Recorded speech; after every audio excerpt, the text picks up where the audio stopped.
Last night, the World Series came to Cleveland for Game 3. The fans who packed into Jacobs Field would witness one of the coldest and longest games in the history of what is called the Fall Classic. It lasted well into the early hours of the morning. A battle between the Marlins, the Indians, and the elements.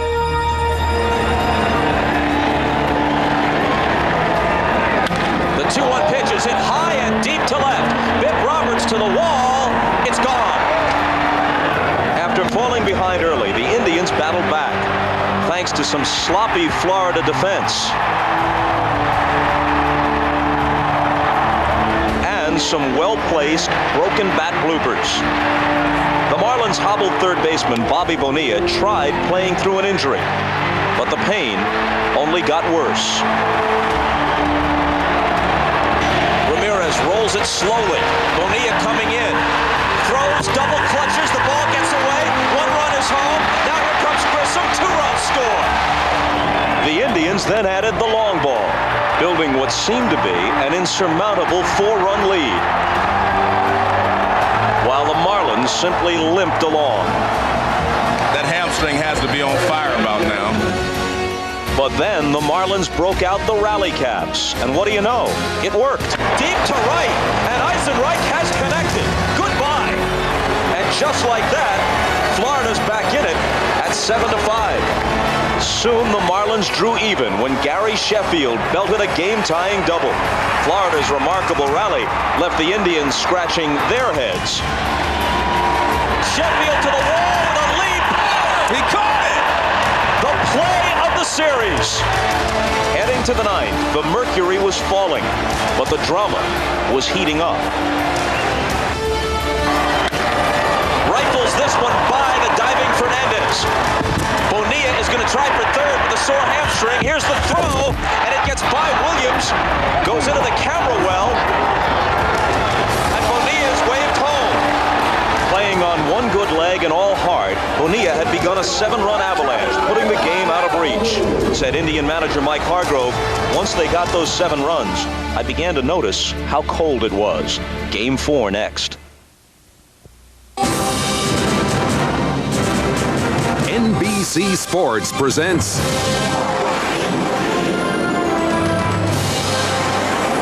the 1997 World Series. Tonight it's Game 4. The Florida Marlins versus the Cleveland Indians. Welcome to Jacobs Field, and my friends, these are ideal conditions for baseball if you happen to be a Penguin. It was snowing rather heavily about an hour and a half ago. Right now it's been reduced to just flurries. Flurries are in the forecast throughout the night. As game time approaches, the temperature now is 35 degrees. The wind chill is 15. Temperatures are expected to drop to about 30 by the time this game ends, making it the coldest game in World Series history, at least until Game 5 tomorrow night. Hi, everybody. Bob Costas. I'll be joined later by Bob Uecker and Joe Morgan. Right now, they're off somewhere building a campfire. Let's take a look at tonight's starting pitchers. We expect to play this game without delay. A pair of rookies. They're dissimilar in that Tony Saunders relies on the changeup and Jarrett Wright is a hard thrower. To tell you more about that and take you through the pregame show, let's send it over to Hannah Storm and Keith Olbermann. Thank you, Bob. Hello, good evening, and welcome to the 1997 Winter Olympics. Or as the Marlins coach Rich Donnelly put it, Hannah, this brings a whole new meaning to that phrase, winter ball. Cleveland City Showcase has become its snow case. You know, Keith, I always heard you were a flake, but I think you're taking it a little too far there. It was a gift. Marlins manager Jim Leyland had some concerns beyond the weather before today's game. He told us he was concerned about his left fielder Moises Alou, who had already been suffering from a left wrist injury in the NLCS, and last night in his final at-bat it looked as if he had jammed his right wrist, but after some discussion with Alou and a look at him taking batting practice, he did make it a game-time decision, did pencil him into the lineup tonight. Leyland told me he's going to keep a close eye on him, and if he does have problems, he is going to insert Cliff Floyd into the left field field spot. Keith? If you think this is an October winter carnival, in 1979, the opening game of the Pirates-Orioles World Series was snowed out. They were calling that one the Winter World Series. The red light wasn't on the camera, it was on Rudolph's nose. Freezing rain and snow plagued the first two games in Baltimore, and it did not get any better when the series moved to that now home of that now extinct bird, the pirate parrot. Well, last night on this Arctic stage in Cleveland, Bobby Bonilla first starred in what seemed like a baseball tragedy. But in the closing act, he was like a lion in winter. Jim Gray spoke with Bonilla a short time ago. Well, it was, in fact, quite an evening for Bobby Bonilla. Featured a little bit of everything. Fourth inning, you're the go to the game. You throw the ball away, you come back to the bench, and you think, what? Maybe I've blown a World Series game for my team? Well, I wasn't really thinking that, but, because we had a lot of time left. But if that game had gotten a little closer towards the end, and I might have been saying to myself, well, I got to wait till tomorrow because I know the sun will come up and I'll have a chance to redeem myself. Turned out that the sun came up in the ninth inning. You were very aggressive running the base pass. What made you turn on that switch? We had seen you struggle so much with the hamstring up until that time. Well, I knew that it would, if I would have stayed a second, it would have taken a couple of hits to get me in. And I said, I saw the ball hit. I held up because I had to freeze. Tony dove. It was in right center field. When I saw that, I just said, hey, I'm better off being at third than I would be at second. So I went. The cold and the snow. You have a bad hamstring. You've just taken an hour and a half of treatment. How is it? And what's your prognosis for tonight? Is it bothering you? Well, yeah, it's sore. There's no question about that. It's been sore since Atlanta. I haven't had a chance to really rest it, but I'm not complaining. It's the World Series. I'm happy to be here. It's taking regular season game. Would you play? That's a very good question, and I really don't. I couldn't answer that. Knowing myself, yes. Maybe a day off though. I would have snuck in one somewhere. Bobby, good luck tonight. Thank you very much. All right, let's send it back out to Hannah. Thanks, Jim. And Leland also told us just before the game that even though the injury does appear to be affecting Bobby in the field, there has been no discussion of him being simply a designated hitter in games 4 and 5. He will remain at third base. Yeah, he says you DH, you sit, it might get hurt more. Bonilla and Gary Sheffield were the heroes last night. The Indian faithful are hoping rookie Jarrett Wright can be the hero that he was while beating the world champion Yankees in the division series.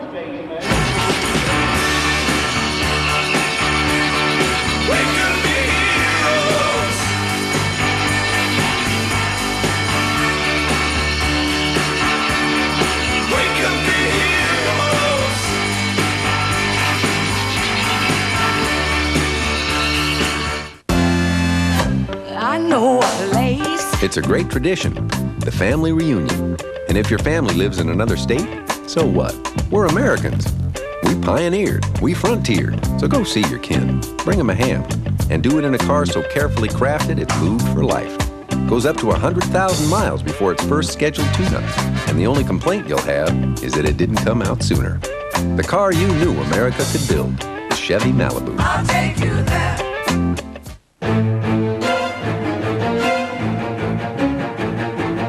What is that thing?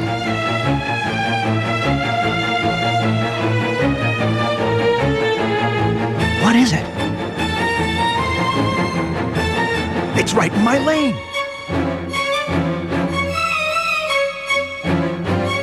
The road is full of surprises, but with General Tires, you'll always be ready.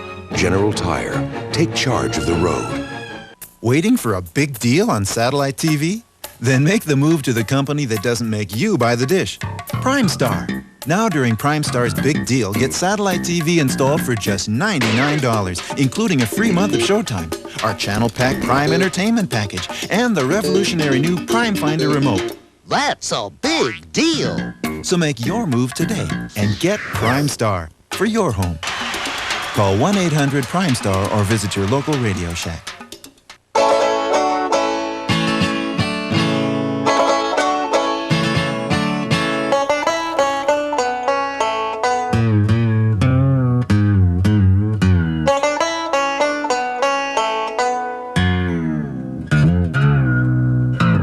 From 35 degrees below zero to 475 degrees above, nothing outperforms Mobil 1.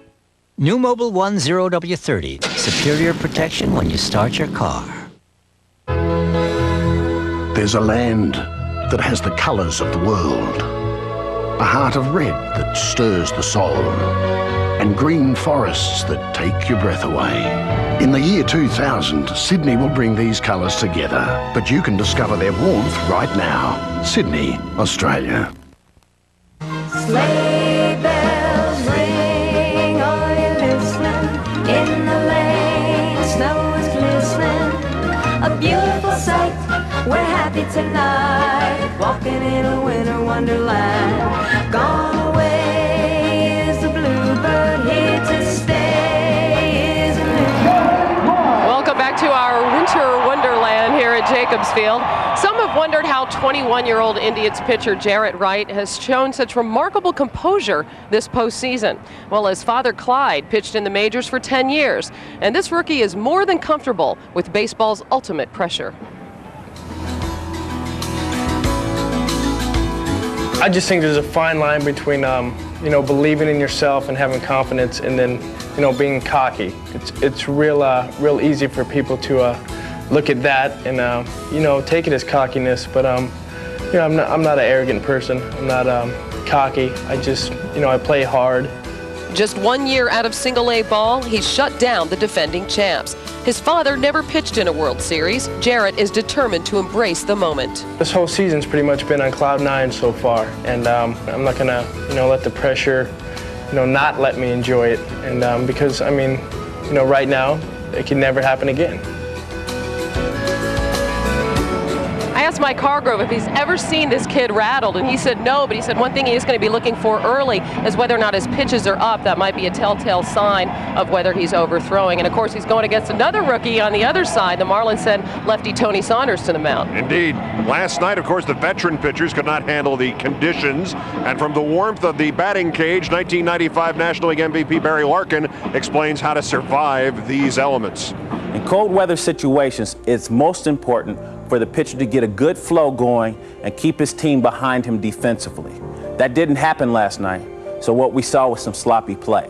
Early in the ball game, the Marlins pitching staff struggled, and we saw them kick the ball around defensively. Late in the ball game, it was the Indians kicking around the ball behind struggling pitching. Both these teams got here playing solid defense behind good pitching. But let's face it, if you don't throw strikes in cold weather, it's tough to stay focused defensively. Tonight's objective, fundamental baseball. It sounds simple, but in these weather conditions, nothing's easy. The veterans had their chance. Let's see what the rookies can do. Barry Larkin, Cyber Rookie, will stay warm during the game online at MLBWorldSeries.com. We are closing in on the first pitch of Game 4 of the 1997 World Series, and now to introduce the national anthem, we send it to Cleveland Indians public address announcer Mark Trumba. Ladies and gentlemen, please remove your caps and remain standing for the presentation of colors by the United States Air Force, the United States Navy, and the United States Army. To honor America in the singing of our national anthem, please welcome the star of NBC's Caroline in the City, Leah Thompson.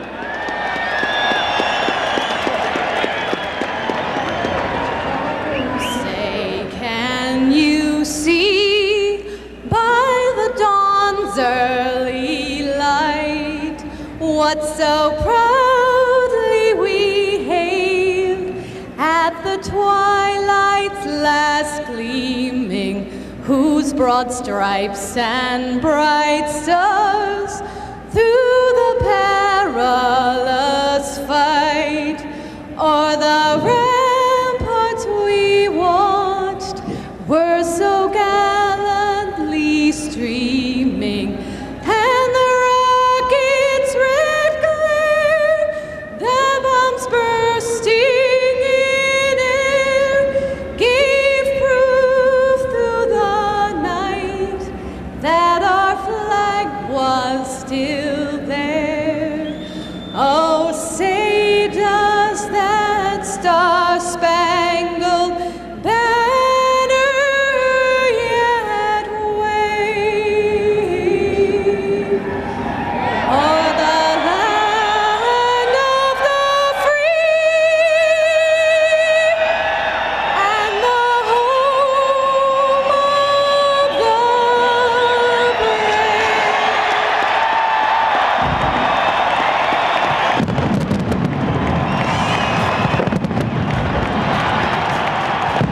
The first pitch of Game 4 of the 1997 World Series is next. We turn it over to Bob Costas, Joe Morgan, and Mr. Baseball, Bob Uecker, after these messages. You're watching the 50th anniversary of the World Series on NBC Sports.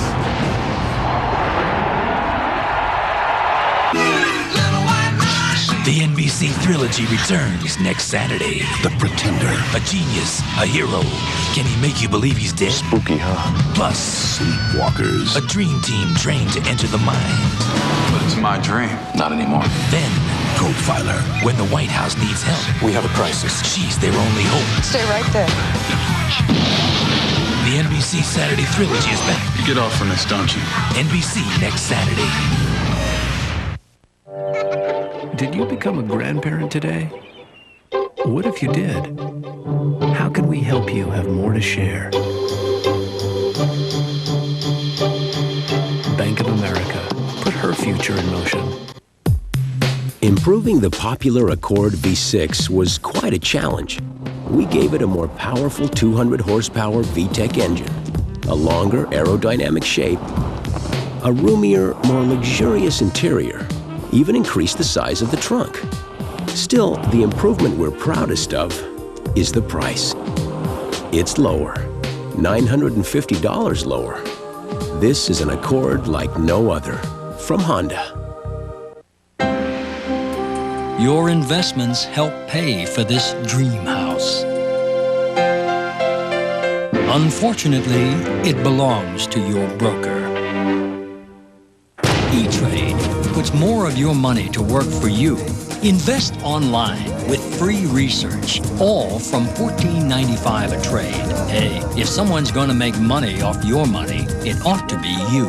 E-Trade. Someday we'll all invest this way. Da, da, da. Da, da, da. Da, da, da.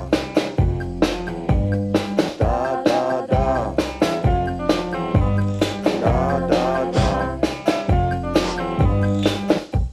The German-engineered Volkswagen Golf. It fits your life, or your complete lack thereof. On the road of life, there are passengers and there are drivers. Okay, guys. Did you start a new job today? What if you did? How can we help you make the most of it? This is the great. Okay, fine. Bank of America. Put your life in motion. Fred Rogan's World Series post-game show tonight following the game.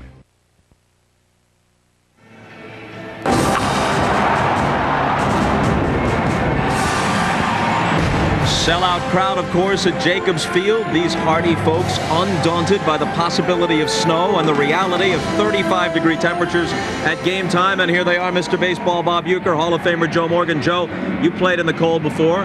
You played in the cold in the World Series before. Well, you're right, Bob. To the date, I played in the coldest World Series game ever, and my recollection of that day was very cold before the ball game, and I felt cold. But once the game started, I did not feel like it was a cold night. And I talked to Jim Thome and Matt Williams today, and both of them had the same kind of feeling. They said before the game they felt like it was going to be very cold. Once it started, they did not have any problems. In fact, Matt Williams said he has played in much colder weather in San Francisco because of the wind. And it wasn't that cold anyway because Matty Alou, son, I should say Moises Alou, didn't even wear any gloves. Of course, he struck out 3 times, went 0 for 5, so if he has gloves on tonight, we'll know it's cold out there. All right, now to the starting pitchers. Each is a rookie, Tony Saunders and Jarrett Wright, but beyond their being rookies, very few similarities. Quite a contrast in tonight's starting pitchers, Bob. One, Tony Saunders of the Florida Marlins is an off-speed pitcher. They say his best pitch, a change of pace. If he features a change of pace, it better be a good one. On the other side, it's Jarrett Wright, a power-throwing right-hander, fastball in the 90s, good curve, changeup to go along with it. They have faced each other before in the Arizona Fall League, with Tony Saunders besting Jarrett Wright. And I'll guarantee you one thing, it's a lot warmer in Arizona in December than it is in Cleveland in October. Let's check in with Jim Gray. You're right about that, Bob. As for the field conditions, well, down here, it's going to be very, very slick because the snow is just staying on the surface. It's not going down into the ground. I spoke to several players on both teams. They expect that some of the ground balls tonight are going to skip instead of bounce. Out in the outfielders are very concerned because they feel as though if they have to track down a fly ball that they could slip and fall. Now, as for Mike Hargrove and the Indians, he met with his team last night at 1:15 a.m. He told them, hey, guys, get rid of this feeling right now. Don't dwell on last night's game. Don't think about it anymore. There's nothing of any good that can come out of it. I'm very disappointed. I know you're very disappointed. But let's move on and let's not let this multiply. He then went on to tell him today that this is the most important game of the series. He said it's not insurmountable and it won't be impossible, but to go down 3-1 against the Florida Marlins would be very difficult to come back. Bob? Jim, thanks, and here is the Florida lineup. And it's identical to last night. Sent out against 21-year-old Jarrett Wright.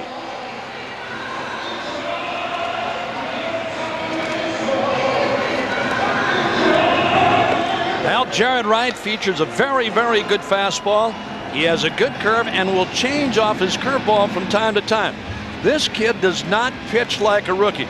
He has postseason experience. He'll come right at you. Loves to pitch inside. Very good fastball in the 90s.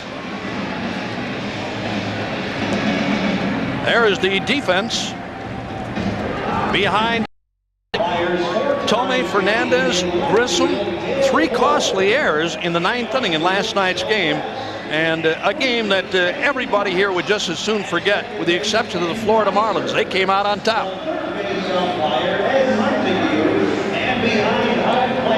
Well, Moises Alou in a different position tonight. He's got gloves and a hot water bottle on, so maybe it is colder tonight. But after 3 strikeouts last night, I thought he might make a change. Jarrett Wright, the 21-year-old Californian, began the year at Akron, their AA affiliate, then on to AAA Buffalo before coming up to the big club in June. 8-3 in the regular season, 2-0 in the postseason. The 6.28 ERA is a little bit misleading as Devon White takes a ball. He pitched well in his first 2 outings in the postseason, then was roughed up his last time out 10 days ago against Baltimore. A called strike.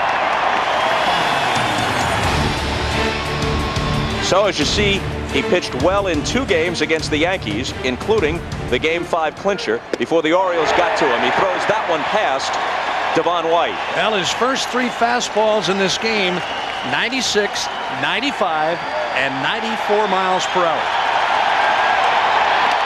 His 1-2 pitch is fouled off. Mike Hargrove's concern is a very practical one.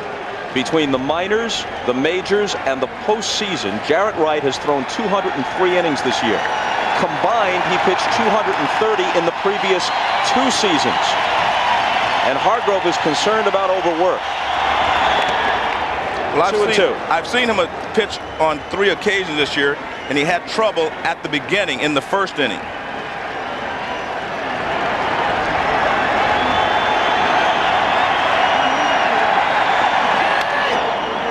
Still 2-2, and as Hargrove put it, he felt, especially after his last outing against Baltimore, that maybe Jarrett Wright was getting near the empty level in terms of his gas tank. Well, it wasn't the velocity, but it was the hop, the late movement he was missing in the last couple of starts. His 2-2 pitch. They check at third, and he's punched out. Wow. Ed Montague says he went around. Here it is again, this check swing by Devon White. Eddie Montague, the third base umpire, made the call. And again, it looked from that angle like White went around too far. There it is again. And Montague saw it as a strikeout. Here's the one you can really tell on. And he did. White shaking his head in disagreement, but the replay backs up Montague. Greg Kosk from the American League has the plate. We'll give you the rest of the umpires in a moment. Edgar Renteria takes ball 1. Randy Marsh is at first. Ken Kaiser is at second. Montague, as we've mentioned, at third. Joe West, who had the plate last night, has the right field line in this game, and Dale Ford on the left field line.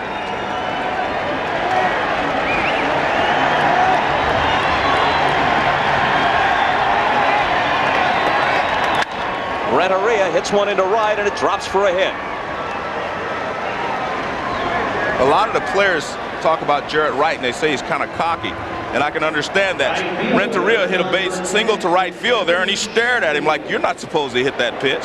Let's take a look. Renteria is becoming a very good hitter. He goes the other way on this fastball. It looks like about belt high, middle of the plate in, and he shoots it to right field. This is what he does best. In fact, it is on the inner half of the plate. It's good hitting there by Renteria. And now Sheffield, who had a first-inning homer off Nagy last night as part of a dream game.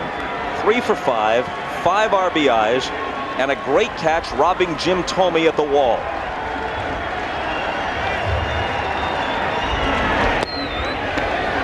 Ball 1. There's the pitch he hit out. Low Charles fastball. Nagy. Low fastball. They hit it against the wind and drilled it over the left field wall.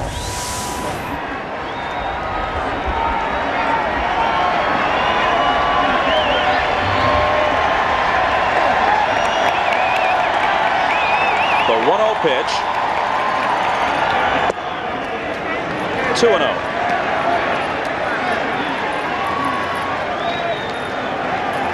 Well, he got off to a slow start, but he's been building, and last night he had that big night, so we'll have to see how he goes from here. But I tell you what, you said Jarrett Wright doesn't pitch like a rookie. That's true, so he's been very careful with Gary Sheffield on these first 2 pitches. As everyone has in this postseason.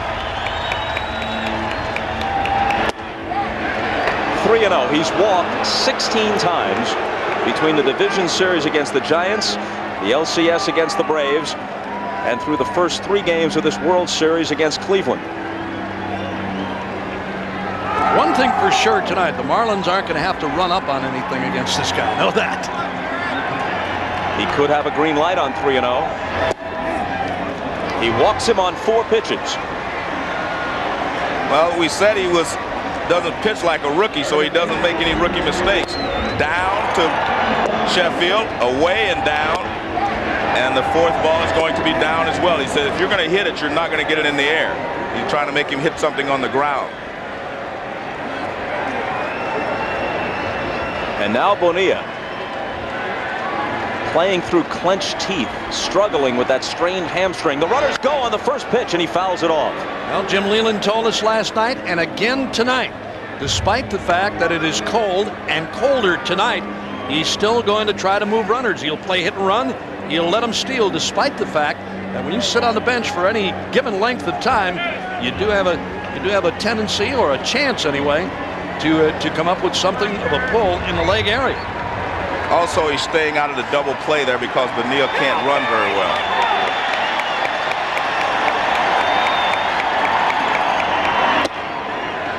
A ball and a strike. Jarrett Wright is the youngest pitcher at age 21 to start a World Series game since Brett Saberhagen of Kansas City beat the Cardinals in Game 7 in 1985.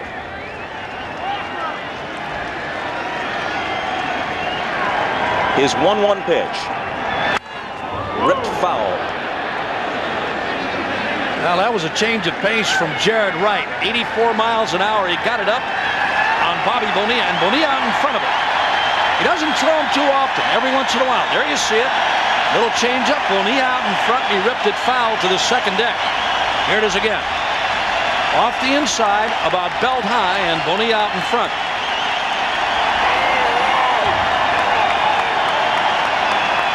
The 1-2 is bounced to second. Fernandez whirls, pegs to Vizquel, on to first, double play. Bonilla unable to beat it. Slowed by the hamstring. Up come the Indians in the first. Excuse me, is the seat taken? With the power of new Visa Platinum, you can rent a villa in St. Bart's, while away the long tropical days, sharing Coquille Saint-Jacques with Nastasia Kinski. Of course, you're fired. You'd lose your job. You hate Coquille Saint-Jacques, and Nastasia is actually dating a European kickboxer called Serge. But with the exceptional purchase power of the new Visa Platinum card, isn't it really nice to know you could? Visa Platinum, it's everywhere you want to be. Tell us the truth, Dr. Trang. Which battery will last over 30% longer in these digital cameras? Duracell or Energizer? Energizer. Well, lucky bunny. Jumping Jupiter, what is this? The new Sprint store at Radio Shack, George. You could win communications for life. I could win? Let's roll! Let's roll! It's the 21st century. Win long distance, mobile phones, accessories? Yes, and yes. Win communications for life? Don't even think about it. The new Sprint store at Radio Shack. You've got questions, we've got answers. Mr. Dave Thomas? May I approach the bench, Your Honor? According to our records, you haven't tried our new pitas. I guess I'm guilty. Come try Wendy's delicious fresh stuffed pitas today. These are great. You know Charlie Small. I do. He should be back in 2 to 3.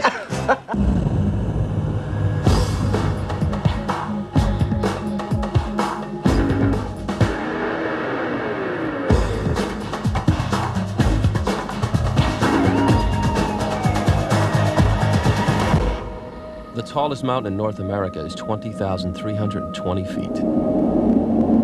Cool.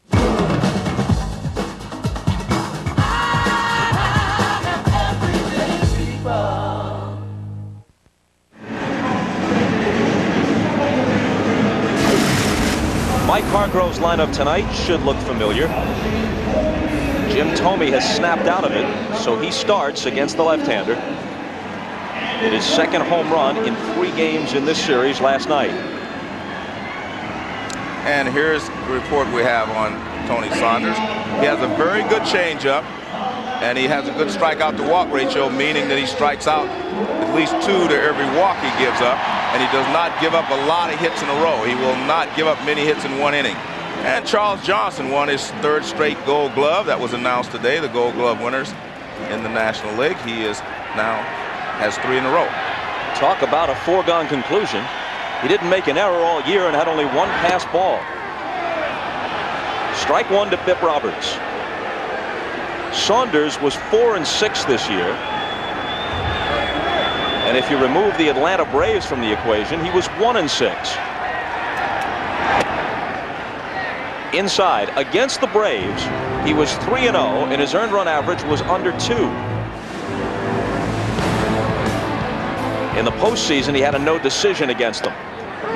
Against the rest of the National League, he was 1-5 with only a September victory against the Philadelphia Phillies to show for it. He's ahead of Roberts, 1-2.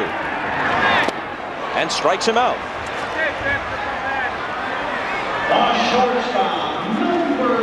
The Indians turned a double play to end the 1st inning. Now watch what Gary Sheffield does. He does not slide. He is trying to get Vizquel to throw over him and throw the ball away. The Yankees came into Vizquel a couple of times like that, and then finally he started throwing right at their head. When a guy comes in standing up, you're actually supposed to throw at his head. Yeah, 1 in the head will change your mind real quick. That'll get you down on the ground real quick. Ball 1 to Vizquel. Or even in the chest, Joe. Well, you're supposed to slide, so you have to get the runners down. If I hit him in the chest with my arm, it wouldn't have hurt him, so you had to hit him in the head. Yeah.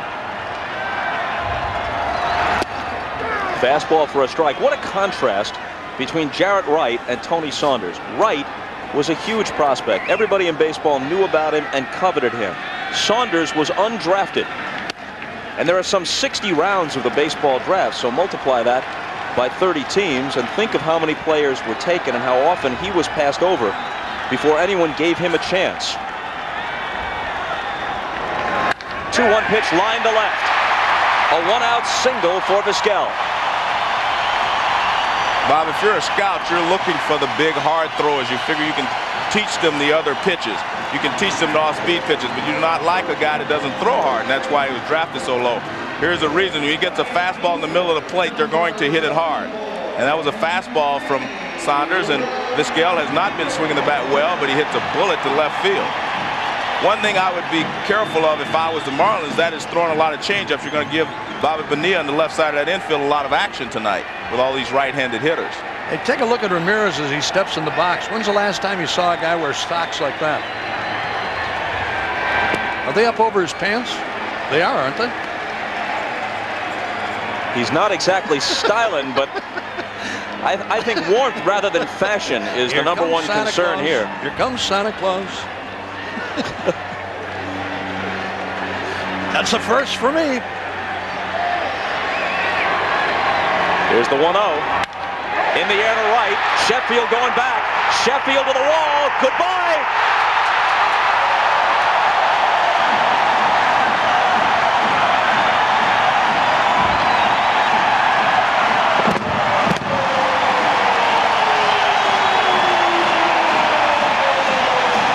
Forget about the socks. It's the way he socked that baseball that matters.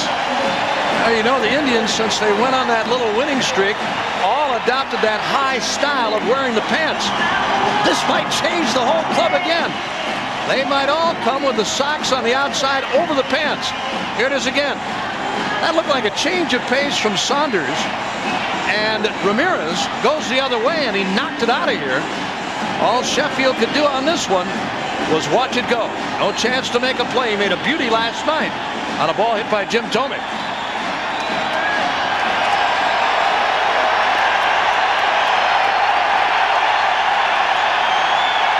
They're roaring at Jacobs Field as David Justice steps in. Strike one to him. Oh, Ramirez is swinging the bat very, very well in the postseason.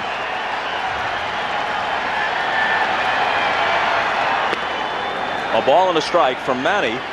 His second home run of the World Series. His fourth home run of this postseason. And his ninth playoff or World Series home run in just 3 years. 1-2. That shows you how good the changeup is from Saunders when he really pulls back on it. Watch this swing by David Justice. He's really fooled. Changeup now from Saunders around the outside. Now watch how far out in front Justice is on that pitch. An excuse me swing. Count evens 2-2. A lot of left-handed pitchers do not like to throw the changeup to left-handed hitters because they don't see the ball as quickly, so they normally do not commit as quickly as a right-hander hitter does against the changeup.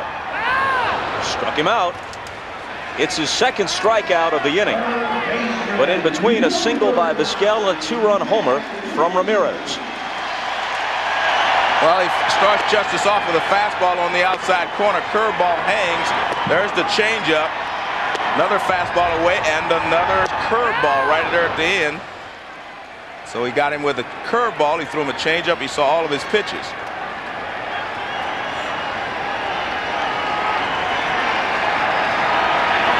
Now Matt Williams slashes one by Darren Daulton for a base hit.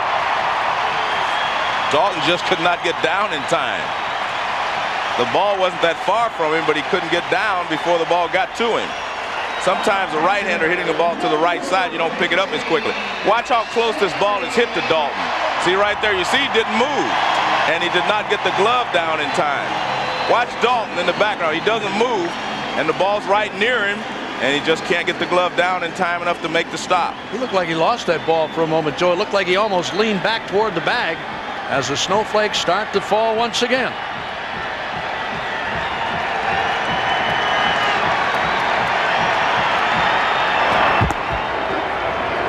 Williams back easily, but you can't ignore him. He stole 12 this year.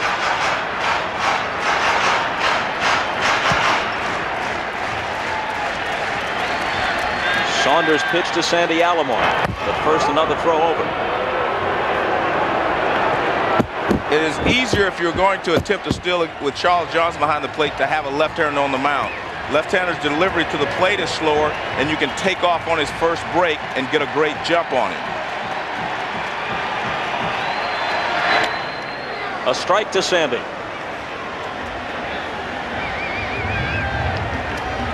Sandy Alomar likes the ball up and over the plate. Who doesn't? Pitch him in and above the belt. If you can get inside on him, you've got a chance, but you got to be careful in there. Anything away, he'll go to right field, and he'll go that way with power from time to time. The last entry said change speeds on him. When he's right, that's what Saunders does best.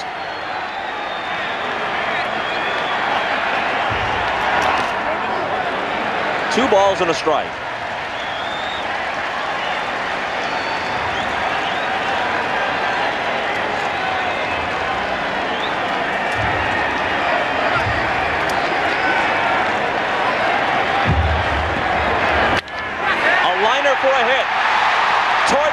If it gets through, a run might score. On his way to third is Williams. Newman's waving him home. Could be close on Renteria's throw. Safe!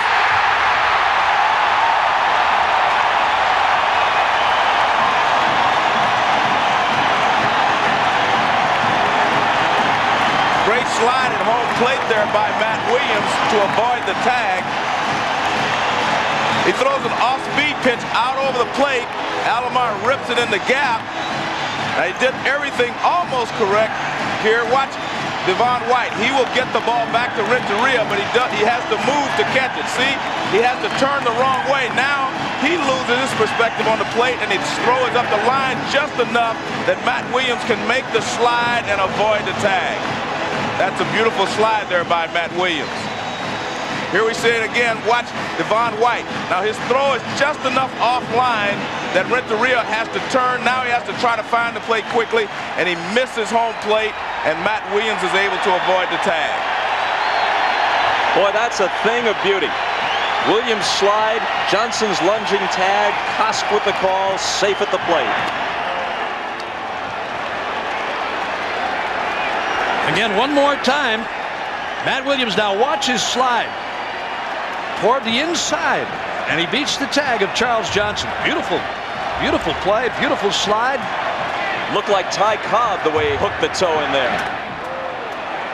It's amazing when you see a ball hit like that. And again, Eddie Montague on a check swing this time by Tomei said he went around too far. But you know, if everything is right, if the relay is perfect and that shortstop throws a strike to the plate, he's gone.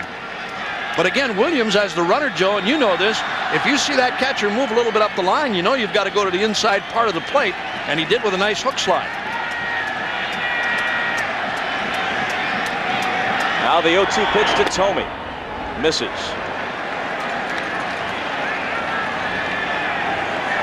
There you see it. There's what I'm talking about. Inside he goes with that little hook slide on Charles Johnson. He almost got him. Just out of reach. Good piece of coaching by Jeff Newman at third, too. And another good piece of hitting by Sandy Alomar, whose double brings home the third run and now gives him 13 postseason RBIs. You know, Jim Leland told us before the game tonight, I asked him about Saunders and his selection of pitches, talking about the changeup.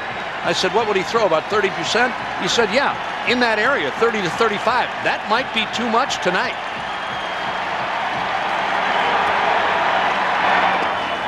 Two and two. But if that's his best pitch, Bob, he's going to have to throw it or he's not going to be around anyway. Well, but I'm saying, Joe, if those guys start setting changeup, you don't see hitters set changeup too often. And he's got a good fastball, fair. I mean, he'll pitch inside. He's not afraid to come in there. We know that. He's got to figure a way to get ahead of the hitters. Then they can get him to chase the changeup that's out of the strike zone. But he hasn't been able to get ahead of these right-handed hitters. Full count.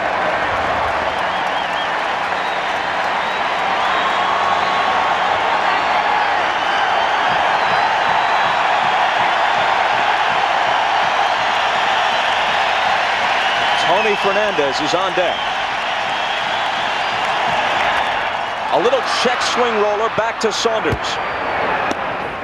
And the Indians are out in the first. They've scored in the first inning of all 4 games of this series. Williams racing home ahead of Renteria's relay to make it 3-0.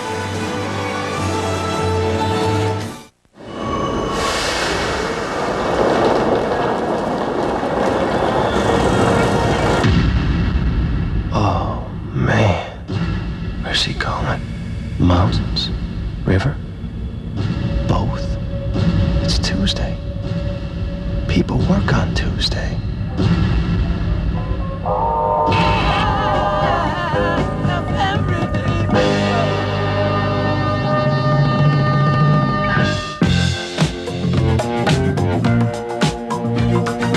I believe in miracles. Where from? You sexy thing, you. Where did you come from, baby? How did you know I needed you? I believe in miracles. Since you came along, you sexy thing. Who's the big man that slams the wood with just one hand. You're damn acting is being. Can't quite put my finger on it. Something just ain't right. Shot puts up the shot and it's...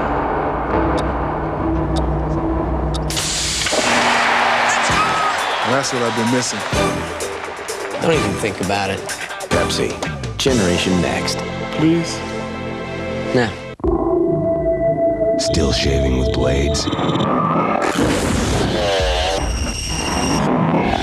We know how you feel about that. The Norelco Reflex Action Razor. Anything closer could be too close for comfort. It has a lubricating comfort strip. And for a lot of guys, that's not much comfort. The Norelco Reflex Action Razor. Anything closer could be too close for comfort. NBC's coverage of the 1997 World Series is brought to you by the United States Postal Service. We deliver. By Burger King, where you can get your burger's worth. By Toyota, every day belongs to you. Make it count. Toyota every day. And by Radio Shack. You've got questions, we've got answers.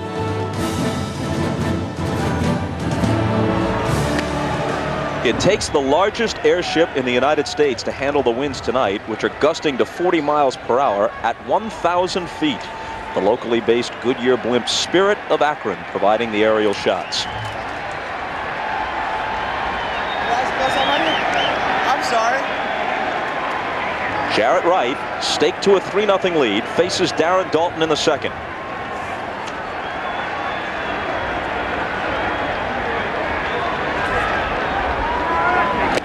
And starts him with a strike. Well, in talking about Jarrett Wright before the game tonight, and they said from time to time over his last couple of starts, he started to show signs of weakening after 4 or 5 innings. We asked Hargrove about his pitch count tonight. He said when he gets into that 100 to 110 pitch range, we really start to keep an eye on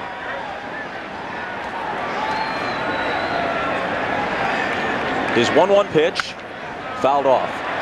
I'm going to say with Sandy Alomar and Jarrett Wright, in watching Alomar work, watch Alomar work with this kid because he does have the ability to spot pitch from time to time. He can really work inside, and let's watch him here on Daulton.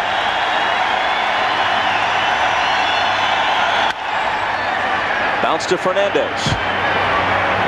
1 out. Al, he wanted an inside fastball. Looked like Wright threw him a little two-seam sinker, and Daulton beat it into the ground. There's one away here. Here it is again. This is Wright now. This is a two-seam fastball. Watch this ball sink a little bit. There you go. Daulton right on top of it. Alomar wanted that pitch inside, but he gets the 4-3 ground out anyway. Now, as you take a look at this matchup, you've got to believe there's something to this genetic stuff. Moises Alou, the son of Felipe Alou, bounces it to Matt Williams, who takes it on the short hop and throws him out. Meanwhile, Jarrett Wright, the pitcher, the son of former Major League left-hander Clyde Wright, throwing to Sandy Alomar Jr., obviously the son of former Major Leaguer Sandy Alomar. There's a tough play for Williams right there. That's not a short hop. This is that in-between hop. Watch this. He didn't know whether to go back. Now finally charges. Made a heck of a play to throw him out. Eisenreich. His home run started the comeback last night for the Marlins. They were trailing 7-3. He jump-started them with a 2-run shot into the seats in right.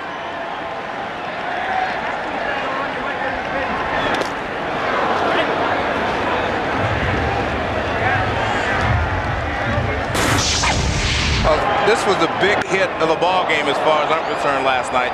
Being down 7-3 and with one swing of the bat, you're back to 7-5. That got them right back in the ball game. So I thought he had the key hit of the ball game last night. 3-0. Joe, did you ever hit against Jarrett Wright's dad, Clyde Wright, the left-hander for the Angels and Brewers? I don't think so, but maybe in spring training. In there for a strike. What was Jarrett Wright's comment? All of them left-handers look alike to me. I hit against Wilbur Wright, if you want to know anything. I thought Orville was tougher. He threw sidearm. And he walks Eisenreich with 2 out on the second. Hey, Joe, I asked Eisenreich tonight. We were talking in the clubhouse tonight. I said, what are you trying to do with that ball he hit last night? I mean, he really hit that ball hard and deep into the second deck and right. He said it was a total mistake. He said, that's not me. He said, I'm an opposite field hitter back up the middle. He's a good hitter. Oh, he is. Yep. Career average well over 290. Better than 300 each of the last 4 seasons with the Phillies. And 280 this year for Florida. Almost got a piece of Charles Johnson. One of the things I've noticed so far, Jarrett Wright's a hard thrower, but they're still pulling the ball off of him. And the 3 starts I saw him make earlier this season, they were not pulling the ball after the first inning.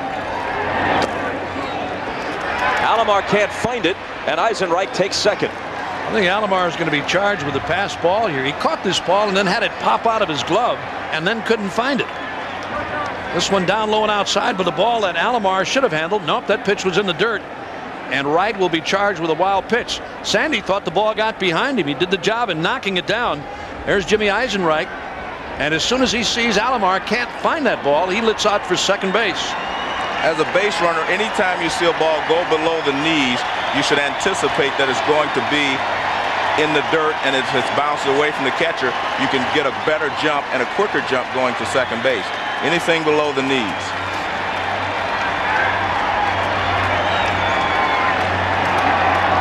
Here's the 2-0. In there.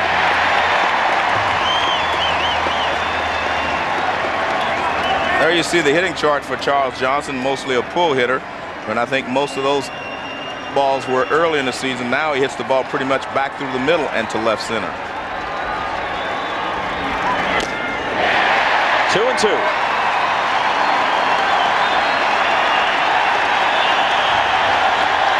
Well, you got to be impressed with Jarrett Wright and watching him throughout this year with the Indians and mostly in postseason. I mean, when the heat was really on the Indians, the final month, the final couple of weeks, and in the postseason, I mean, this kid pitched like he'd been around for 10 years, 5 years anyway. Yep. And he gets Johnson. His second strikeout of the night. 3-0 Tribe. If I ran the post office, we'd be hungry, aggressive, like our business. I'd go in the back where all the mail goes. I'd give them huge computers hooked to high-speed sorters with cameras that read thousands of words a minute. We'd have the mail delivered in record time. You gotta like that. It's happening at your U.S. Postal Service. We deliver.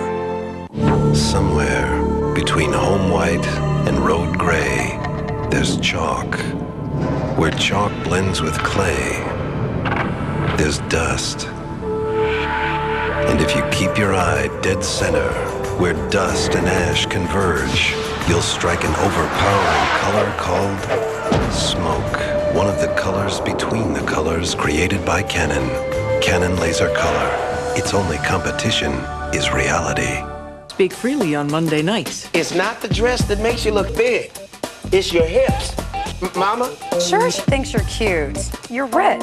Visit. Now switch to Sprint Sense and get free long-distance calling on Monday nights. Yeah, I have seen cuter babies. Bob, you're not fooling anyone. It doesn't even look like hair. No. Oh, boy. When Sprint said speak freely on Monday nights, I don't think that's what they meant. Get your Monday nights free. Call now, 1-800-PIN-DROP.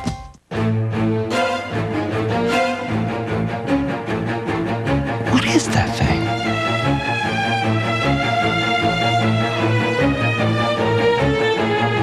What is it? It's right in my lane.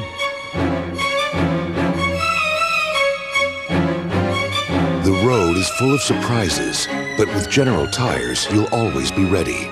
General Tire, take charge of the road.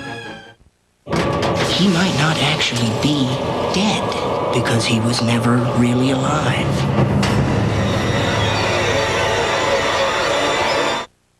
You're watching the 50th anniversary of the World Series on NBC Sports. Chief Wahoo helping to demonstrate that there's a stiff wind blowing from left to right. Ken Kaiser demonstrating one of two things, either that it's very cold or he has been placed in the Federal Witness Protection Program. Renteria adopts the same look and says, you know what, in Colombia, it doesn't feel like this. I saw Kaiser like that on the 14th of July.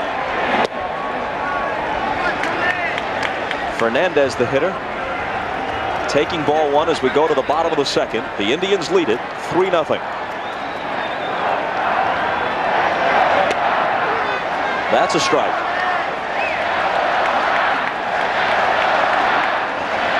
Fernandez in World Series play,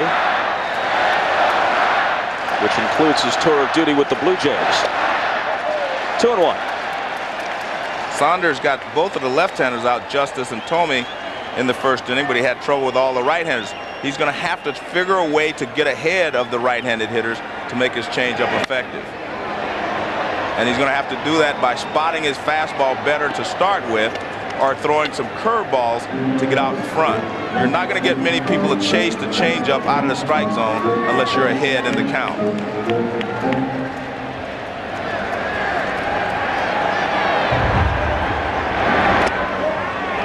Full count. Saunders says his hero has always been Tom Glavine. Does he pitch like Glavine? Well, I don't think he has as good a fastball or nearly as good a location as Glavine, but he does have a good changeup. 3-2 pitch, hop to the left side. It's Bonilla. There's an off-speed pitch on a 3-2 offering. We talked about Saunders and his ability to throw off speed when he's behind in the count. He'll do it consistently, and this time gets Fernandez on a little pop-up to Bonilla at third. The man with the highest batting average in World Series history hits ninth for Cleveland. 2 for 3 last night, actually hiked it several points to 452. You see right away Saunders trying to get the ball up on Grissom. He's been handling the low fastball and the low breaking pitches so well, they're going to try to throw the fastball up on him. And he hits it in the air to left center field. Devon White in pursuit to the track and nearly to the wall for the catch.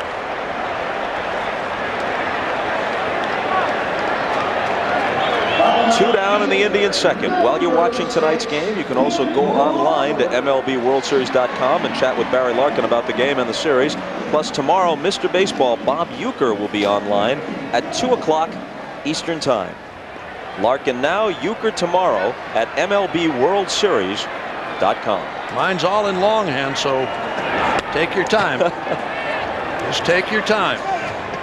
You're such a star, Uke. They don't give you a chat room. They give you a chat suite. Well, I just, I do it in longhand. Just be patient with me. Biff Roberts hammers one down the left field line. Big trouble if it's fair, which it is. One hop against the wall. Roberts heading for second. In with a double.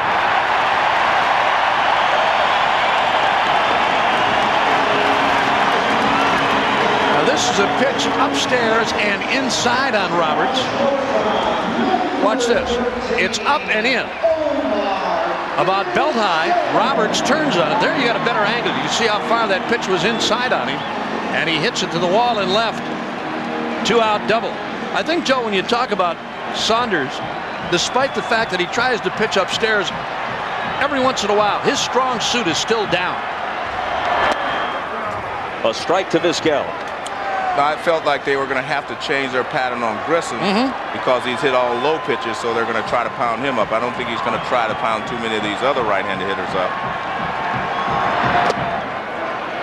They check it first, and he laid off, says Randy Marsh.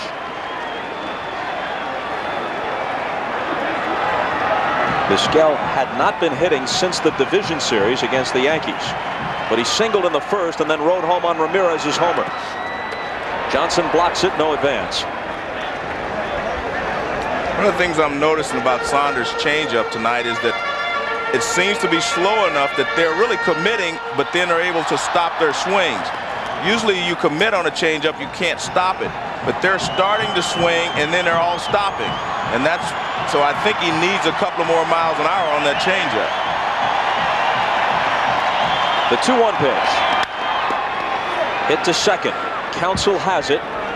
Vizquel is retired, and the Indians are out in the second.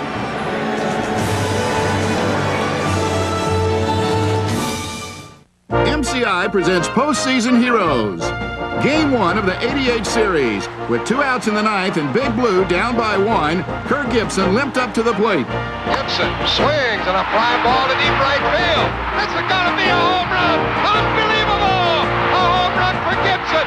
And the Tigers have won the game 5-4. I don't believe what I just saw. MCI.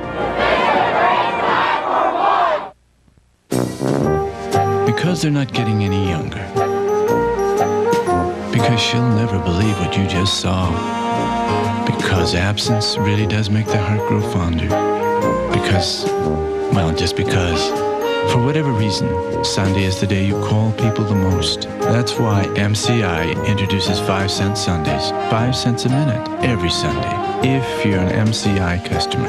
And if not, call 1-800-SUNDAYS. Does that camera of yours give you 3 different picture options for better pictures more often? Oh, too bad. What you need is an advanced photo system like Kodak Advantix. It's a special kind of film. It's a different kind of camera. It's a better way to take pictures. Further. The aluminum in your car radiator is as thin as this sheet, and it's the only thing between you and a breakdown. But Prestone Antifreeze bonds with aluminum, forming a zone of protection against corrosion and temperature extremes. Protect your car in the Prestone zone. The acclaim is building. Newsweek hails Boogie Nights as the most invigorating, deeply entertaining American movie this year so far. That shirt's pretty sexy. Yeah, well, this is like, imported Italian nylon. Rolling Stone says it's a chunk of movie dynamite. Roger Ebert declares it a sprawling masterpiece of a movie. Let's keep rocking and rolling, man. Boogie Nights, rated R. New openings Friday, October 24th. Next Wednesday, it's Scream TV! Somebody make that music stop! The night of terror! Harry, you're an alien! I am not! With pumpkin guts and the thing that lives in the wall! Who are you gonna call, Dick? Ghostbusters! This could be the Halloween that goes too far! Run, lady, they're crazy! Third Rock, followed by Working, NBC next Wednesday. Jarrett Wright's season began on April 10th in Akron, Ohio. A strike to Counsell. He was the pitcher for the Akron Arrows of the AA Eastern League against the Harrisburg Senators. In New Canal Park, which is sort of a mini Jacobs Field designed by the same people, in front of a crowd of 7,000, he won that game. Now, some 6 months later, he's on the hill in front of a packed house at Jacobs Field, millions more on television, Game 4 of the World Series.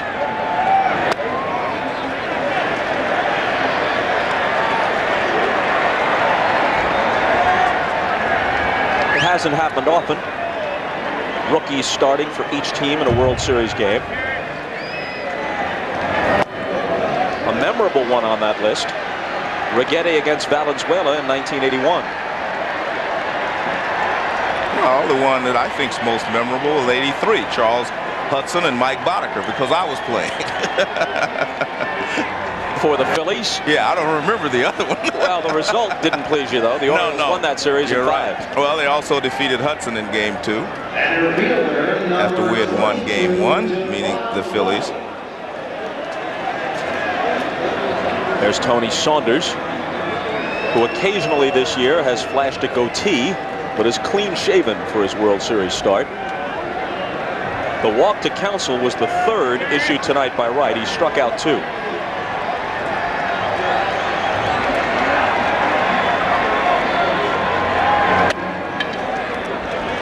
Ball 1 to White, who struck out to start the game. Well, Jarrett Wright has walked 3 now. He's struck out a pair, only in the 3rd. And he's thrown a lot of pitches through 2+ innings.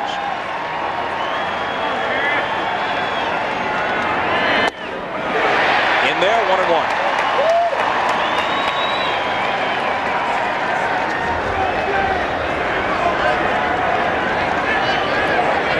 Rich Donnelly, the third base coach, relaying the signs from Jim Leland. Counsell leading away. Not going. Outside 2-1.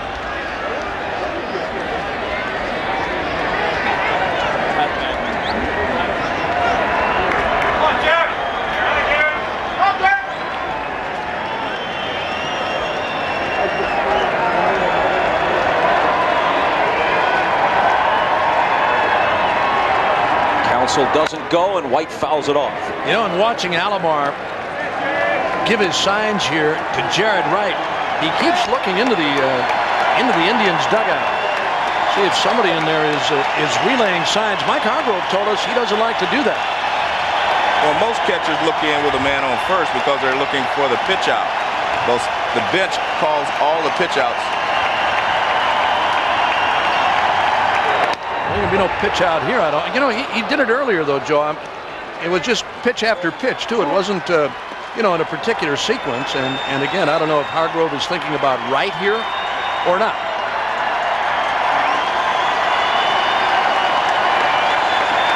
Here's the 3-2 pitch. The runner goes, and White fouls it off. Alomar took the brunt of that, it appeared. Here's his fastball now from Wright, and the swing and the foul back. Yep, that one got Alomar in the mask, turned him around a little bit, but he's all right. Again, Counsell takes off. White's bat is shattered on the foul ball. From a catcher's perspective, how much more difficult is it to work behind the plate on a frigid night, at least frigid by baseball standards? You know, I don't really see it being a problem. You know, you're moving all the time, you're throwing, you're up and down. If there's anybody in the ballpark that's comfortable on a night like this, and I think we talked about it before, it's the pitcher and the catcher. I mean, even your hand, you're pounding the glove all the time. Your hand stays fairly warm, and I don't think any catcher has any kind of a problem. He shouldn't have anyway, throwing or gripping the baseball.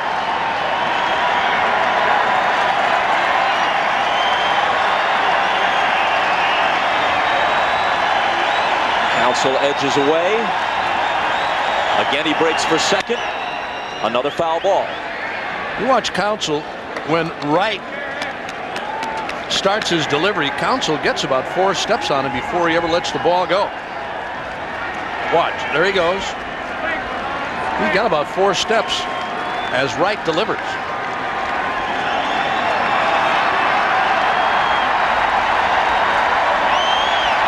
The Marlins rallied from 4 down last night. They trail by 3 early here in Game 4. Counsell gets back.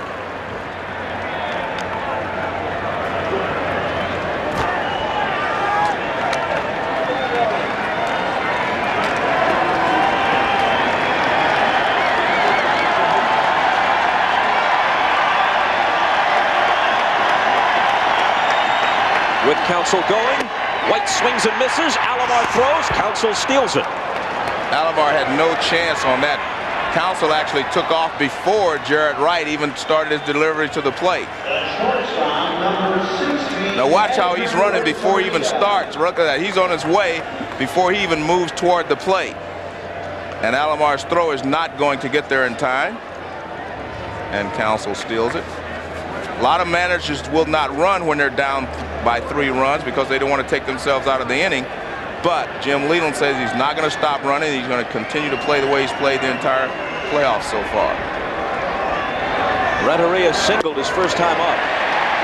There is, we are told, rabid interest in this World Series in Colombia because of the presence of Edgar Renteria. Unlike some, in fact many Latin American countries, baseball is not the #1 sport in Colombia. Soccer is. But Renteria has the status of a rock star or movie star, we're told. Slices it foul into the Marlin dugout. That's about how a rock star would hit an inside fastball, too. he kind of got tied up on that one. Sort of like a celebrity softball game. Kind of. Yeah. And a weak cut by Steven Tyler of Aerosmith. Here's the 0-2. Fouled away. Appropriate reference, though, with the Rock and Roll Hall of Fame just across the street. Yeah. Have you stopped over there, I've been over there 3 or 4 times. Matter of fact, after we got out of here last night at about, well, it was actually 2 in the morning, I went over there and beat on the door for about an hour and a half and went back to the hotel. They told me they led you away raving about Phil Spector's Wall of Sound. There it is. Cleveland does rock. especially at World Series time. And Renteria fouls it off again. Maybe we can get another shot of that Rock and Roll Hall of Fame. It's a very distinctive building designed by the famed architect I.M. Pei with those distinctive geometric forms that he favors, glistening in the Cleveland night.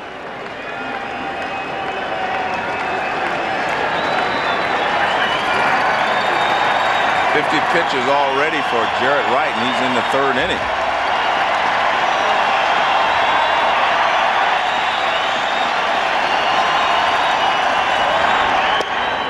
Down low.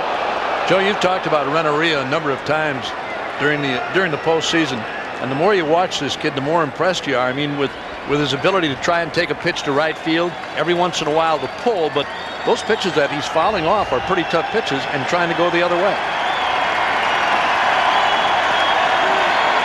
1-2 pitch. Reaches for it, rolls it to Vizquel, who charges and throws, and got it. Well, that's why Vizquel won another Gold Glove. He plays the position so well. This ball's hit right off the end of the bat, and he's moving, so Vizquel has a tough play. Charges, and he sees he has time. He takes a couple extra steps and throws on the run. Vizquel fields most ground balls with one hand, and he makes the transfer in a lot of different ways to his throwing hand, but he is an excellent shortstop. With the conditions the way they are tonight, Joe, it wouldn't seem likely that he would show us that little flip and the barehanded catch that he likes to do. Counts will move to 3rd on the play. Now Sheffield with 2 out. He walked in the 1st. Jammed him and he rolls it foul. Let's take a look at the comparison of the 2 shortstops. We think both of them are very fine players. Omar Vizquel, I mean, he does it with a little flash. Watch how he flips the ball. This is the transfer. Look at that. I mean, he has fun out there playing the game, which is the way you're supposed to play. Edgar Renteria, more your classic shortstop type. Watch, he gets in front of the ball, catches it with 2 hands, and makes the throw. Back live, a ball inside to Sheffield, 1-1.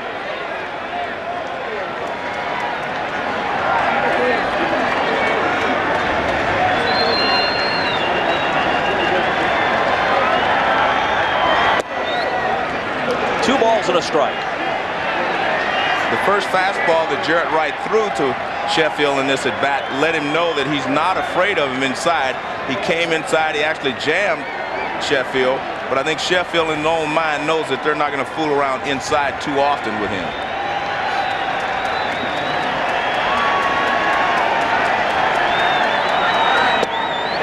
Called strike. Borderline breaking ball that time. Greg Kosk liked it. I don't think Sheffield was all that thrilled with it, but here's Jarrett Wright's breaking ball. That's a curveball that he sometimes takes a little bit off. He'll use it as a change of pace from time to time. Full count to Sheffield. Sandy Alomar telling Wright to stay within yourself, take your time. Got 2 outs here. So breaking ball to Sheffield, 3-2. And got him looking. Backdoored him and caught him on the inside corner.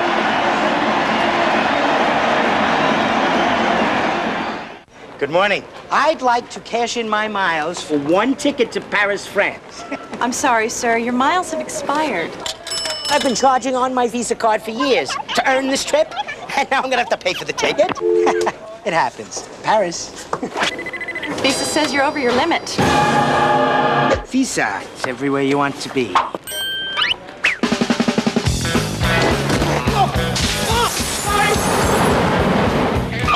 Paris, if I told you what I've been through. I need a doctor. Je suis un espion. Espion? Espion! Espion! But Visa, can you at least help me find the doctor? How about a lawyer? Visa says they're everywhere, but American Express helps you with just about everything. So you can always do more. I do not get French fashion. Hell can't slow me down. Colds can't either. You need Alka-Seltzer Plus cold medicine. Nothing's ready to speed relief faster to your worst symptoms. Cold pills can't do that. So get Alka-Seltzer Plus. The strength and speed you need. They are going to find me. Gattaca is the most gripping, suspenseful, sci-fi thriller of the year. Ethan Hawke, Uma Thurman. It's over. No, it's not over. Gattaca, rated PG-13. Opens everywhere Friday.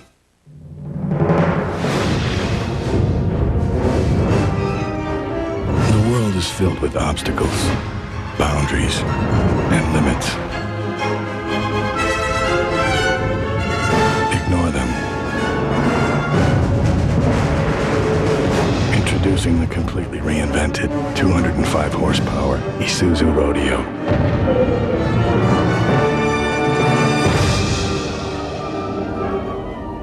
A little girl's parents dive into frigid waters to save her life, leaving 2 other kids alone on board. What happens next? A special Dateline next Wednesday on NBC. Let's take a look at this last pitch to Gary Sheffield. Now watch, look at his left shin. That is the left shin guard of Sandy Alomar Jr. Watch him, he reaches. Now he catches the ball here. Now watch him pull the ball all the way back across trying to get the strike. See where he catches, and now watch where he moves the ball. The glove, look at that. I mean, and he got the call. Close enough. Well, usually if you make that kind of movement with your glove, you're not going to get the call on a play like that. And that was, timeout was called, so that is no pitch.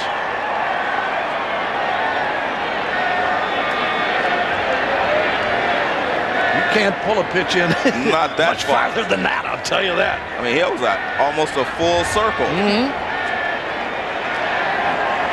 No, it's rare sometimes when an umpire gives you that kind of a pitch. I mean, everybody in the ballpark can see you pull the pitch in toward the plate. Greg Cost liked it. It's over. The 0-1 to Ramirez. He homered to the opposite field his first time up with a man aboard.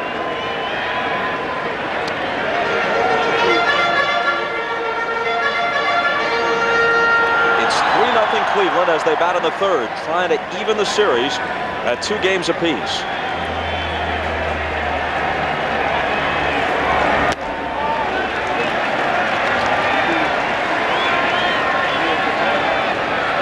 The Marlins trying to win the World Series in just the 5th year of their existence. The Indians trying to win for the first time since 1948. This is just their 3rd World Series appearance since then. The 1954 team that was one of the very best for a single season lost to the Giants in 4 straight. The 1995 team was the next to make it, and they were a great team for a single season, one of the best of recent years. Lost to the Braves in 6. Jimmy Leland, that hot water bottle. Full count to Ramirez.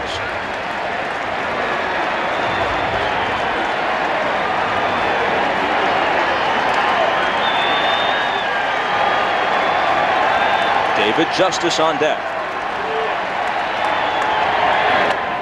And a leadoff walk.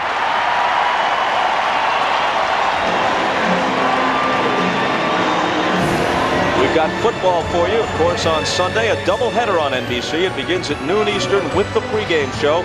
Then in Game 1 of the doubleheader, most of the country sees the Broncos battling the Bills. Then in Game 2, Mark Brunell and the Jaguars against Cordell Stewart and the Steelers, or perhaps regional action. It begins with the pregame show at noon Eastern Sunday. If there's a Game 7 in this series, we'll follow that NFL doubleheader with it on Sunday night from Florida. Justice running up and bunting foul.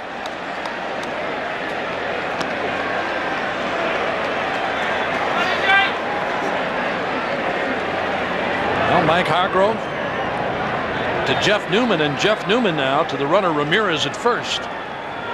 David Justice knows what's going on, making sure Manny Ramirez, who's setting a new fashion trend for baseball, with those socks tonight. Over the uniform pants rather than tucked inside. I'm surprised he doesn't have them over his shoes. That would have really done the job. and in. Let's listen to what Dave Nelson had to say on the lines at first after the foul mark. David. Huh. First time I've seen him bunt all year. Huh. Nelson just talking to himself since there was no one in the vicinity. You do that on the street and people might look at you funny, but you're allowed to do that in the first base coach's box. Well, the reason that he was surprised is because he has that big hole on the right side, and if he shoots it through there, Ramirez can go to third. You can get first and third instead of first and second with a bunt. A wild pickoff, and Ramirez is on his way to second.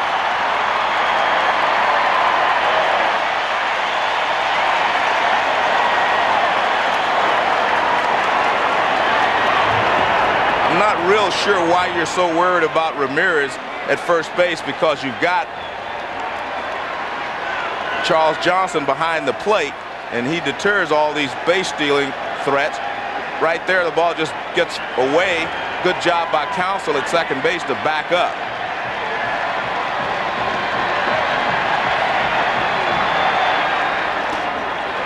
Two and two. That's the first error tonight.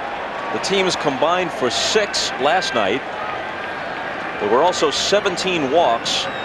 It was a World Series game, and it was interesting and in a sense memorable, but it wasn't exactly a fall classic. It was a fallen classic.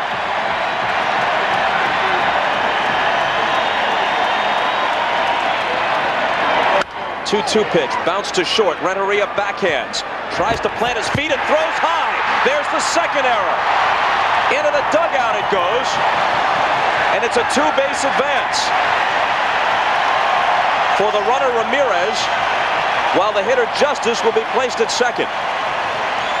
Well, this was a tough play, but watch his back foot slips from under him, so his arm goes under the ball instead of getting on top of it. Justice couldn't pull the ball as he was trying to do, but watch Renteria. Once he catches it, now he tries to plant himself. See his right foot slip, and he can't get on top of the ball, and that's why the ball sailed on him. So Ramirez scores on the play to make it 4-0. See the back foot slip? You can't make a throw from shortstop if your back foot slides from under you like that. Well, there's the Indians dugout. Yep. That'll add another one, and Jim Leland out there now talking with Saunders. I would imagine, hey, telling Tony Saunders, hey, come on now. You know, this thing is not over. A long way to go. You're down 4, but don't give them any more. Don't give them any more than they're going to get themselves.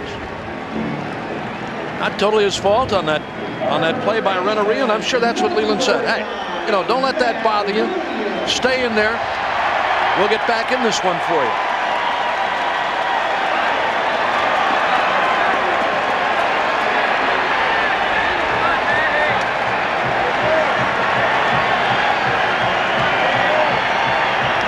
Williams, who singled and scored his first time up.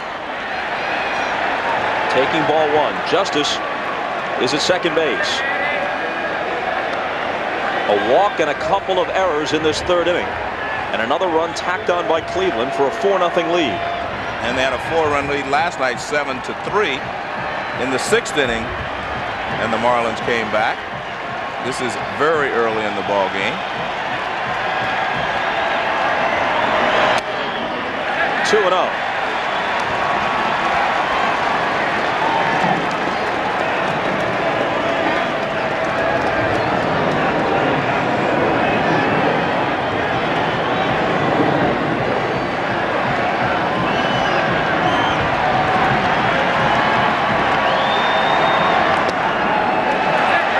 That misses 2. 3-0 to Williams. I am convinced that his changeup is too much slower than his fastball to get these Cleveland Indians hitters to chase it. His fastball is clocking around 91, and that changeup is around 76. That's a little too much difference because they start after the changeup and they're still able to check because it's so slow. Looked like he might have had a green light on 3-0, but didn't find the pitch exactly to his liking. Right on the outside corner, Bob. It looked like Williams was going, Alfonseca, and the Marlins bullpen getting ready.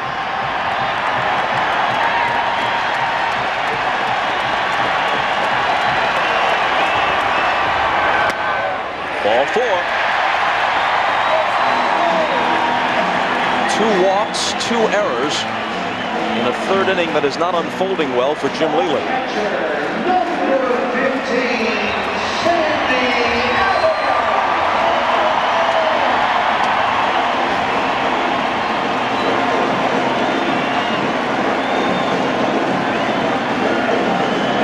Alomar chatting with Jeff Newman to make sure they're on the same page here.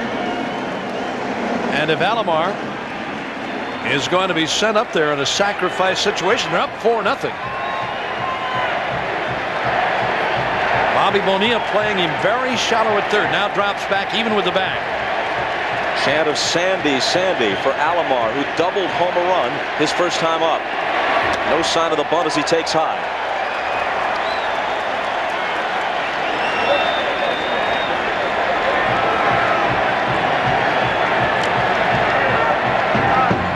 From the way he's beating on that thing, you got to believe there's a picture of Art Modell on it.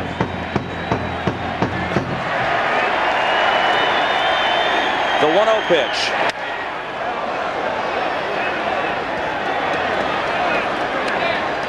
A lot of folks we've talked to, just baseball fans in Cleveland, say that although this year's team, which won 86 games, is not as good perhaps as the 1995 team that won 100, they feel more fondness for it and more attachment to it, and part of the reason is that the Browns abandoned this city, and the Indians therefore mean that much more. 2-1. Well, they've got the weather for it. Now all they need is a football team. He'll be here.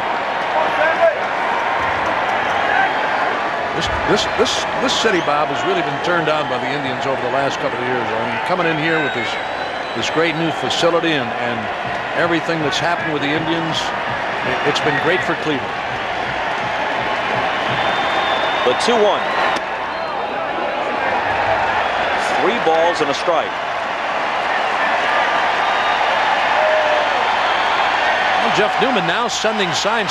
Alomar stepping out to check Newman for signs. He never turned around and looked at Alomar. He was working signs to the runners at first and second.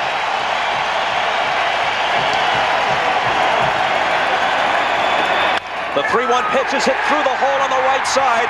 Justice being waved home by Newman. Sheffield's throw is cut off by Dalton. It's 5-0.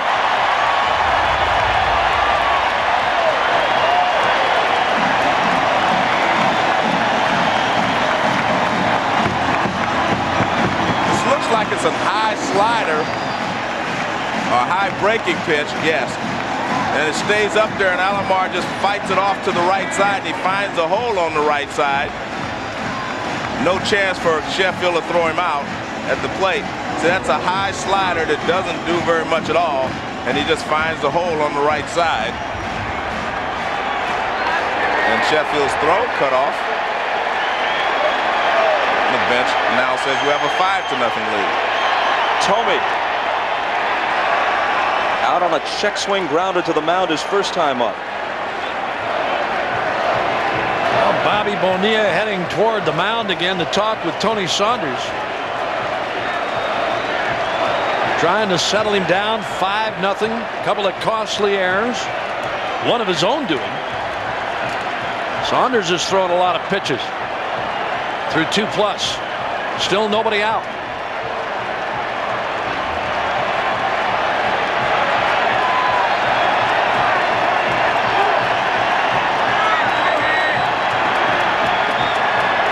We've watched for the last couple of innings, we have not seen any hitters chase anything out of the strike zone.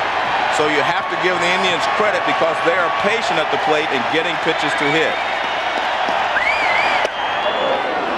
Called strike, 1-1. One thing that Mike Hargrove said about Jim Tomey being in the lineup tonight, he said it just might take the changeup away from Saunders as far as Tomey was concerned. But his first time up, Bobby hit that little check swing back to the mound on a change of pace.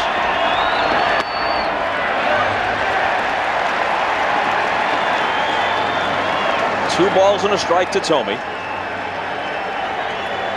who hit 40 home runs and drove in 102 despite a September slump. 2 homers in this World Series. 2 balls and 2 strikes.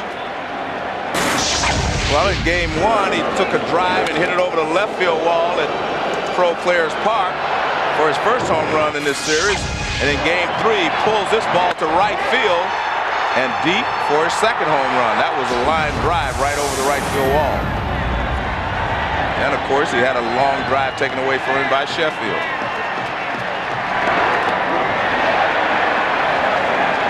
Full count to Thome, who in all likelihood is the last man Saunders will face. You've got the switch hitter Fernandez on deck, who is a much better hitter right-handed than left. And Alfonseca continues to throw. And then Grissom, a right-handed batter, follows Fernandez.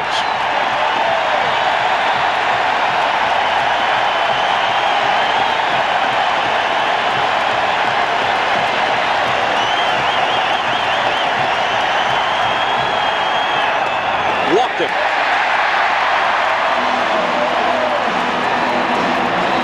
The bases are loaded. Still nobody out.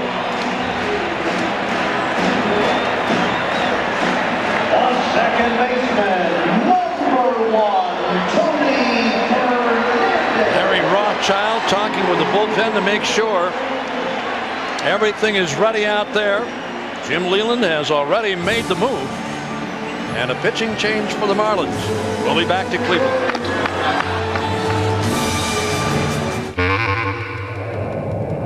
Where is thought? Does thought improve if it's altered by another human's perspective? Is thought better if it is shared with many people?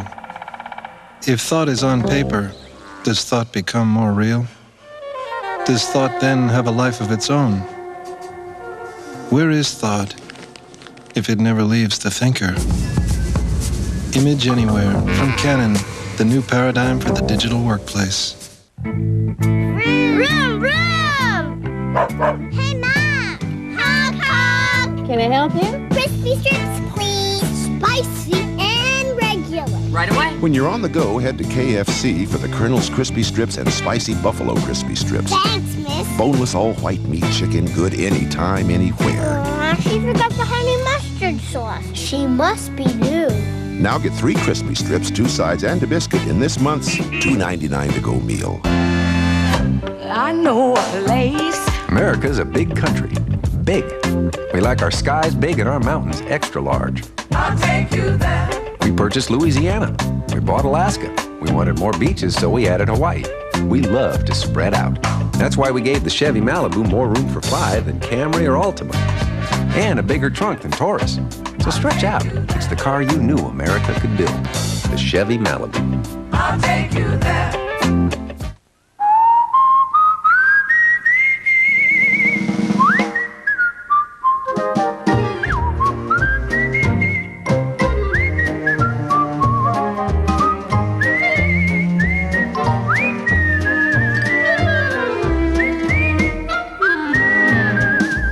We're rolling back prices all over the place. Just look for the happy face. Always low prices, always Walmart. Major League Baseball presents the Ultimate World Series Souvenir, the official 1997 World Series video. All the drama of the 1997 Fall Classic, plus exclusive footage and interviews are in this remarkable video. To order the 1997 World Series video for $19.95 plus $4.95 shipping, use your credit card and call 1-800-787-6227. 1-800-787-6227. A message from Major League Baseball. Well, there's no disputing that, at least not for baseball. It's been a lot colder than this at Browns games in the wintertime, but this is, by the opening pitch temperature, the coldest game in World Series history, and temperatures are expected to plummet down near 30 degrees before the game ends. Alfonseca out of the bullpen. Fernandez from the left side.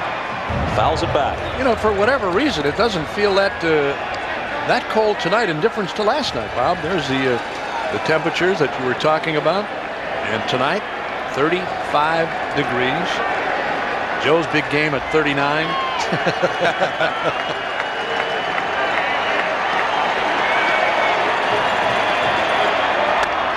High and away to Fernandez. Let me see that graphic again. Did I see Pilgrim's at Pirates.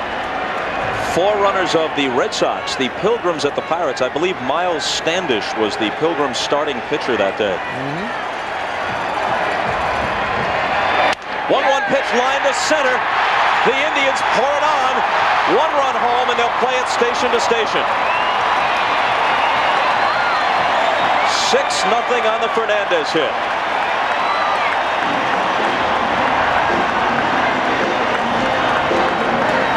Well, he breaks the bat of Tony Fernandez, but Fernandez gets the job done.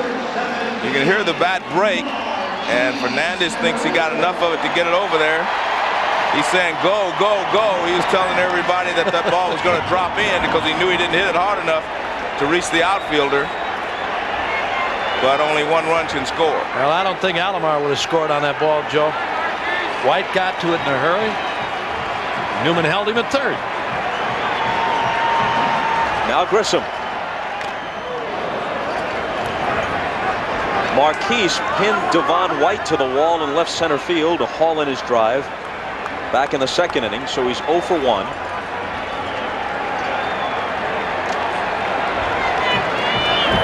Mike Hargrove told us before the game that he doesn't like to get big leads early. I got to believe that he's feeling pretty good right now, in difference to Jim Leyland. Yeah, I think this is preferable, actually. Yeah, that's absolutely. That's boy, is he scared. Usually they say on the other side. Usually they say, give me the lead, and I'll figure out how to hold it. Yep. 1-2 to Grissom, who is 2 off the World Series record in terms of a hitting streak. He's hit safely in all 15 World Series games in which he's participated over the last 3 years. Hank Bauer of the Yankees hit in 17 straight.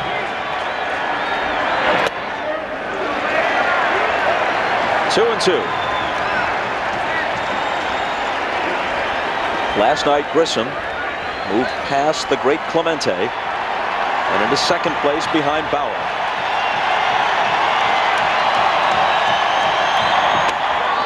Called strike 3 on the inside corner.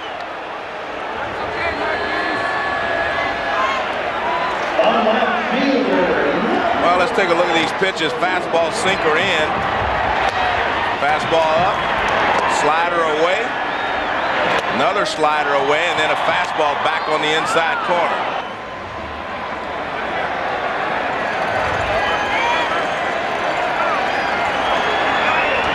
"22 minutes into the bottom of the third. The Marlins record an out. The infield is up with Bip Roberts at the plate. He's struck out and doubled.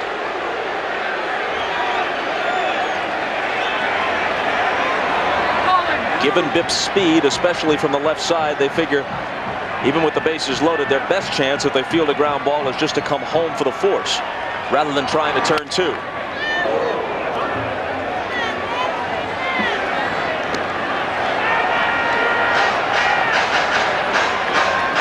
Alomar is at third. Tomey is at second. Fernandez at first.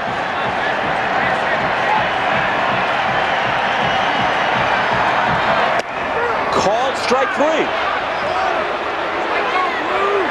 Johnson set up outside, and that's where Alfonseca put it.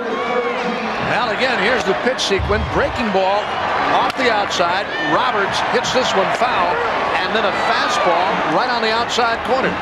Alfonseca agreed with the call. You see him pump up that right arm? Roberts didn't think so. He thought the pitch was outside. Now Vizquel, the 9th man to bat in the inning. Cuts and misses. Little off-speed pitch that time. He took something off a slider, and watched Vizquel chase it down low and inside.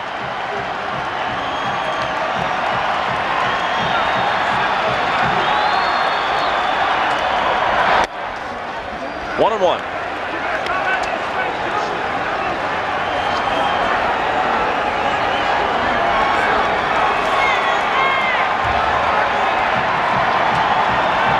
Steps out. Alfonseca is 25 years old. He's from the Dominican Republic.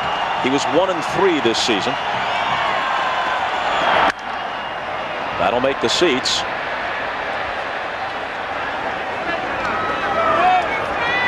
Alfonseca's a big guy, 6'5", 235.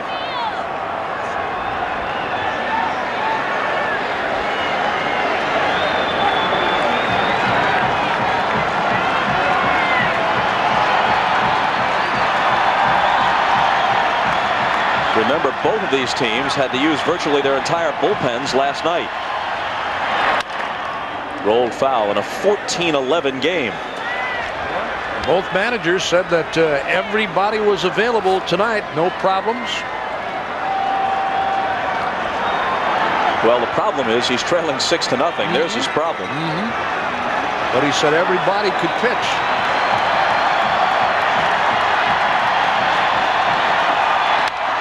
Popped up. Counsell. The Indians score 3 and leave 3. After 3, 6-0 home team.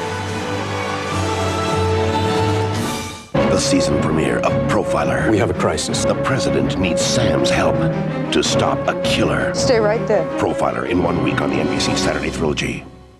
The very thought of you, and I forget to do the little ordinary things that everyone ought to do. It's just the thought of you, the very thought of you, my love. Avis Roadside Assistance. I'm in the middle of nowhere. I hit this huge nail. Sounds like you've got a bigger problem. My 2-year-old's hungry and I don't have a thing. It's a flat. She's on Route 201 near Pine. Oh, and bring some crackers. That's right, crackers. Avis cars come with Avis people, and trying harder is what they do best. I'm going to change a tire, and here's something for the little one. We try harder, Avis. Do you know where Frankenstein and Dracula are? They're not in the movies. They're at Universal. Universal Studios. Theme park. There's real aliens in Area 51. Been there. The Crypt Keeper's film vault. Would you like some fava beans with your Chianti? Norman! Give me back that knife. You need tickets, Ring! Hello, Ticketmaster. Save up to $10 when you go to Taco Bell. Hey, who stole my burrito? Get a coupon good for up to $10 off Universal's Halloween Horror Night at any participating Taco Bell location. Live it, only at Universal Studios. Ford celebrates the action heroes of everyday life. You know who you are. You climb the hills. You ford the streams. You weather the storms. You discover new roads. And somehow, you'll rise above it all. Cars and trucks for California action heroes. See your California Ford dealer. Fred Rogan's World Series post-game show tonight following the game.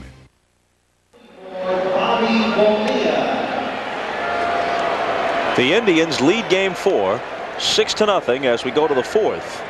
And look at this, it's actually warmed up a bit. Around 38, it was 35 at game time. And the wind chill, we're told, has gone from 15 to 19, making it downright comfortable. Take this coat off. Get rid of this shirt. Turn that guy around, there's a number on his back. It's getting to that time of the year, deer hunting. Bonilla starts it against Wright and takes a ball. For whatever it may be worth, the Yankees overcame a 6-0 deficit in Game 4 of the World Series last year. The pivotal game in their series against the Braves. The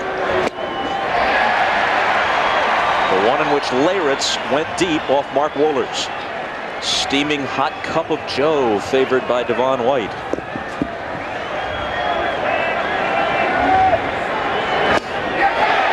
One and two.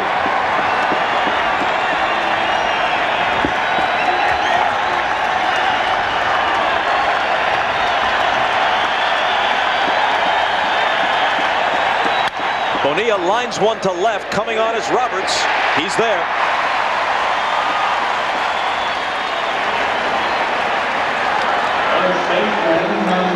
Bobby Bonilla nailed this ball. Line drive, Here's the charge by Grissom. Now watch. That ball really took off on him. Bonilla really hit it hard, but he's gone. Snow starting to fall again. As Darren Daulton connects on one, and this ball is off the wall at the 375 sign. Daulton heads for second, in with a double.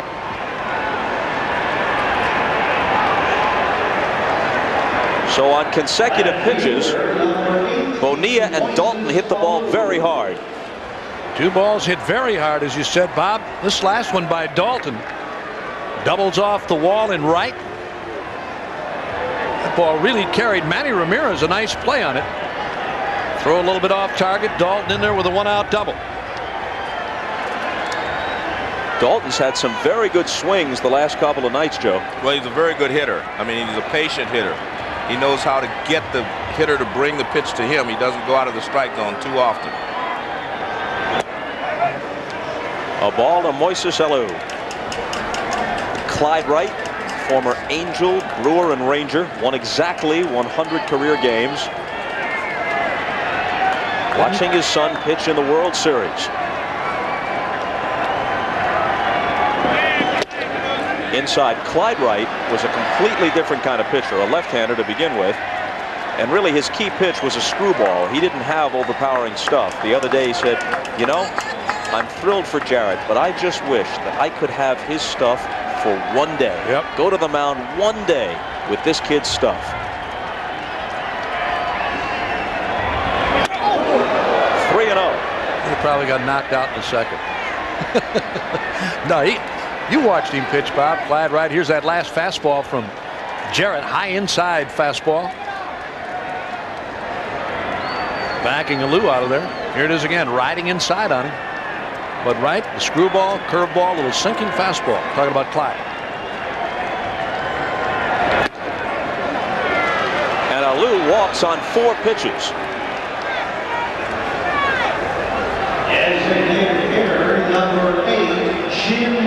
The pitch sequence. Well, his speed is down. The 2 breaking balls, now the 2 fastballs. This one up and in was only like 80-something miles an hour. That one's back to the 95, but his speed is jumping all around here. I don't think he's getting his mechanics down right. He's having problems with his mechanics. He's starting to leave a lot of balls up. Mark Wiley, the pitching coach, keeping track of all this. Eisenreich. He started the Marlins back with 1 swing last night. If he duplicates it, they'd cut the lead in half. Daulton at second, Alou at first, 1 out on the 4th.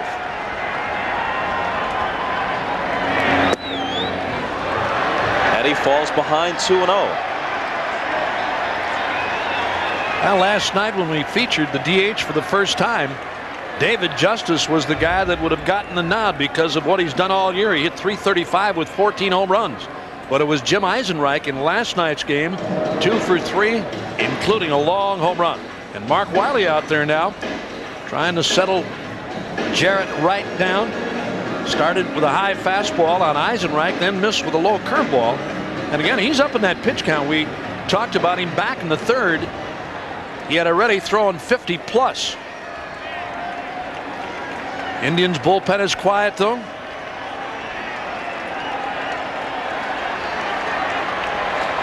Nothing going on out there now.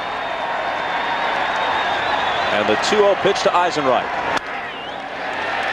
Jim is of course used to the DH role. Had a long stretch in the American League with the Royals and the Twins. Started his career with Minnesota back in 1982. The last pitch hit 95 on the clock. This ball is hit hard and by the diving Williams for a base hit. Daulton being waved home. Roberts has no play on him. It's 6-1. Well, the comparison between the 2 DHs, in my opinion, should be between Jim Eisenreich and Fernandez. Those are the 2 new bats in the lineups. And that battle has clearly been won by Eisenreich, who had a home run last night. Now he drives in a run. Pitches up and out over the plate, and he slashes it past Matt Williams. Matt Williams can't get there. He makes a dive. And Dalton scores easily. Bip Roberts has an infielder's arm and not an outfielder's arm. So Dalton is able to score easily. Here's Charles Johnson. Up and in. It's good to see Jim Eisenreich doing well at age 38, one of the nicest guys in the game. You'll recall when he first broke in, his episodes of involuntary twitching were soon diagnosed as Tourette's syndrome, a neurological disorder. He was on the voluntary retired list several times, actually out of baseball between '84 and '86 before returning in 1987 with Kansas City. 1-0 pitch rolled to the hole. Vizquel gets the force at second, on to first, not in time. But just to get one was something on that play. Well, we talked about how good a player Vizquel is, and we mentioned he just won another Gold Glove. This ball is hit, jams Johnson. It's hit in the hole. Now watch how quickly he gets the ball at second base.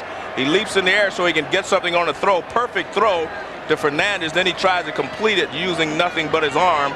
Because he was a shortstop, he has a good arm, but you can't turn it in this situation. Nice play, though, by Vizquel to get the runner at second base, Eisenreich, but they can't get Johnson at first. So now 2 outs, runners at first and third for Counsell.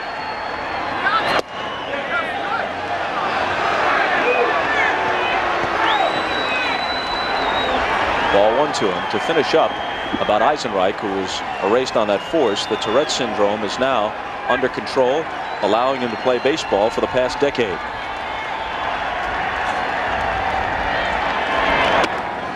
Two and 0. Mike Hargrove talked about Craig Counsell tonight. He said the scouting report that he had read and heard about, as far as Counsell goes, a guy that hits the ball the other way, back up the middle. He said this guy is more of a pull hitter than I was led to believe, and we've seen that from Counsell in the postseason. He lines the 2-0 pitch to center. Grissom started in, goes back, and has it. They get on the board, but they strand 2 and trail it 6-1.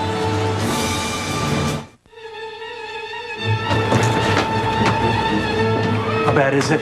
We're dead. How dead? Dead. Check out the flame mail. How many hits so far? Millions, billions, who knows? We should have upgraded the server. Can't. It's not scalable. What now? Lock the door.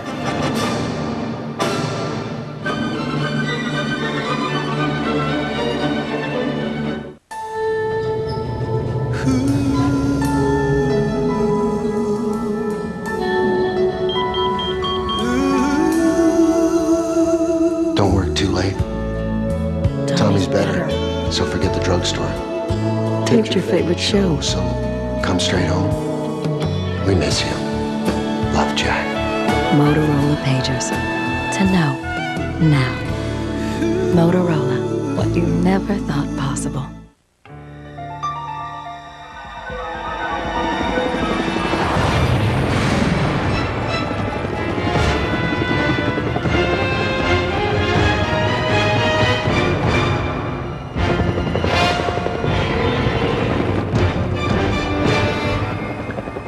Honey, you went out for milk 3 days ago. Come home now. It's just more fun to drive. The all-new Accord from Honda. 2 tickets, $28. 2 hot dogs, 2 popcorns, and 2 sodas, $18. 1 autographed baseball, $45. Real conversation with 11-year-old son, priceless. There are some things money can't buy. For everything else, there's MasterCard. Accepted all over, even Major League ballparks. NBC's coverage of the 1997 World Series is brought to you by Gatorade Thirst Quencher. You don't have to live thirsty. Life is a sport. Drink it up. By Honda, vehicles designed to help simplify your life. By MasterCard. MasterCard, the official card of Major League Baseball. And by IBM, solutions for a small planet.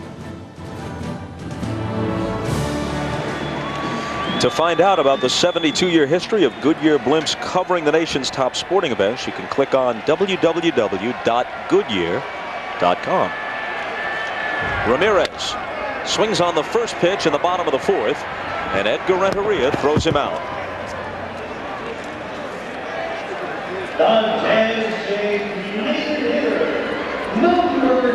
Well, the Marlins need the same kind of job from Alfonseca that they got last night from Heredia to hold the Indians in check and give his team a chance to bounce back, get one here, one there, and then maybe have a big inning.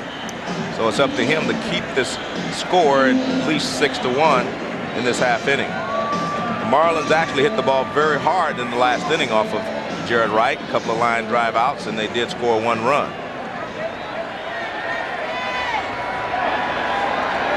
Justice has struck out and reached on an error. Inside to him.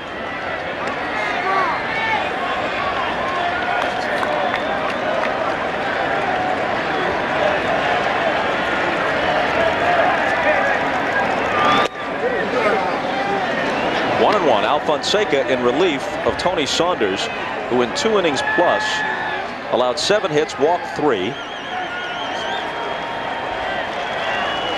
and was generally ineffective.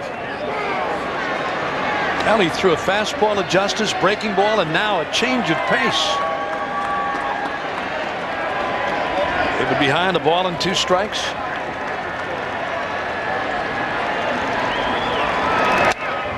Foul back, all 6 runs. Charged to Saunders. I feel one of these times when they start to work inside or try to go inside on Justice, he gets around in there so very quickly. And he's going to go hard and deep to right. 2-2.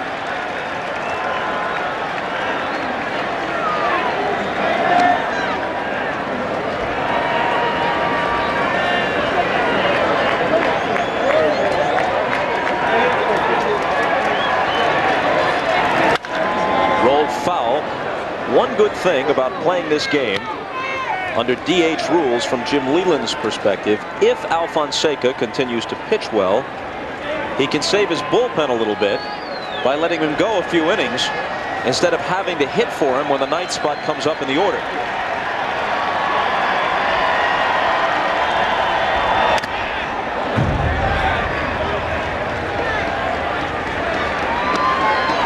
You know, a lot of catchers today have gone to that hockey style mask. In tonight's game, both Alomar and Johnson used the standard catcher's mask.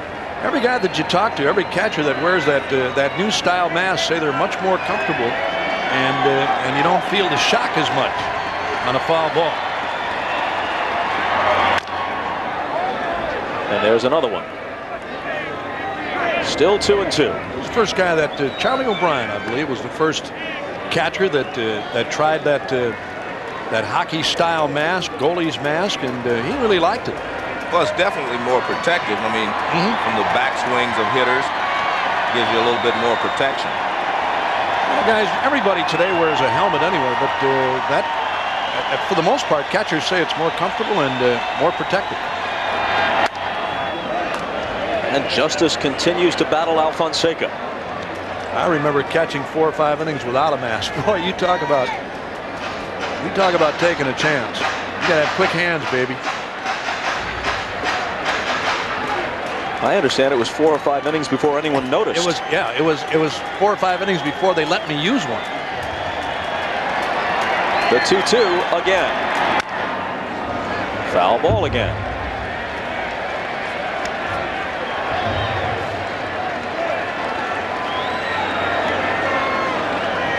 This is Bib Roberts on the Indian bench, and on the underside of his cap, he's written "Never Give Up." Another foul ball. You talk about a jam job that time. Dave Justice's motto apparently "Never sit down." He's up there for the rest of the night. Watch this. Inside, and he lets go of the bat. He can't hang on to it on that foul ball. He just asked the home plate umpire, was that a strike? Greg Koss says no, it was upstairs. Up and in.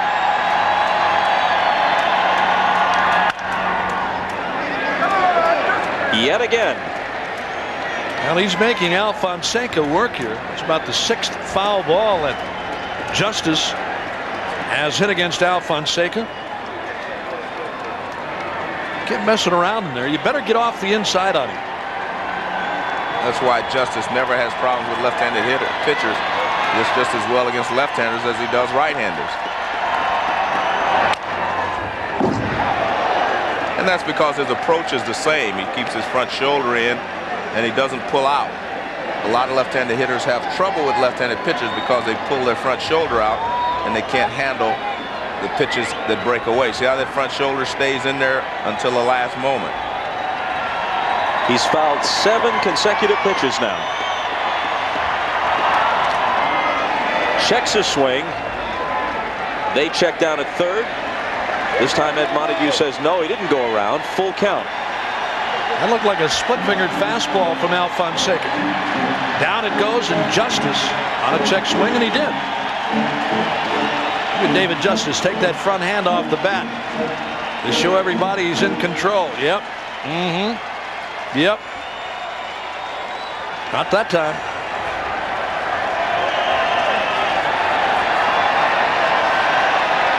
We're in the 4th. 6-1 Cleveland, trying to get even in the World Series. And finally, Alfonseca strikes him out.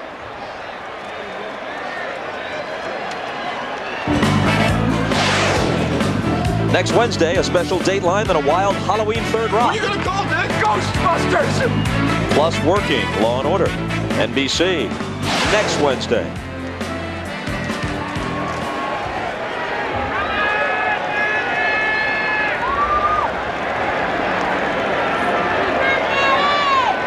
Alfonseca has now struck out 3 since he came in the 3rd. Ball 1 inside to Matt Williams. Took him 14 pitches to strike out David Justice, but he finally finished him off.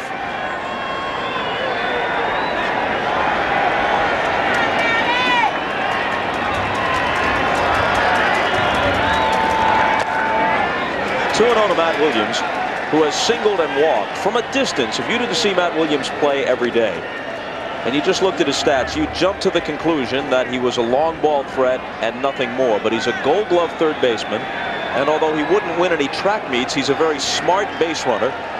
And you saw it as he scored from first on the Alomar double earlier in the game, the way he was able to execute the hook slide around the Charles Johnson tag. Well, he's not only a good base runner, but he's a very aggressive base runner. He will take some chances out there. 3-0. This is a situation where you know that Mike Hargrove would let him swing if he wants to get a good pitch to hit, and we'll let him go.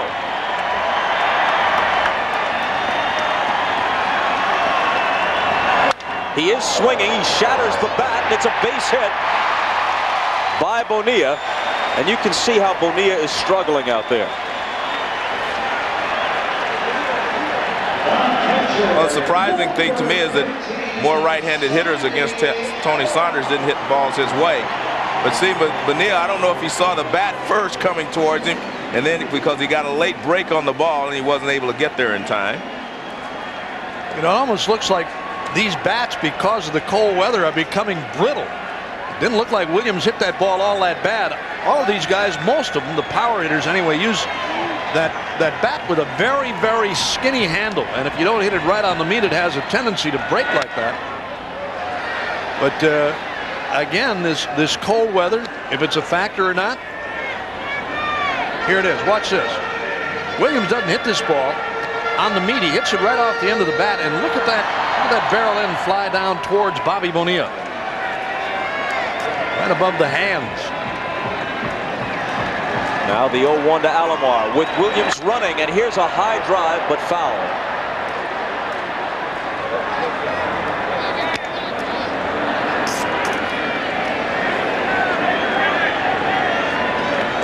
Well, Alfonseca points over to Darren Dalton, says, okay, I'll watch him this time. Matt got a great jump going there. He did not take, Alfonseca did not take much time to check him. Now watch Alfonseca, see, he just goes, looks at Matt Williams, then he goes to the plate, and Matt just took off.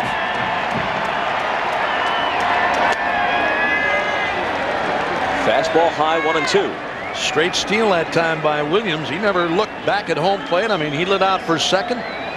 Never took his eye off the bag or the runner. I should say the fielder covering. That would have been Renteria. Pitch fouled off. 2 balls and 2 strikes. I am amazed at the patience that these Cleveland Indians hitters have shown tonight. I mean, that pitch there, just barely off the plate with 2 strikes, and he didn't go. They have made the Marlins throw a lot of pitches in the strike zone, and they've been able to take advantage of it so far. A lot of patience. And a full count to Alomar.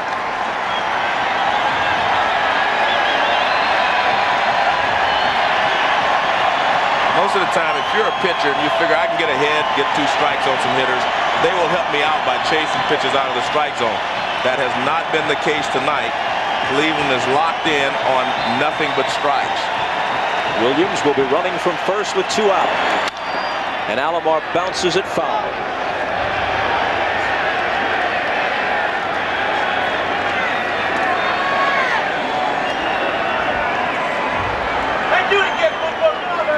Tomorrow, Leland has Livan Hernandez, the Game 1 winner, set to reprise his matchup with Oral Hershiser, who was the loser in the World Series opener. Another foul ball.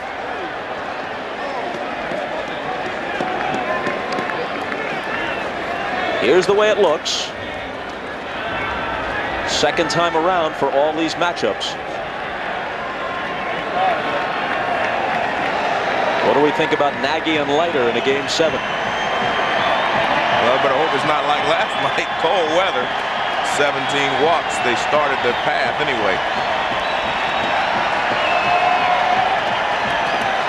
Well, it'll be warmer at least. Right.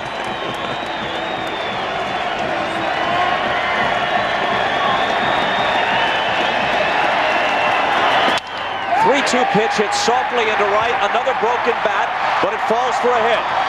Williams to third. And Alomar is now 3 for 3. It's hard to imagine these bats breaking the way they are. And again, everything right above the hands. First on Williams, now on Alomar. Again, watch this. Again, the pitch hit off the end. It was down low and outside. Nice follow through by Alomar, but with only the handle. Watch this. There goes the runner. Pitch down low and outside, and Alomar takes it into right center. And again, the barrel end of that bat winds up out on the infield. Well, when Alomar got to first base, he told Davey Nelson, I hit that ball good. That's what he said. Something's got to be wrong, Joe. I mean, these bats, either the cold weather is doing that. Let's listen. Good boy, Sandy. Nice going, big guy. I hit that ball good. You hit it good? Bat just cracked. You hit it on the fat part of the bat, huh? Yeah. Hey, well, I read his lips, and he said, I hit the ball good. I knew that's what he said. And it did not look like the bat should have shattered like that. Tomey takes a strike. He's 0 for 1 with a walk.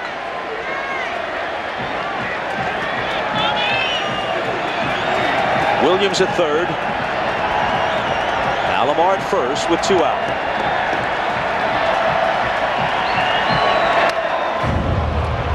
And Alfonseca gets ahead of Tomey, 0-2.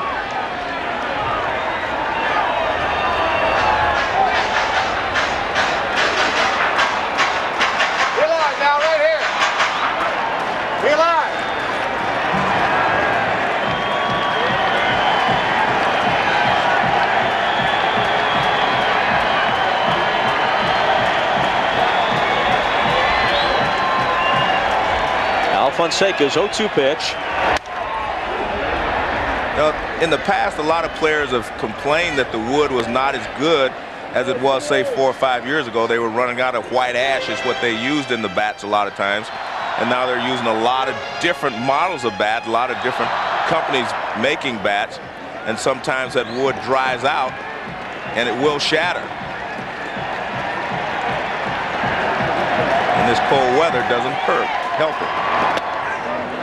He lays off. It's 1-2. As we mentioned last night, you don't have to have played in the major leagues. If you've played baseball anywhere, little league, high school, in cold weather especially, when they get in on your hands and they bust your bat, man, does that sting. You get those bees going in the palms of your hands. It's a strange feeling and not a pleasant one.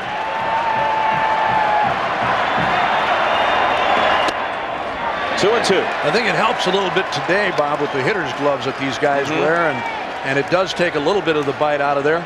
But yeah, you hit one off the end. I even think sometimes when you hit one off the end, it stings you a little bit more. I mean, it jars you more, and down around the handle they sting. Yeah, absolutely.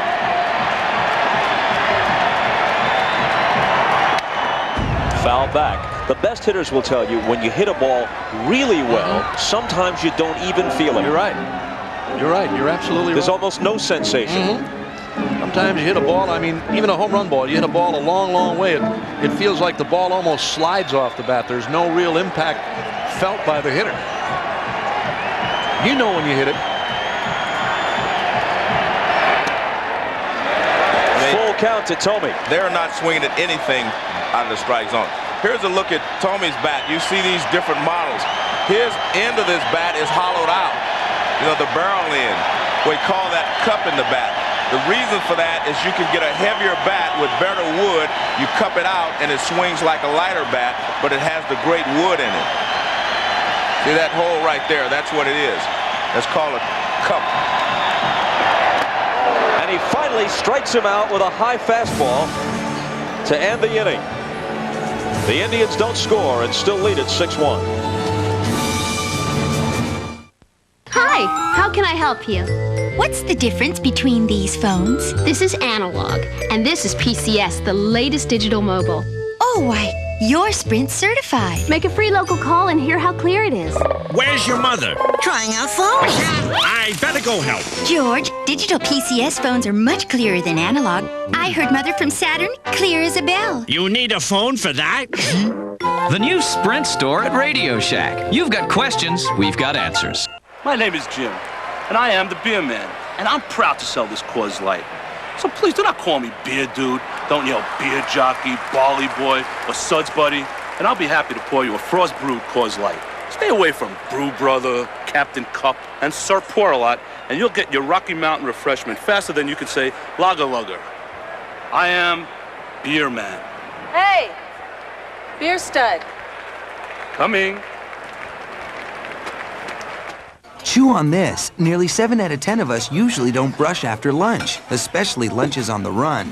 Now, chew on this. Chewing Trident after meals can actually help you fight cavities. So when you can't brush, chew on this. Trident. Stuffy nose, sinus pressure. I'll take something. Now I'm groggy, disconnected. Medicine head? Should have taken Sudafed. Sudafed clears your head without drowsiness. Better? Sudafed for a clear head, not medicine head. Life on land is dry. So pack your bags, 'cause your mouth is going on vacation.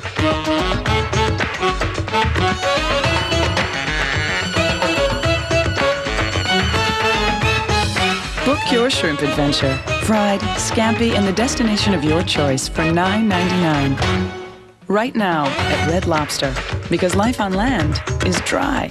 A timeless story. Grow to love me. Of the legendary evil. I will have you! You will never have me! House of Frankenstein, Halloween weekend on NBC.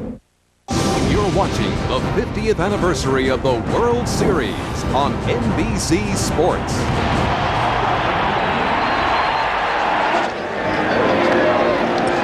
This is between innings. Eric Davis of the Orioles, sporting a very dapper chapeau, is honored as the Roberto Clemente Award winner for 1997 in recognition of his charitable activities and for his courage in continuing to play baseball during his battle with cancer. Well, now to the game at hand. The Indians leading it 6-1, but they may regret, if the Marlins rally like they did last night, may regret the fact that they've left 5 on base the last couple of innings. They had the bases loaded with nobody out after they established a 6-0 lead when Alfonseca came in, and they were unable to increase that advantage. It's 6-1 now. Things have kind of slowed down for the Indians, but Jarrett Wright is still throwing well in the 90s. Working into the 5th inning here. He's throwing 78 pitches through 4+. They had better swings at him last inning than any time in the ball game. He's struck Devon White out both times he's faced him. I still think Wright is capable of 90+. I'm talking about 94, 95. There you see it right there. I think every once in a while he pulls back on that fastball. Not a straight change. He'll take something off the curve, but he's still capable of throwing in the high 90s. 3-2.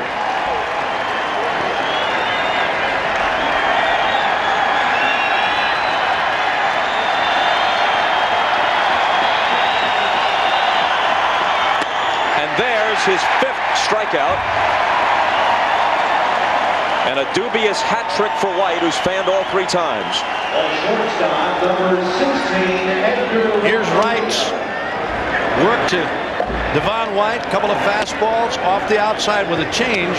There's a fastball outside. Now a fastball right down the middle, and then he chases a high fastball with a strikeout. Ball 1 to Renteria. You can see what the Marlins are going to do. It looks like they're going to make him throw some strikes here this inning. Both hitters have gone up taking.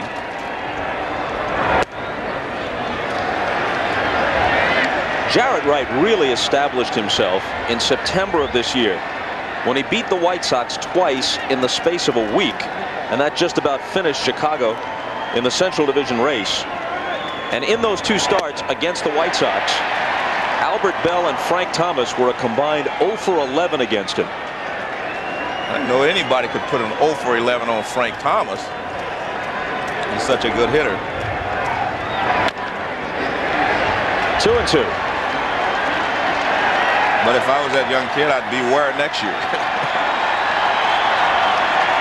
Now this guy, having watched him pitch early when they brought him to Cleveland, having seen him pitch against Milwaukee, I'll tell you, I was really impressed with him.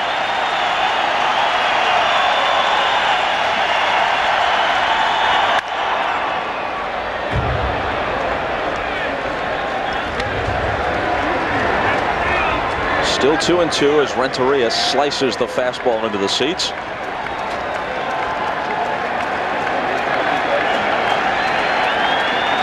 You're permitted to do what Wright is doing on a cold night.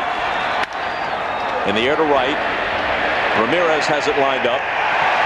You can't go to your mount, but you can blow on your hand without leaving the mound when the weather conditions are like this, just to get some warmth. As long as you don't stick your fingers in your mouth. You're right, Bob. Matter of fact, last night during the game, everybody that worked in the game talking about the pitchers said that it really wasn't all that bad as long as you're able to blow on your hands, get a little moisture in there, and nothing big enough where it's going to make the baseball do funny things, but just to get a little moisture and stickiness on your fingers so that baseball doesn't feel like glass.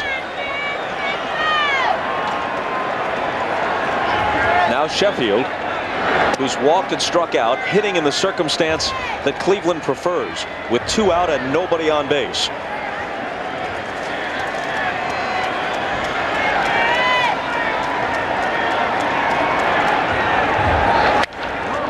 Hits it softly into center field. Sprinting back is Fernandez. He gets there.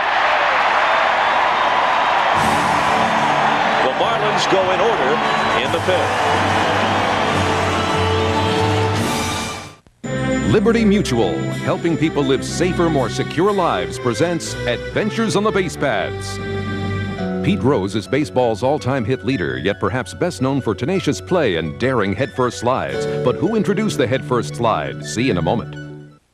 Billy Medved has never missed a summer vacation at his cousin's. Hi, Billy. With roadside assistance from Liberty Mutual, he always makes it. Oh, Billy. Wakey, wakey. Fortunately, with roadside assistance, he's guaranteed he can leave. Bye, Billy. If you have car trouble, we'll send help anywhere, fast. Safer, more secure lives. That's the freedom of liberty. Liberty Mutual. Rose was known as Charlie Hustle for the effort he put into the game, especially on the base paths. But his predecessor was Pepper Martin of St. Louis's famed Gas House Gang, who used the headfirst slide in the 40s as a safe and secure way of getting to a base.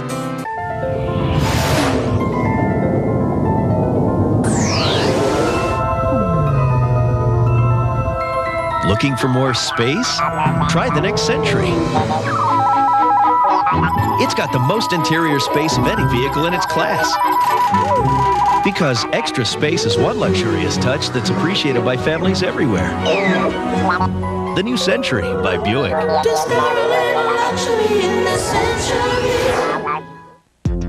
This is no ordinary toothbrush. This is a Braun Oral-B plaque remover. The Braun Oral-B Ultra. Its ultra-speed oscillating brushing action removes plaque better than a manual toothbrush. That's not our opinion, that's clinical fact. And its unique cup-shaped brush head cleans even below the gum line. Dentists recommend changing your toothbrush every 3 months. We suggest you change it forever with the Braun Oral-B Ultra. Now the working definition of birthday party. I don't even know why you have these parties. Nobody wants them. It's always the same cake. And half the time I can't remember the person's name. Sign the card and make it personal. Happy birthday, dear. Fred Savage and Working next Wednesday on NBC.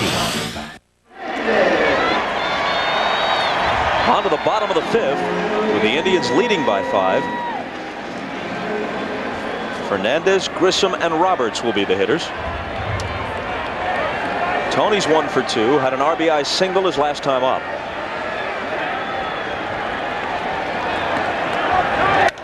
And he swings on Alfonseca's first offering, pops one toward Alou.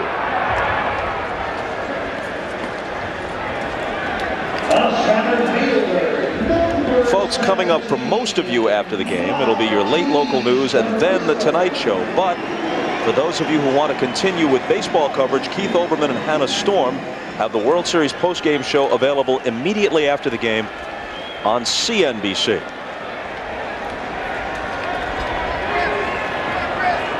Grissom's 0 for 2. I don't know if Moises is confused or not. He has a glove on his hand in the outfield, and he doesn't wear hitting gloves when he goes to the plate. And Grissom jolts one to left center field. Alou going back. White is also there, and at the fence, White leaps to make the catch.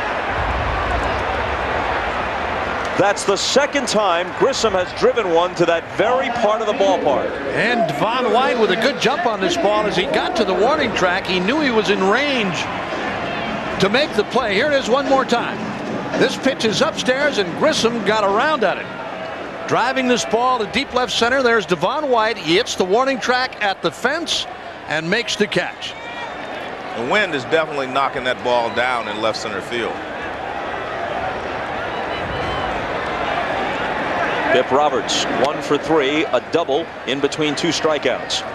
Again, Devon White, he's in cruise control now. He knows he's got room. He took a look at the wall, knows he's got room, and makes the catch. Roberts bounces it to Dalton, takes it himself, and the Indians go very quickly in the 5th.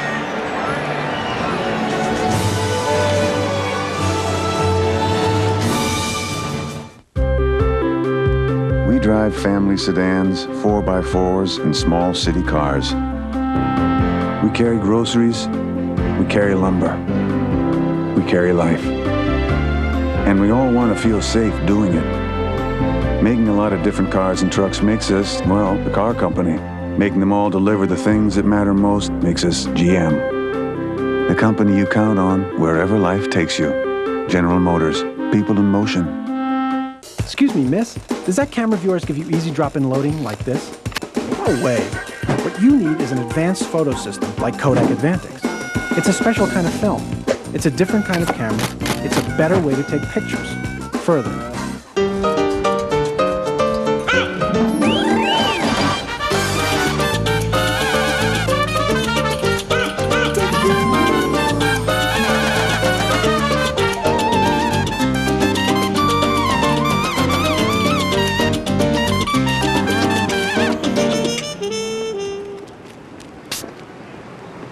Yo quiero Taco Bell.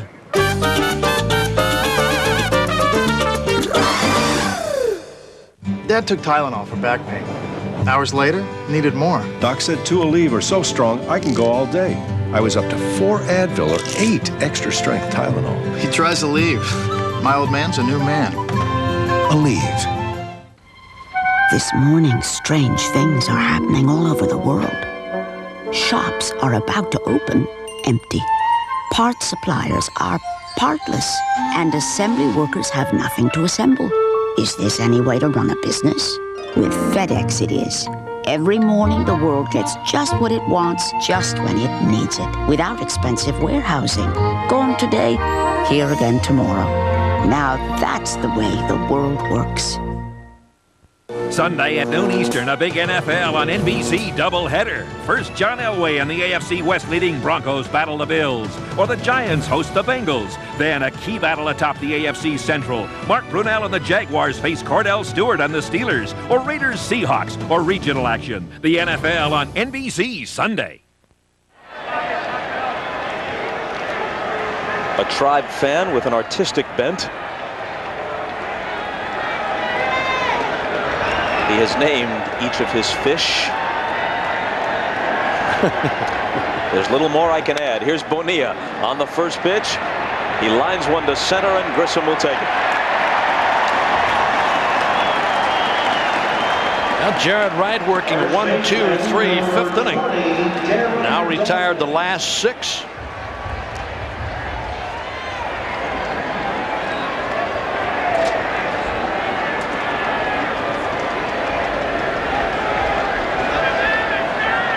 Dalton had a double off the 375 sign in right his last time up. Takes a ball. You know, no matter what you say about this kid tonight, Bob, and he's thrown a lot of pitches. He's only allowed 3 hits in this game. He's walked 4. Actually walked 5. But I mean, still in here in the 6th inning and still throwing hard. Hargrove said maybe 7 innings out of him tonight, maybe even 8.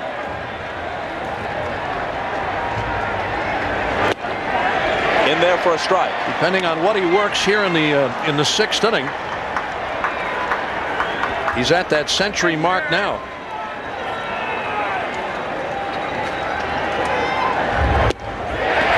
Two and 2.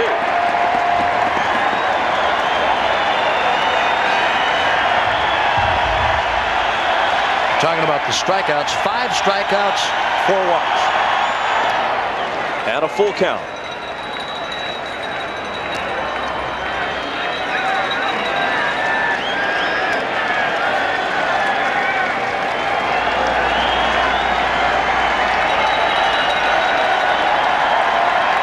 Salou on deck.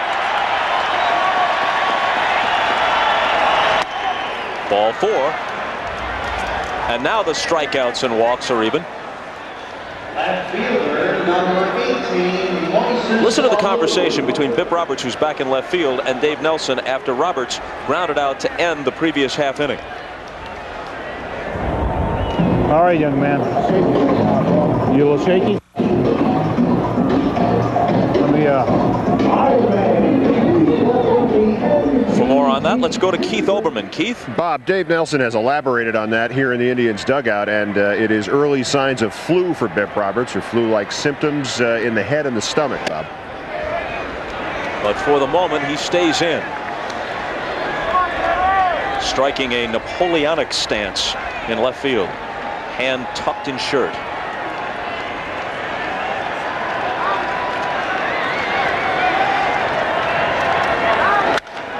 Here's a drive his way, but it may be over his head. Roberts turns and watches it leave. Moises Alou connects with a man aboard, and just like that, it's 6-3. Well, as they did last night, the Marlins, trailing by 4, came back to tie and eventually went on to win with a big 9th inning. And Alou touches them all with a homer on the left. One more time. He's a good fastball hitter, and here's a fastball on the inside part of the plate. Doesn't matter how hard Jarrett Wright throws. If he gives him a fastball where he can reach it, he can handle it. And it was interesting because Moises Alou wears a batting glove in the outfield and none to hit with. And there's the bench. They get excited because they're right back in this ball game. And with one swing of the bat, they figure they have a chance of winning again. Mike Hargrove told us tonight about big leads early in the game. He said, I hate them. I don't like them. He said it seems as though there's a bit of a letdown if you get that 3-4 run lead early in the game. He led 6-0 after 3.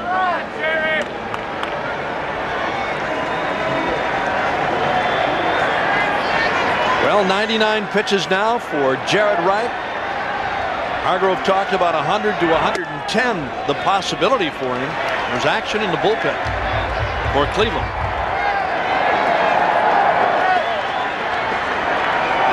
Wright's 1-0 pitch to Eisenreich is inside.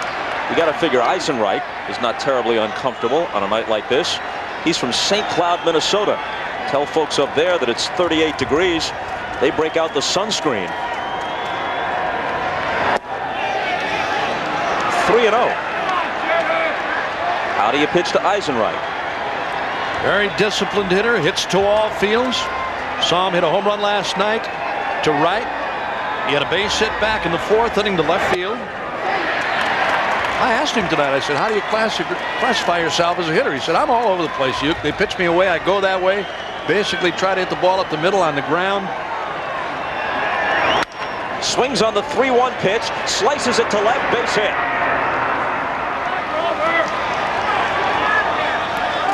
Well, you can hear some grumbling in the stands now. People hollering, get him out of there. And again, Jimmy Eisenreich with a base hit. Only one man out. Here it is again. Fastball out over the plate. He knocks it into left center field for a base hit. Well, as they did last night, Marlins mounting a charge here in the 6th.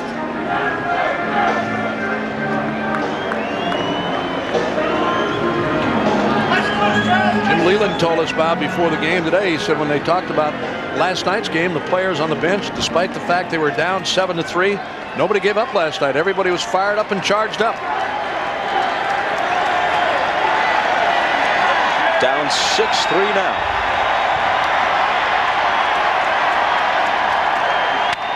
Johnson lines it to Tomey. It's going to be a double play after this little do-si-do with Eisenreich is over with. So they settle for 2 on the homer by Alou. Sea turtles. They bury their eggs on some tropical beach. When the eggs hatch, the babies find their way to the water and across miles of ocean. Now, we also have this built-in sense of direction when we're in our own shells. Karin, the car navigation system from Philips Magnavox. It shows exactly how to get to where you want to go. Man has finally caught up with nature. Everything you've ever thought about quitting smoking is about to change, because today there are new ways to help reduce your urge to smoke, different from anything you may have tried before. Not a patch, not a gum, but medicines only your doctor can prescribe to help separate you from your cigarettes. See your doctor about the new ways that can help you quit smoking. For more information, call 1-888-959-STOP and get ready for success. I want to go shopping. You want Sears Days, our twice-a-year-only sale with the biggest brands at our lowest prices of the season. I want to retire my rake. This 3-in-1 Craftsman gas leaf blower is only $99.99. She wants a race car. Build one with these Craftsman power tools, now just $48.88 each. Sounds like fun, huh? For the biggest brands at our lowest prices, you want Sears Days. Now through October 25th. I want a bigger trunk.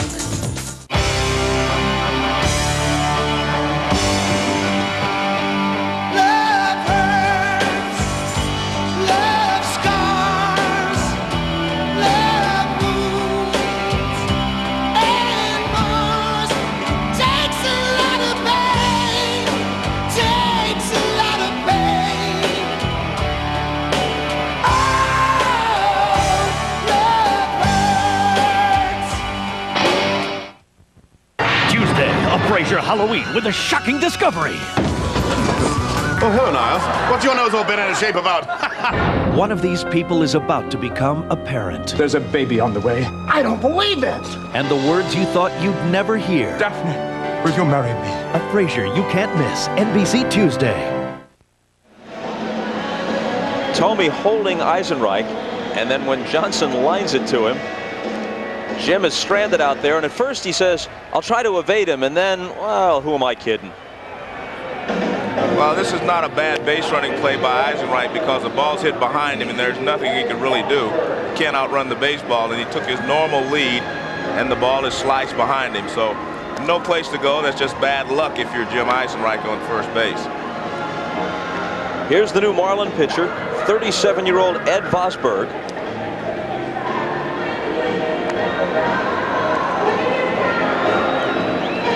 Began the year with the Texas Rangers, finished it obviously in Florida. A combined record of 2-3. Al Fonseca, who preceded him, did a very good job. He pitched 3 innings, allowed 3 hits, no runs, didn't walk anybody, struck out 4. The first man he faced, Tony Fernandez, did single to center with the bases loaded to produce a single run. That run was charged to Tony Saunders, the last of the 6 he allowed. But Al Fonseca, a bit like Felix Heredia last night, comes in and keeps it reasonably in check to give his team at least a chance to stage a comeback. Well, he did a great job. I mean, just like Heredia last night, he held them in check, and now they have an opportunity. They have 9 outs left. They still have a chance to catch up.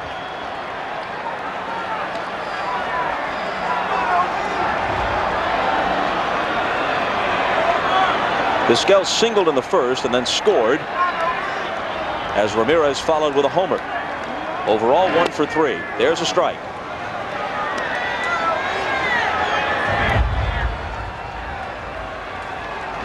Ed Vosberg not considered a real hard throw, although that last fastball in the 90s, you gotta believe they're using a fast gun here. I don't remember Vosberg throwing in the 90s.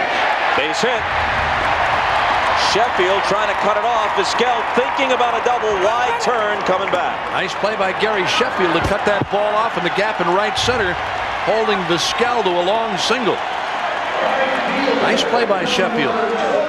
Here's again a breaking ball from Vosberg that time, and Vizquel lines it into right center. Watch the play by Sheffield now into the gap to make the backhanded play. Here's a good throw to second to hold Vizquel. At first he took a wide turn and then wisely held. Watch this. There's the base hit to right center. Vizquel thinking double. Takes a big turn in first and whoa.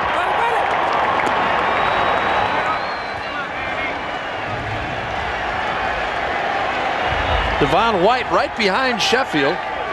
Alphonse and Gaston. I got it. You got it. Just in case Sheffield missed it, Devon White was going to hold the scout at first with that phantom throw. Little outfield pantomime. Dalton's able to pick it up as the pickoff throw got away.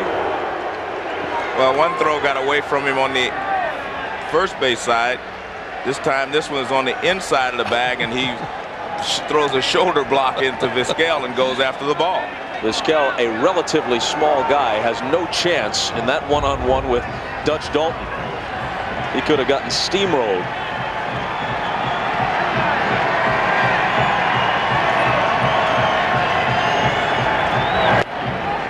Strike 1 to Ramirez. He's homered, he's walked, he's grounded out.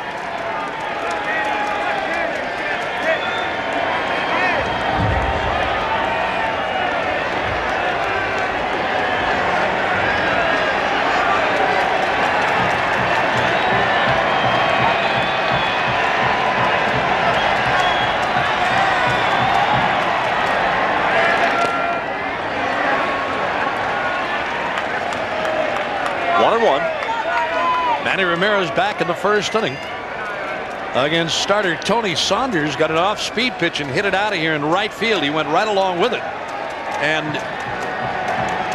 he gets almost the same kind of stuff from Eddie Vosberg. There it is right there. Tony Saunders threw an off-speed pitch down low and away, and he hit it out of here in right. Get basically the same stuff. Now Charles Johnson wants to talk things over with Ed Vosberg. Vosberg, breaking ball, change up. He's got a curve change, fastball that'll run away from a right-handed batter.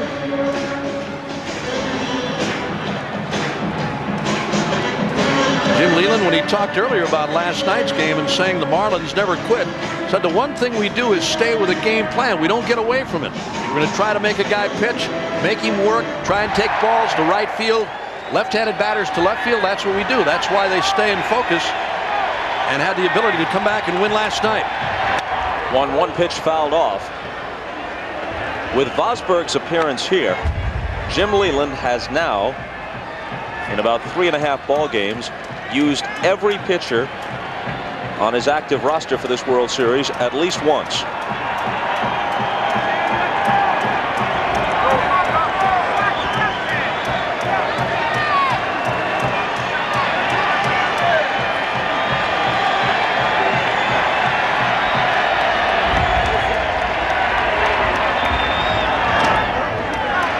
Two and two. Talk about a guy who's been around. Vosberg is 37 years old, came up to the majors in 1986 with San Diego, then disappeared to the minors until 1990 when the Giants brought him up.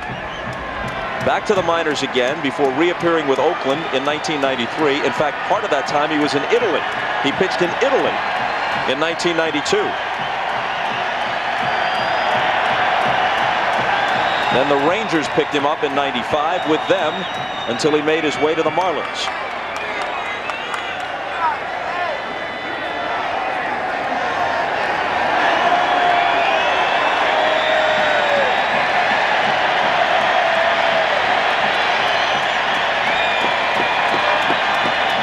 His 2-2 pitch.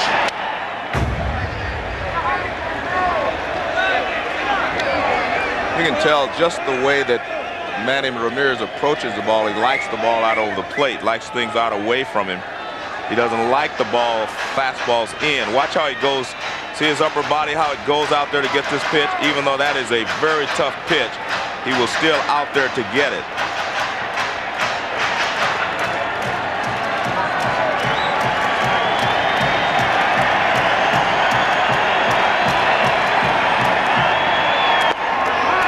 Full count.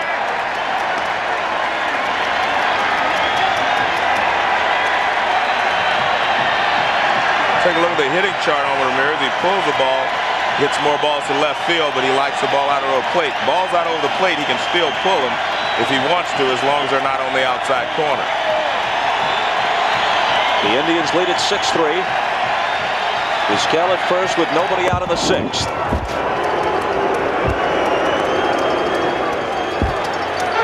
Because this team has not scored any runs since the 3rd inning, you can almost expect for Hargrove to try to do something here. Go ahead and send Vizquel from first base just to try to get his team back into the groove. There he goes. Swing and a miss. Throw from Johnson. He decides to go back, and he makes it as Counsell wasn't able to hold on to the ball. Charles Johnson really upset at himself, Bob, that he threw that ball without taking a longer look at Vizquel. Vizquel only ran about 15 steps and then pulled up. Johnson fired, and this ball was tailing toward right field away from Counsell. Watch this. There's Vizquel pulling up right now. He sees the strikeout by Ramirez, and then the ball mishandled by Counsell as he went to make the throw back to the bag. There's Vizquel's break. He's got his eye on the batter all the way. Swing and a miss. Now the throw to second. Counsell can't handle it. He tried to get the exchange too quickly, dropped the ball, and Vizquel gets back safely. That throw from Johnson tailing a little bit toward right field. And a ball to Justice. Watch it again. Well, what happens, really, watch him again. Counsell takes his eyes off the ball, and he looks to see where Vizquel is, and he knows he has to hurry. And you mentioned he could not make the transfer. Well, Charles Johnson unhappy with that throw. He knew that ball sailed a little bit on Counsell, and Craig couldn't handle it. Didn't handle it cleanly, and he got back. Normally you see a catcher in that play, Joe, run right at the runner instead of making the throw. He runs at the runner to get him to commit one way or the other. The runner goes. Johnson gets a chance to throw. It's a little off the bag, and it skips into center field. But Vizquel will not advance.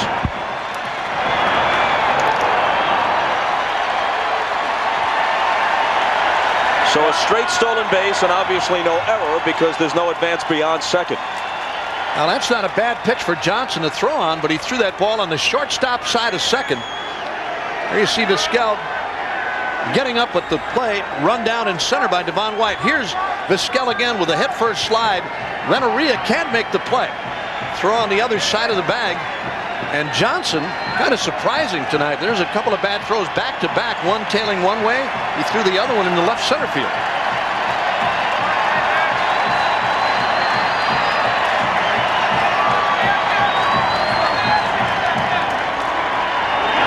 And now Justice rolls one foul. Well, he's only in his 3rd year in the major leagues. He played his college ball in Florida. His home field is in South Florida. He can't have caught too many games in conditions like this. Well, I still think Marlins fans and players alike are surprised to see back-to-back throws like that from Charles Johnson. I really do.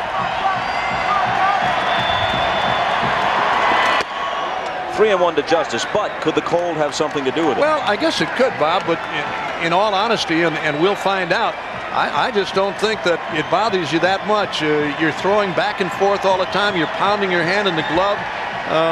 If indeed the baseball was a little bit slippery, had a lot of velocity on it, just made 2 bad throws.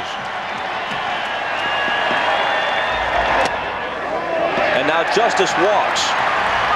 The Indians lead 6-3. They were up 6-0 at one point.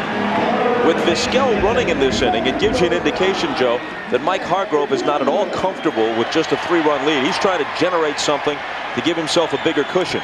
Well, it's exactly what he said. Sometimes when you get an early lead, your team kind of just goes through the motions, everyone trying to drill the ball in the gaps and trying to score runs by themselves. So what he tried to do this inning is play baseball. He's tried to move the runners on a hit and run, and he's let Vizquel go ahead and steal.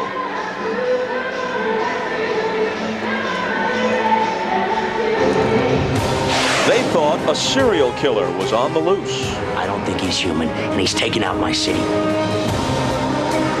The only explanation was impossible to believe. It's the House of Frankenstein, 1997. NBC, Halloween Sunday. I find it all impossible to believe.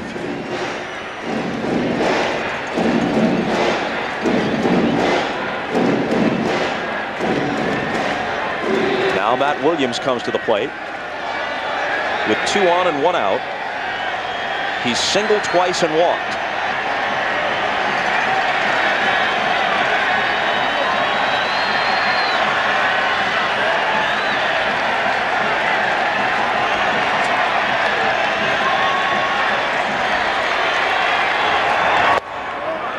And a ball. For those of you scoring at home, and I wonder how many people still do that, just for the record, on the play where Ramirez struck out, Johnson's throw sailed and Vizquel appeared to be hung up, but counsel couldn't make a play.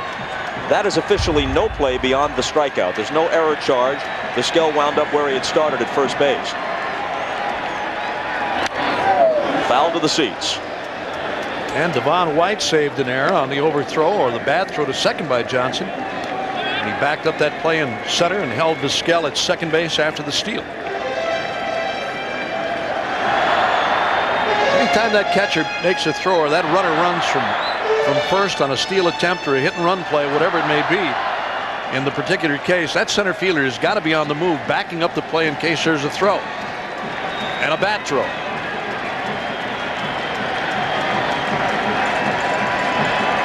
The 1-1 pitch. Misses. I remember as a kid listening to a game, I'd hear Red Barber or Mel Allen say, for those of you scoring at home, and I always felt like I was a slacker. I mean, I thought I was a pretty good fan, but seldom was I really scoring at home. You're not jumping in here, you're not helping me at all, huh? That play there, I was 8 years old. Inside 3-1. And you still are.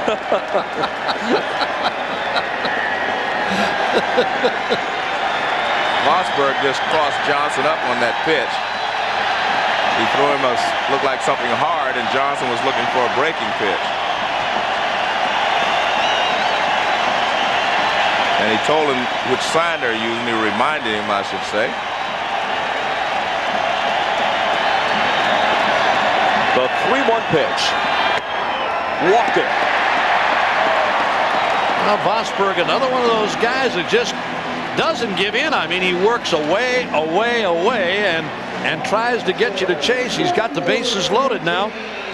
with only one man out, and Sandy Alomar, who's had a good night. Coming in here now. Double to left center his first time up. That produced a run. Then an RBI single the other way in the third. And a 2-out single in the fourth. A broken bat job that time.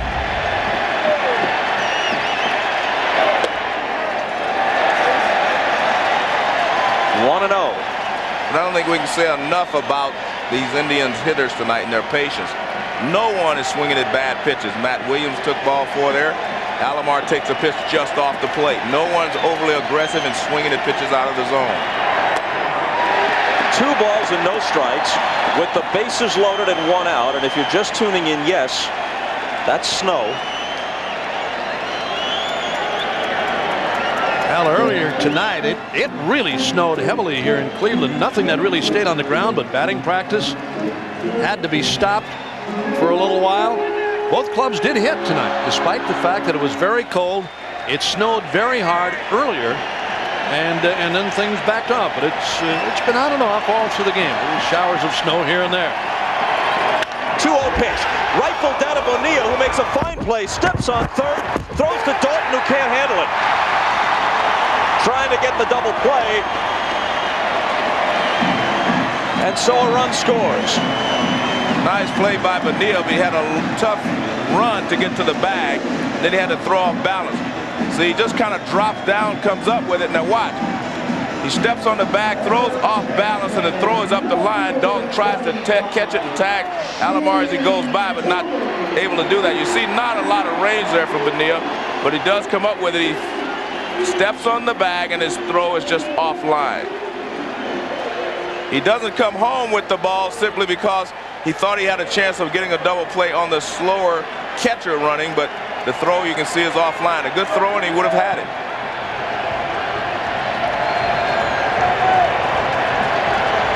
So Vizquel scores to make it 7-3. Now Tomey hits one to left. Alou has it lined up. A run for Cleveland in their half of the 6th, making it 7-3. Does that sound familiar? The con is on as players take a bite out of the City of Angels. I hate LA. Players NBC Friday.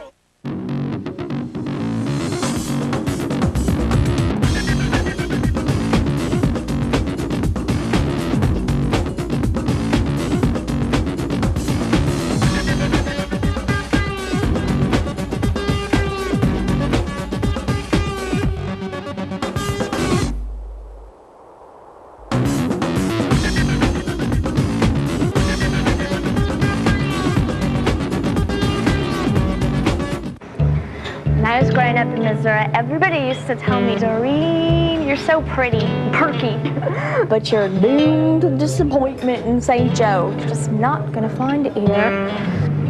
He said, Doreen, you gotta pick yourself up and just go on out to California, go to Hollywood. So I did, and you know what? They were right. The cheese is a lot better here. Look for the real California. It's the cheese. Here's my idea. I think Best Buy ought to get me in a Rolling Stones concert. Rolling Stones! We're here. I need to know where my seat is. Front row, man.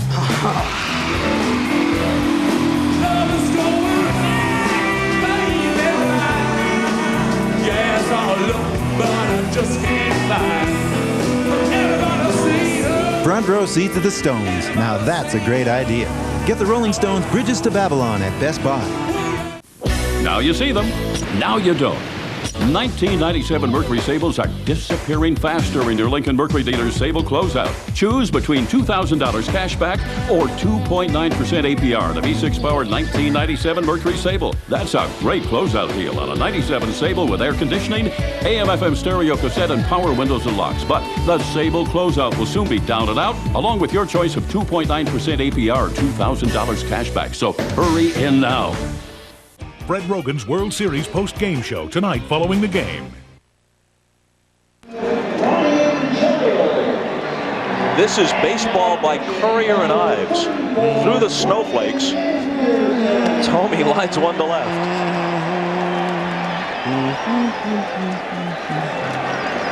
And as best we can read it, the temperature around 37, 38 degrees. It's not bad. Not too bad. New pitcher in shirt sleeves, Brian Anderson. What is it with all these guys without the long sleeve shirts? We asked Jim Leland about that tonight. He said, really? I didn't notice. And a new left fielder, Brian Giles. As we noted earlier, Bip Roberts wasn't feeling well. Early onset of the flu, it seems. And so Giles replaces him in left.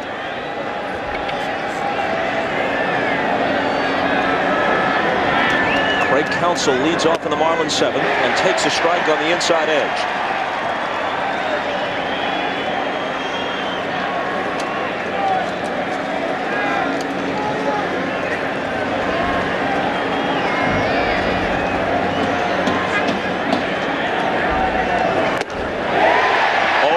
Last night, the Indians led 7-3.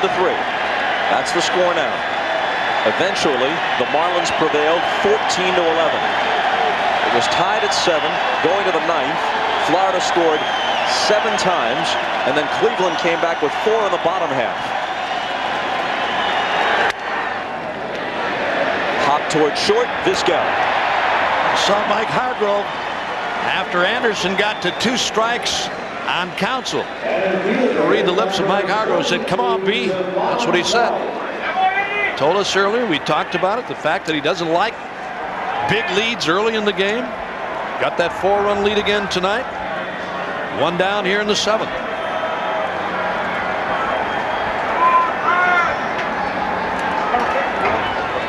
Devon White happy to see anyone other than Jarrett Wright, against whom he struck out all 3 times.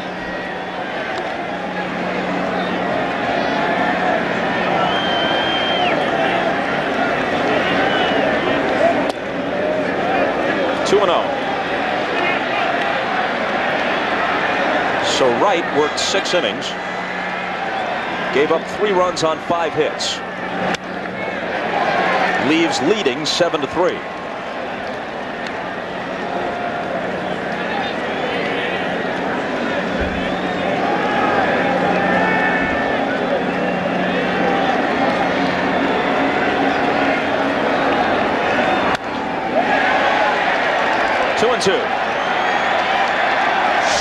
Here are the 3 strikeouts. First one, he couldn't check his swing as the leadoff man in the game. Then he goes after the pitch on the outside edge, doesn't get it. Then he can't catch up with high heat. Now he turns around to the right side against Anderson. And strikes out against him too. Wow, beautiful change of pace that time from Anderson. Look once again, the sequence off the outside corner. There's a fastball. Swinging a foul. Fouls again. There's the off-speed pitch. A change of pace down low and away. Struck him out for the 4th time tonight. And Devon is really having problems with the off-speed pitches from both sides of the plate. 3 times by Jarrett. And now Anderson.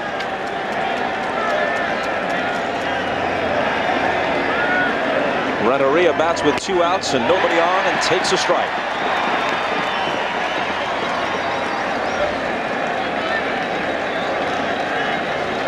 In case you're wondering, 4 strikeouts in a World Series game is not a record.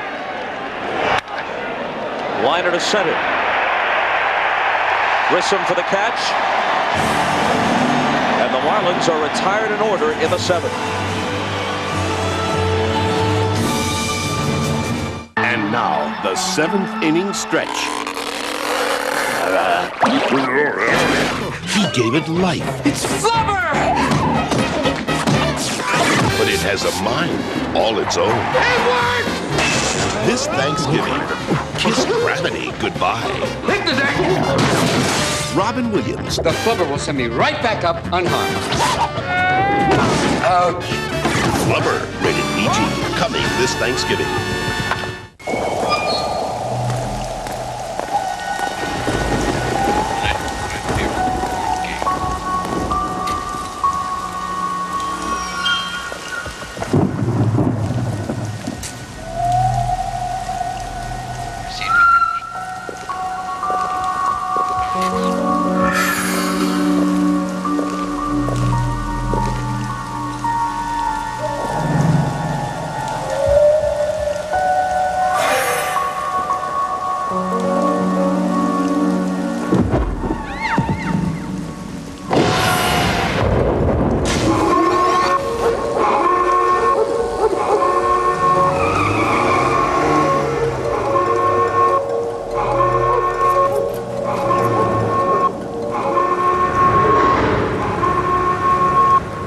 The all-new Intrigue, a sophisticated twist on a sports sedan.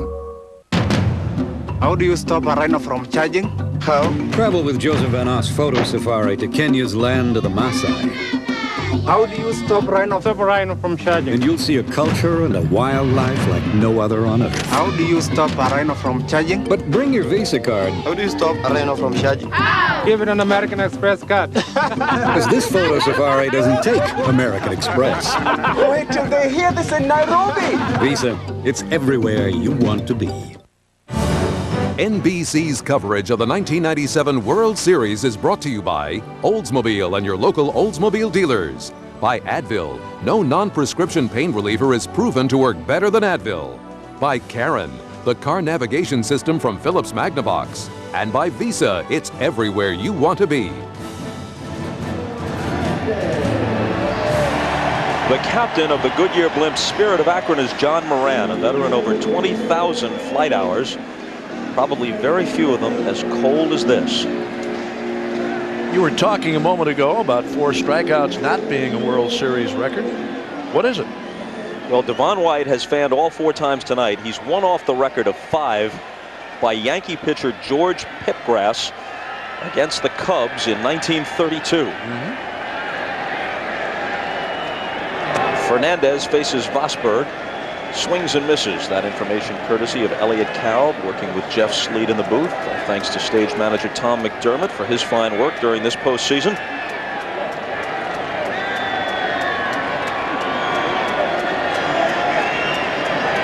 (7-3) Cleveland.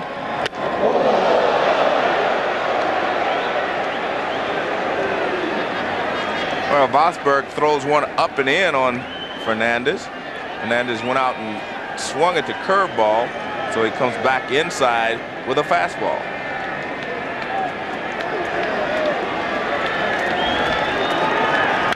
And he lines it to right for a base hit. Sheffield toward the line. Fernandez a wide turn, but he's content with a single. Although Tony Fernandez pennant-winning home run off Armando Benitez of the Orioles was hit left-handed, he's done much of his damage this year from the right side. He hit around 400 right-handed during the regular season and over 400 from the right side in the playoffs.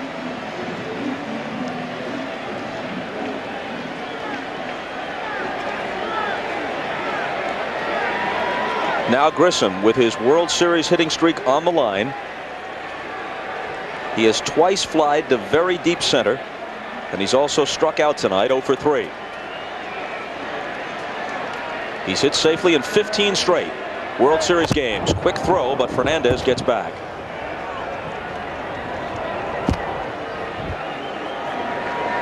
Tony Fernandez has proven that he can be a very valuable player on a ball club, although he would love to still play shortstop. I don't think he is capable of playing shortstop on an everyday basis on a pennant-winning team anymore, but he's such a good player that he can play second base, he can play third base, he can play an occasional shortstop and still do a great job. Chopped off the plate. Bonilla comes in. He'll have to make a quick throw, and he got him. Grissom nearly kept the streak alive with an infield hit. Only the strong arm of Bobby Bonilla stops Grissom here in the 7th inning. Bounces that one right off home plate. Bonilla with the charge. There's the grab, and now he really fires to Dalton, and they got him. Just got him. Watch this, right off home plate. Big bouncer. Bonilla the charge. Grissom busting down the line. They throw him out by a half a step. So Marquise is 0 for 4.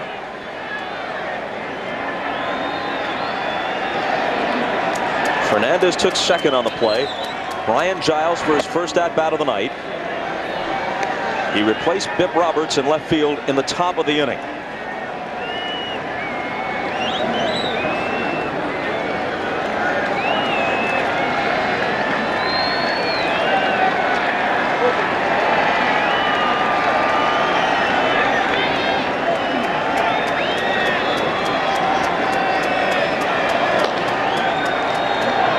Jay Powell up in the Marlin bullpen. Giles hits one into center field. Devon White coming on, can't get there. Fernandez waved home. It's 8-3 on the hit from Giles. Excellent base running by Tony Fernandez. He looked to see where the outfielders were playing before the ball was hit, and he knew that left center field was open, and there was no way that Devon White could get to it. Giles fights this fastball off on the inside part of the plate and sends it into shallow left center field. But Tony Fernandez, you can see he's running all the way. He knows that that's a base hit. All base runners should check the outfield to see where the outfielders are playing when you're at second base. Well, the Indians bench again. They're up by 5 now at 8-3. Big base hit by Brian Giles.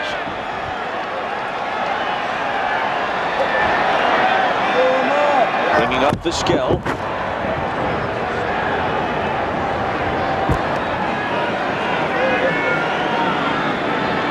So Fernandez singles, takes second as Grissom bounces out and comes home on Giles' soft single to center.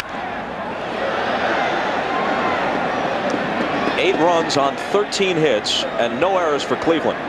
3 runs, 5 hits, 2 errors for the Marlins.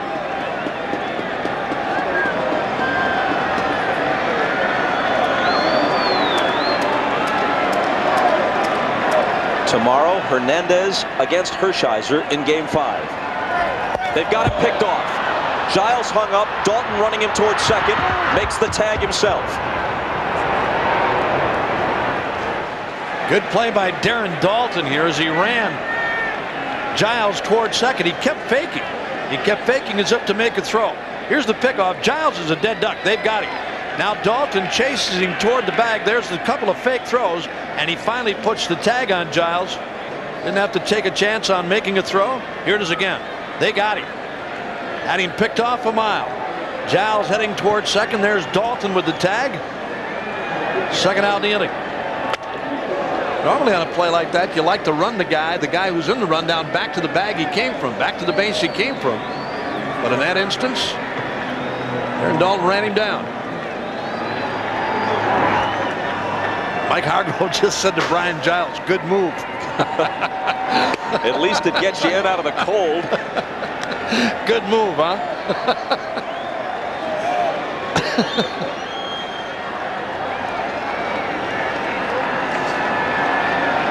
Borders, Alomar asking Giles, so how is his move? Good. Evidently. Alou coming on in left field, gets there to make the catch and retire Omar Vizquel. But the Indians make it 8-3 with a run in the 7th.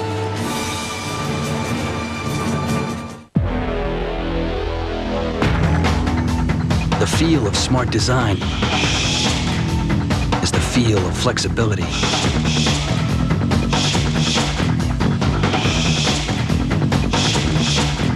Schick Tracer FX is the only razor that flexes to cover every sensitive curve. A design so smart, you can feel it. Schick, the feel of smart design. Dave Thomas is on the coast asking everyone about Wendy's new fresh stuffed pitas. Your pitas are dreamy, Dave. I thought you liked them. Wendy's fresh stuffed pitas, the only way to describe them is Fabulous.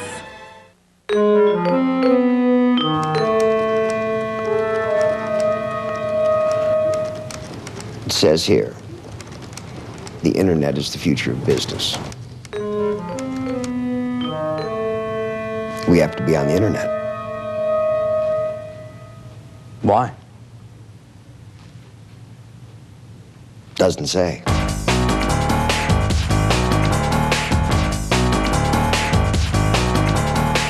Tell us the truth, Dr. Trang. Which battery will last over 30% longer in these digital cameras? Duracell or Energizer?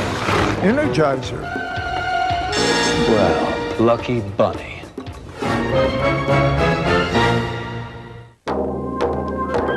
Only by going alone in silence can one get into the heart of the wilderness. All other travel is mere dust and hotels and baggage and chatter.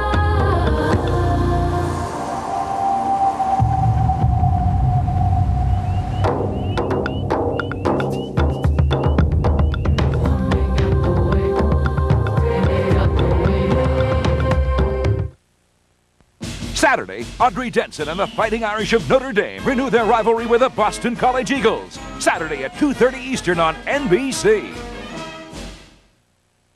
You're watching the 50th anniversary of the World Series on NBC Sports.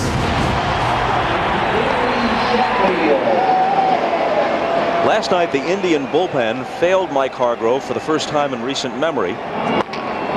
Tonight, trying to protect what is now an 8-3 lead as we move to the 8th. He's got the right-hander Jackson and the left-hander Assenmacher up.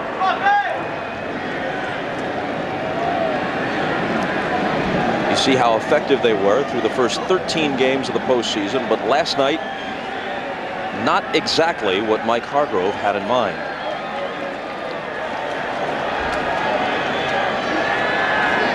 Sheffield leads off in the 8th. Joe, when you see him do that little twitching motion before each pitch, even though it's not the same move, is it the same idea that you had when you twitched your left arm? No, mine was a little different in that I was just reminding myself to get my elbow away from my body. What he's doing is getting his bat started, so he never stops it. He never stops his bat. Compare and contrast. I like yours better. I can't hit it as far as he can, no. I couldn't hit it as far as he can. But it's interesting when you twitch your arm just before you enter a notation on your scorecard. Some habits are hard to break. That footage, by the way, although we didn't see the play, was from Game 7 of the 1975 World Series 22 years ago tonight. Joe Morgan's 9th inning hit off the Red Sox Jim Burton snapped a 3-3 tie, gave the Reds a 4-3 win and the championship in Game 7. And it wasn't cold either. At least it didn't feel cold.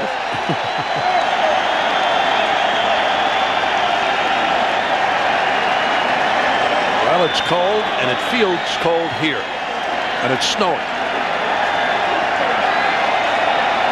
And the 2-2 to Sheffield. Tomorrow's supposed to warm up. Actually, they say in the 50s tomorrow, with a slight chance of some precipitation, but nothing major. Should be all right tomorrow. Good, because I understand had this continued, they had planned to replace the 7th inning stretch with the 7th inning Iditarod. Plenty good. Another 2-2 pitch, and Sheffield is gone.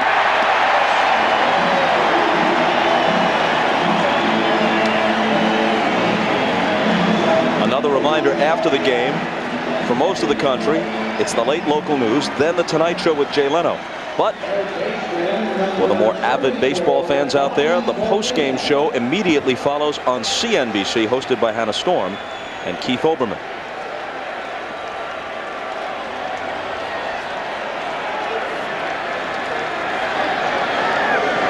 Anderson to Bonilla, fouls it back for strike one. We're in the 8th. Cleveland leads it 8-3, trying to put a Game 3 disaster behind them and square the series at 2 games apiece.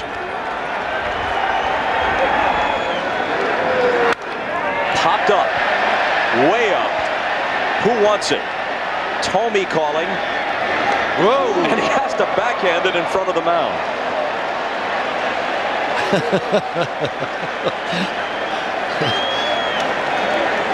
Jim Tomey just said, I called it. I called it. I called it all the way. Williams was coming from third. This is a towering fly ball off the bat of Bobby Bonilla, fighting the snow. Tomey said, I made the call. I called it. Made the backhanded catch with Williams right alongside of him. Another one out of play. Yeah, but usually on those high pop-ups on the infield, you let the Gold Glover take it. And Williams won another Gold Glove. Look at Jim Torrey. Piece of cake. Hit hard through the middle. A 2-out single for Darren Daulton, who's now 2 for 3 with a walk tonight.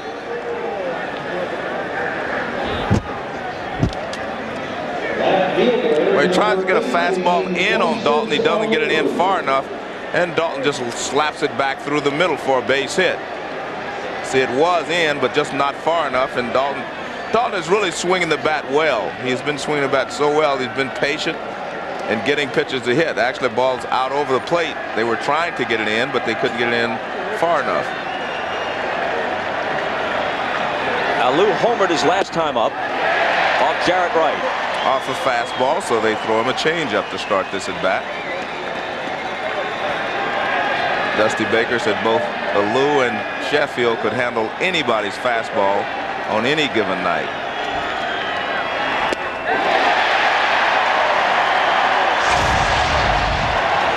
Here's his home run, fastball in, and he drills it over the left field wall. That's against the wind, and he's still got enough of it to get it out of here. But he's really swung poorly at these changeups that they've been throwing in the last couple of days. Anderson ahead of him 0-2. He reaches for it, pops it wide of first. Thome leaning in and making the play.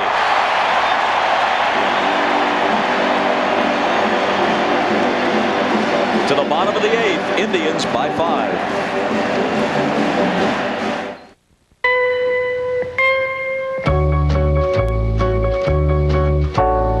Chevy Venture gives you flip and fold seats, because you never know when a little extra room is going to come in handy.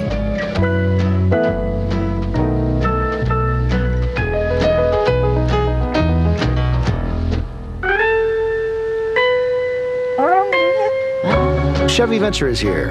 Let's go.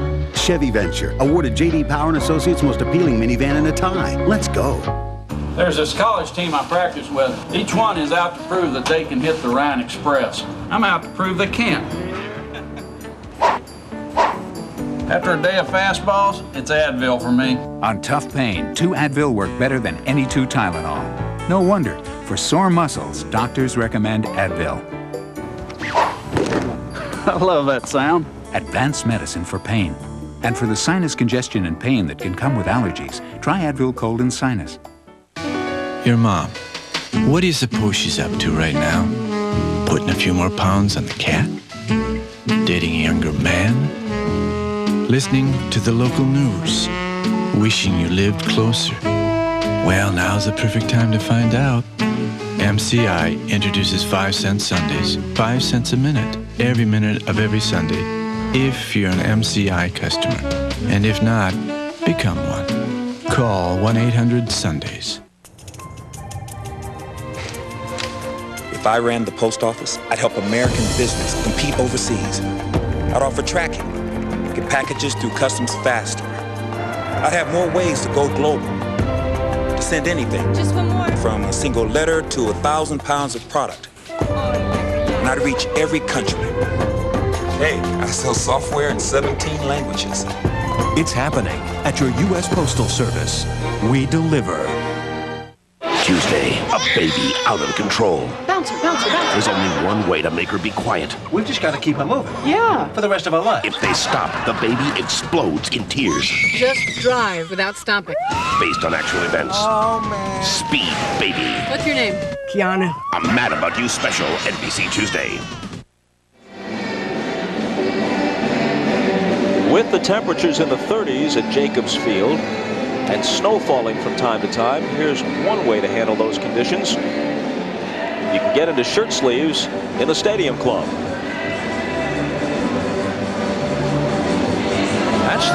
That's the restaurant area in the main lobby here at Jacobs Field. When you come into the ballpark, area downstairs that has an excellent seating section for watching the game on TV and sipping your favorite beverage.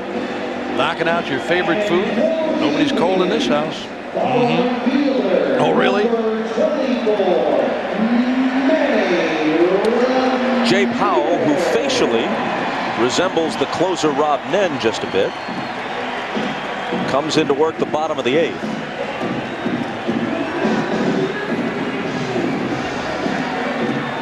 They've all had their chances.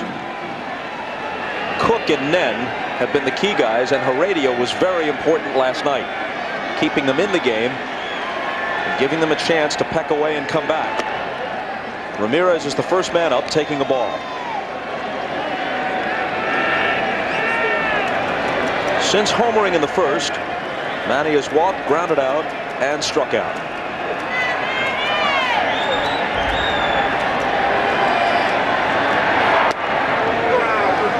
One and one to him. Powell has a very good fastball, and that's what he features most of the time, fastball and slider, but his fastball can be overpowering because he has good movement on it.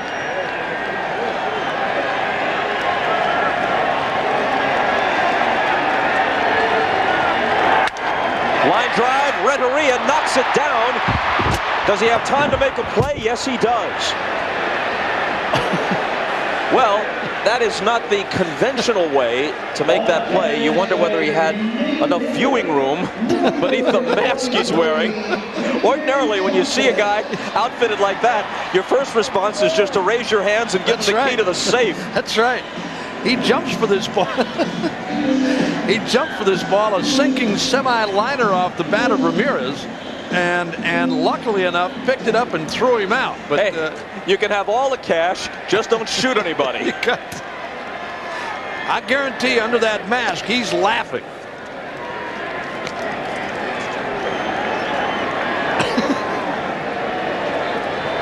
That's kind of embarrassing.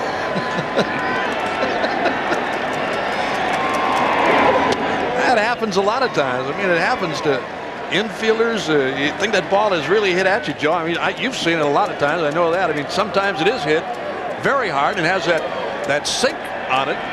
Those guys jump up in the air and it hits them in the chest. 3-0 now to David Justice.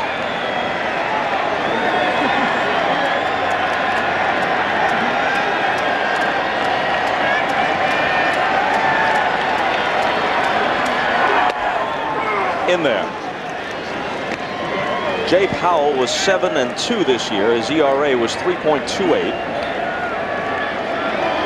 He's 25 years old, a native of Tennessee.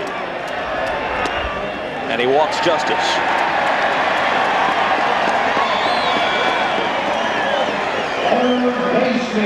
We know for sure we're playing tomorrow night at 8 o'clock Eastern Time. Lovan Hernandez against Oral Hershiser. If the Cleveland lead holds up in this game 4, we know for sure we're playing on Saturday at Pro Player Stadium in Florida. There's Hershiser, the game 5 starter for the Indians. That was the worst outing of his postseason career in game 1 of this World Series. Only his second playoff or World Series loss, bringing his record to 8-2. And this is a long drive to left, and it is gone.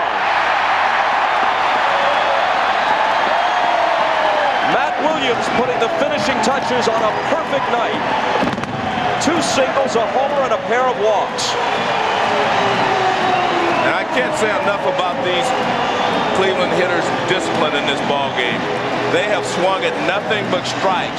They're not taking a lot of pitches in the strike zone. They get their pitch and they hammer it. This is a high fastball, belt tie right out over the plate, and Matt Williams drills it over the left field wall. But they have all shown a lot of discipline in this ball game and have been able to get pitches to hit. Mad scramble there in left field. Another thing I've always liked about Williams, Joe, is you watch this one go out of here. I'm one of those guys that stands there and watches. He hits the ball, he knows it's gone. I mean, he takes off and runs right away. That's the reaction from the Indian bench. They knew he got it all. Fair or foul was the question, but it was fair by plenty. Second Indian homer of the night, bringing the score to 10-3 in the 8th.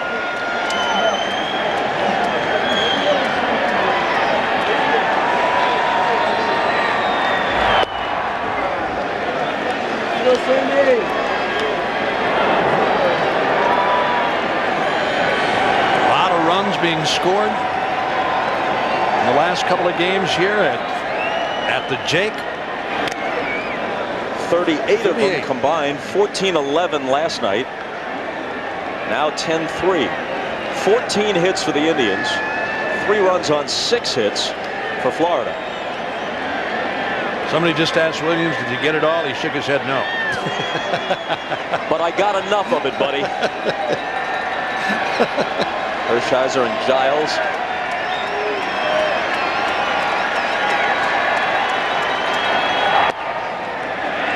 Full count now.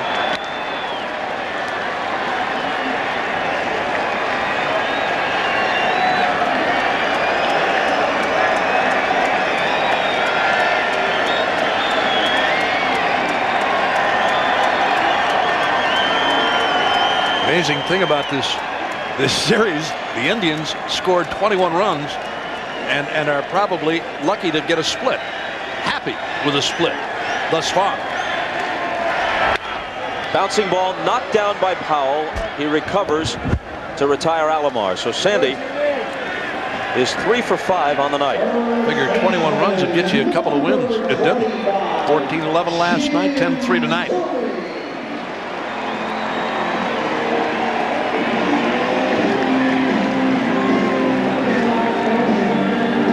Thome is looking for his first hit. Lined out hard to left field his last time up. Ball 1.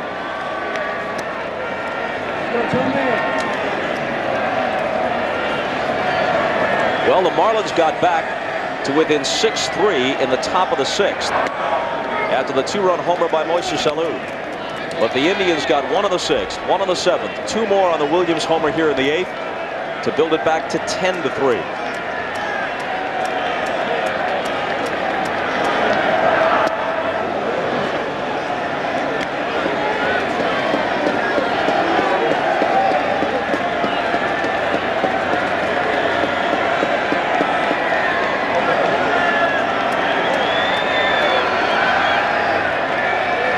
And the 1-2 pitch. 2 balls and 2 strikes to Jim Thome. The only inning I can remember going out of the strike zone with 2 strikes was Justice when he struck out in the 4th inning. But other than that, they have stayed right in the strike zone. Hit through the middle, and Thome has his first hit of the night.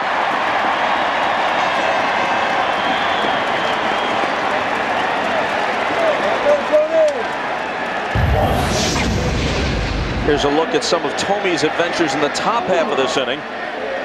Making a lunging catch on the pop in front of the mound, and then grabbing one alongside one of our cameras in foul ground to conclude the inning. Now he singles with 2 out of the bottom half.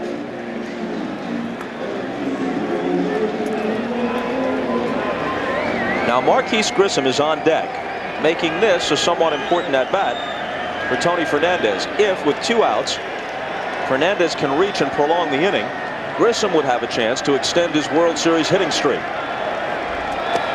That's ball 1. When you have a hitting streak and you're going to a ball game, you say, well, I want to make sure I get 4 good at-bats.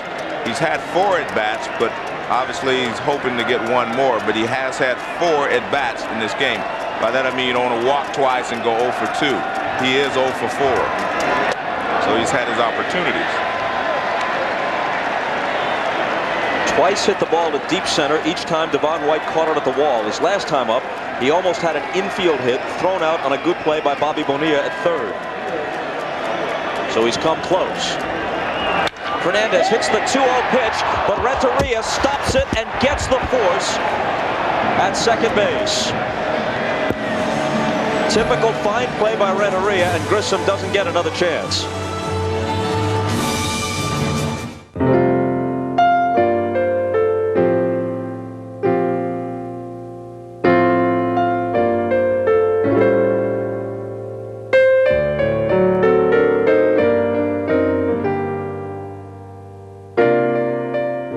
It's every kid's dream to become a Cal Ripken Jr. Chevy Truck would like to thank Cal for holding youth baseball clinics helping iron kids become iron men. Like a rock, I was strong as I could be. Like a rock, nothing ever got to me. As the years go by, some slow down and take it easy. Some don't. Like a rock, Chevy, the most dependable, longest-lasting trucks on the road. Being a catcher's no walk in the park. Take Mike Piazza. This guy's a human target for a flamethrower. Even foul tips to the mask go at the territory. And he's got to handle pitches, pick-offs, and pop-ups. Not to mention human freight trains coming at him spikes first. Try telling Mike Piazza, baseball isn't a contact sport. Find the most up-to-date postseason coverage anywhere. Video clips, daily chats, live press conferences. Log on to MLBWorldSeries.com. Tonight, Jay's got Mel Gibson, who's out of control. Wait a minute, you idiot! Plus, baseball great Cal Ripken Jr., Fabio, and a berth with Bite. Then Conan's got Rosie Perez tonight. An alleged revenge shooting on a local high school campus. Tonight at 11, a teenage girl shot and killed by her ex-boyfriend. Tonight, you'll hear from students in shock. Then 2 military planes collide over Edwards Air Force Base. The investigation. A little-known movie studio tucked away in the Hollywood Hills. Tonight, the secret is out. Its connection to the atomic testing. The studio honored tonight decades after the fact. And the ultimate toy. You talk and your car obeys. It does whatever you want. The voice-controlled car. See it to believe it. On the Channel 4 News right here at 11 o'clock. NBC's coverage of the 1997 World Series is brought to you by Chevrolet Trucks, the most dependable, longest-lasting trucks on the road. By Canon Laser Color, its only competition is reality. By MCI, is this a great time or what? And by Craftsman, 2,200 hand tools made in America, guaranteed forever, only at Sears.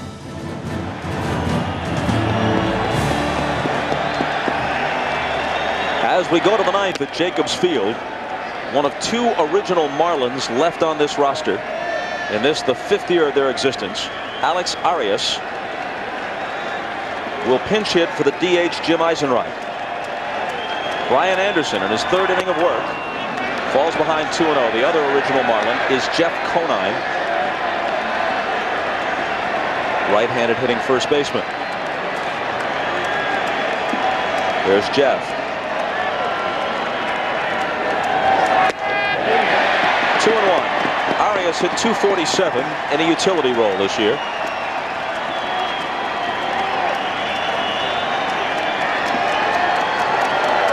Eisenreich was 2 for 2 with a walk while he was in there.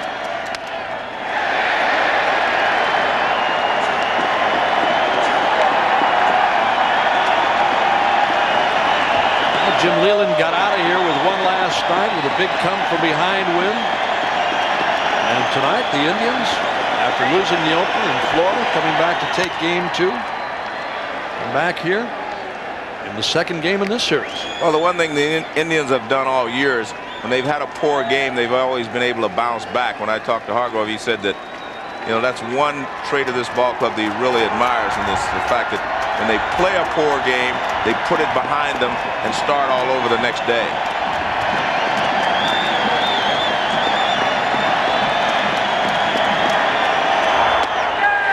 They check it first. No. Full count.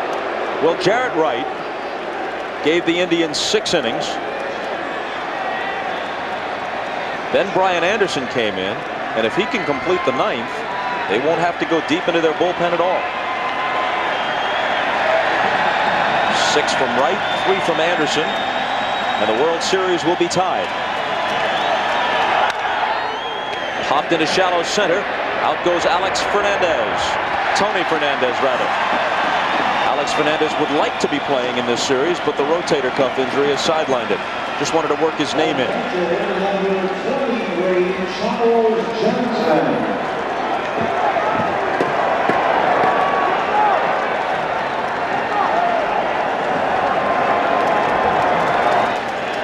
Alex Arias, meanwhile, is retired.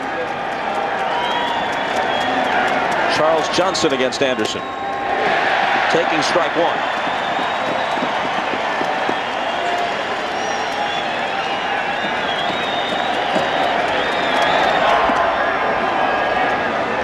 So Marquise Grissom, patrolling center field now for the Indians in the ninth, has apparently been stopped at 15 consecutive games with a base hit in the World Series, 2 shy of Hank Bauer's all-time record.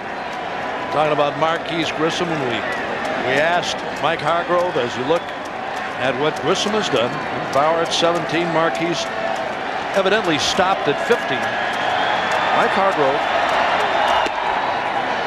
Hargrove talked about Grissom and David Justice as being 2 key people that have really turned this ball club around. No matter what he's asked Grissom to do, moved him out of the top spot to the 9th spot. Matt Williams throws Johnson out. And that's one of the other guys he talked about, Matt Williams. And while we're on the subject, Matt Williams is the Chevy player of the game. Had a good night in the field, good night on the bases, 3 for 3 with a home run at the plate, plus a couple of walks. Pretty fair night. Al, last night, for the most part, when that game ended, most of the fans had left Jacobs Field. Not so tonight. They stay to celebrate. Kurt Abbott comes up, right-handed batter, to hit for Counsell. And he fouls it off. For the record, Hank Bauer's 17-game World Series hitting streak went like this. He hit safely in all 7 games against the Dodgers in '56, all 7 the next year against the Milwaukee Braves, and the first 3 against Milwaukee in 1958 before being stopped at 17. 1 strike away from a tied World Series.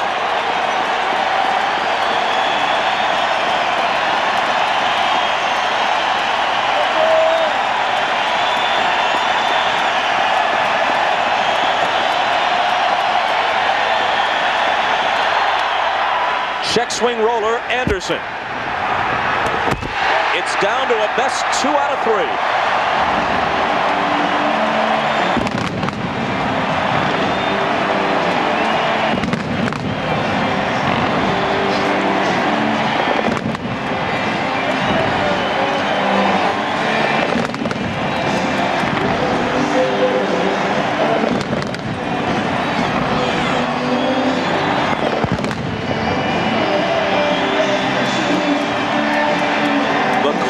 Game in World Series history goes to Mike Hargrove's Indians. And we'll be back to wrap things up after this.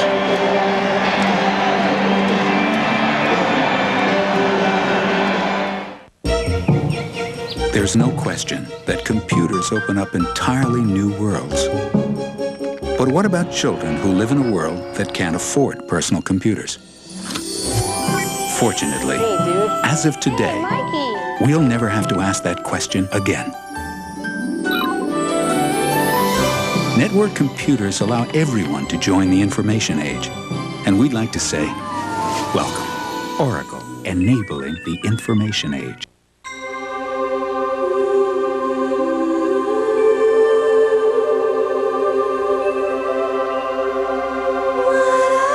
There are 2 sides to every Monte Carlo.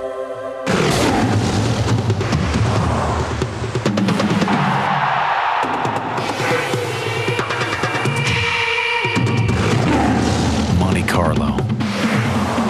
The side you show the world is up to you.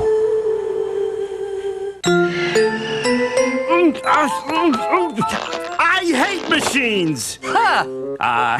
Sorry, Rosie. Why don't we go to the new Sprint store at Radio Shack, George? They have Sprint's easy-to-use products. And the know-how of Radio Shack. They even showed Astro how to use his mobile phone. They could even help you, Mr. J.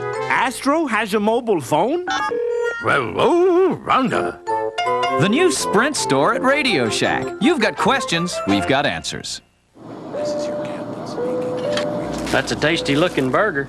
Yeah, it's a Whopper. Extra pickles. Give you $5 for it. 10. No, 11. $22.50. 50 cash money. 36F has a Whopper. You say Whopper? I'll double it. I double is double. I'll marry you. I'll give you my spoons right now. I'll let you fly the plane. I'll let you land it. Really?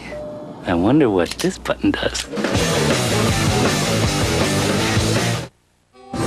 This copyrighted telecast is presented by authority of the Office of the Commissioner of Baseball and may not be reproduced or retransmitted in any form without express written consent. Matt Williams was the player of the game. Let's listen as first base coach Dave Nelson reacts as Williams connects for an 8th inning home run. Oh, yes! Space there! Yes, attaboy! That made it 10-3. That was the final. The World Series is tied at 2 games apiece, and Williams is with Keith Olbermann. All right, Bob, great home run to wrap everything up. Matt, that the biggest part of the day, or was that slide your highlight? Huh. Well, I don't do that very often. I hurt myself when I do stuff like that. So, you know, Sandy hit the ball in the gap, and we've been playing aggressively throughout these playoffs. And Jeff Newman sent me, and I was going as fast as I could. And he cut it off in the gap, and it was a close play at the plate. Key tonight, obviously, just as you did last night, 7-3 lead. Didn't hold on to it, 7-3 lead tonight.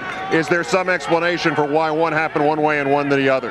No, that's baseball. Sometimes the ball hits Bobby in the back at third base, and then the pickoff play, and then the ball comes up and hits Tony in the chest. That happens. Nothing you can do about it. Congratulations, Matt, on tying the World Series up. Thank you. Bob, back up to you. All right, Keith, the Indians win it by a score of 10-3. Brian Anderson's work can't be overlooked. He pitched the last 3 innings and pretty much saved Mike Hargrove's bullpen any additional work. And although it was 7-3 when he came in, this is one of those situations where it's left up to the discretion of the official scorer, and they gave him credit for the save. Jarrett Wright gets the win. Tony Saunders is the loser. The final, the Indians 10 and the Marlins 3. Tomorrow on NBC, it's Game 5 of the World Series at 8 Eastern, 5 Pacific. Again from Jacobs Field. Tonight, after your late local news, The Tonight Show with Jay Leno. Jay welcomes Mel Gibson and baseball's Iron Man Cal Ripken Jr. For those of you who want to continue with post-game coverage, you can join Keith and Hannah for the World Series post-game show, available immediately following this telecast on CNBC. For Joe Morgan, Bob Uecker, Jim Gray, Hannah Storm, and Keith Olbermann, I'm Bob Costas. On a chilly night in Cleveland. So long for a while.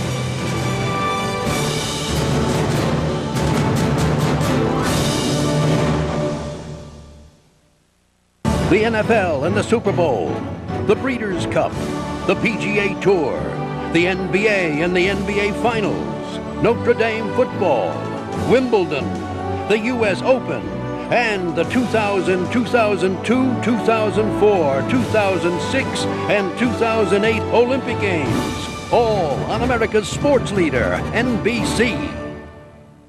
Friday, all new arresting television. First, you guys are cops, 3 unlikely heroes. Just taking a little fight out of crime. All new players. From Jacobs Field, we'll start it off with the rookie pitcher who had such a great performance for the Indians, Jarrett Wright, standing by with our Jim Gray. Jim? All right, thank you very much, Keith. Jarrett, it was an outstanding performance for you tonight. What were your thoughts going into tonight? 2 rookie pitchers. Were you nervous? Were you anxious? Obviously, it's a big moment for you in the World Series. Nervous, excited. I mean, everything you could think of was just, you know, going through my mind. A World Series, you know, just great. It was great. What settled you down, other than the fact that you had 3 runs by your teammates in the first inning? What settled you down when you went out there? Well, I think, you know, for the most part, I was, you know, I threw a lot of balls. I was just trying to make the pitch when I had to, and, you know, it worked out. You got all these people behind you now chanting your name, Jarrett. Jarrett, you've come an awful long way in a short time. Can you put it all into perspective? I'll have to wait to the offseason for that. Now, you know, I was just, you know, trying to go out there and, you know, keep the team close. And these guys, I mean, guys like Matty and Sam, I mean, 10 runs. It's just, you know, I guess I get lucky in pitch when they score all these runs. Your dad was here tonight. What did he tell you before the game, and how much of an influence has he had on you the past couple of months? He told me, you know, keep it close and keep it out of the cheap seats. That's, yeah, it's, you know, it's a fun time. So I talked to my dad, and we joke around, and, you know, it's good. Let me ask you, Jarrett, do you feel as though you are going to pitch again in this series? I'll have to wait and see. I mean, I don't know if I'll, get another chance to start, but out of the pen, you never know what could happen. Mike Hargrove had told us before the game, and he had told you in the past couple of weeks that he was concerned as though you may be getting tired. You have not pitched this many innings in your career, and maybe your arm had gone dead, and he was worried and concerned about you. Did you have those same concerns? No, I mean, my arm felt good coming into tonight, and, tank felt fine. It wasn't empty, wasn't low, felt good, and, just tried to throw strikes. Congratulations to you. I know it's a dream come true for you. Enjoy it. Yes, it is. Thank you very much. All right, Jarrett Wright. Now back over to you, Keith.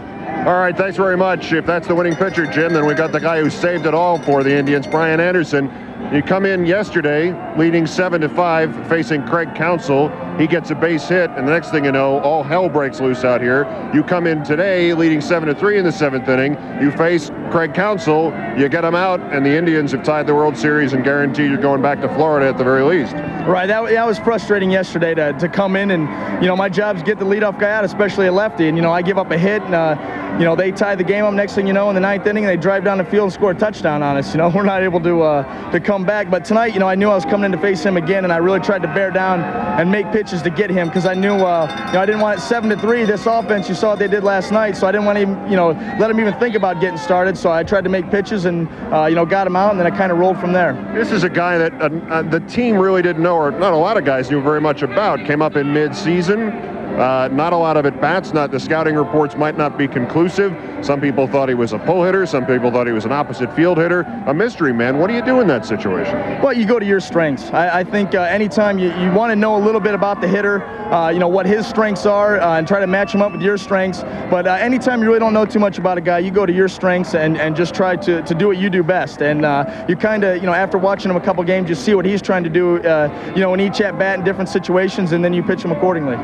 Was the Game 3 debacle something of a cautionary tale for you guys? Some sort of instruction on, what the phrase is used in other sports is killer instinct. Right. Never let up at all. Was there a sense of that? I think so. I felt that, up 7-3, it looked like we had the game away, and I don't know if we so much as relaxed, but, it could certainly be taken that way. They jumped right back on us and put a lot of runs on the board in a hurry and got us down quick. So I think that just let us know that, hey, they're not going to quit, and I think with us scoring 4 runs in the 9th inning last night, we're not going to quit. So when you get up, you just try to keep piling it on. There's no tomorrow this time of year. We're down to the last few days of the season, so we go out, score runs, try to shut them down, and just keep putting more up there. Ever seen a World Series game with snow before?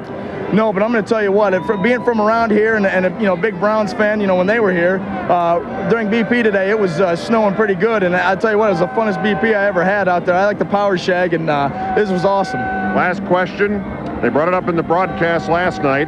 You have a lot of tattoos. They didn't know where they were. You want to describe them here, or what we can describe on television? Well, yeah, there's nothing in too bad a place. I have 6 of them. I think 3 on the arms, couple on, we've got one on my lower back, one on my calf, and one on my ankle. So, if I wear clothes and pants and a lot of socks and long sleeves, I can hide them all. No long sleeves tonight. Congratulations, Brian Anderson. Thank you much. All right, thank you. All right, Hannah, let's go out to you. Still well behind Dennis Rodman on the tattoo count, but leaving no stone unturned here on the CNBC postgame show as we are joined by Reds all-star shortstop Barry Larkin. Your impressions of tonight's game and what it means for both teams? Well, tonight means we're going back to Miami. Cleveland came out, was aggressive. They got the pitching tonight. Miami didn't. Faced a 3-1 deficit if they lost, so a lot of pressure tonight. This was a must-win, and they came out and did the job. Okay, well, we are going to hear from the Marlins side of the story and Jim Leyland in just a few moments. Again, the final score here, Cleveland getting the win over Florida by a final of 10-3. The series is tied up at 2 apiece. Parenting is a constant learning process. What you have to do is prioritize. Back in '88, Earl wanted to retire, spend more time with Tiger. But Dad taught me. I met an American Express financial advisor. Dave is a personal friend of mine to this day. We trust each other because we got a track record. It's about making smarter decisions. We're a team, and that's when dreams can happen. American Express Financial Advisors. We look at our parents. We look at our teachers. Does history repeat itself? Today's New York Times. Every day we reveal a world of wonder that others miss. How far have we gone? Where else will we go? The New York Times. Expect the world. I thought I did everything right. Started saving early, bought stocks from one firm, mutual funds from several. I had investments, but no control. Then I called Fidelity. Fidelity's Ultra Service account can consolidate your investments and give you control, so you can buy mutual funds, trade stocks, and manage cash in one account on one statement from one company. Control your investments, or they could control you.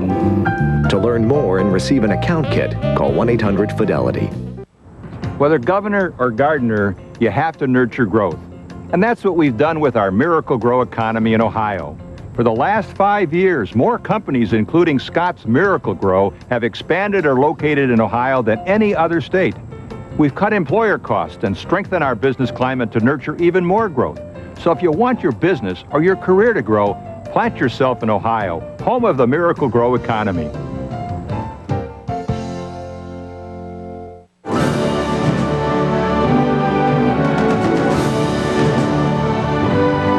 At Jacobs Field in Cleveland, Ohio for the CNBC Postgame show. And the game started off inauspiciously for the Florida Marlins. Their leadoff hitter, Devon White, striking out. He would go on to strike out 4 times in this game. Jarrett Wright, the rookie starter, striking him out 3 times, and Brian Anderson striking him out once.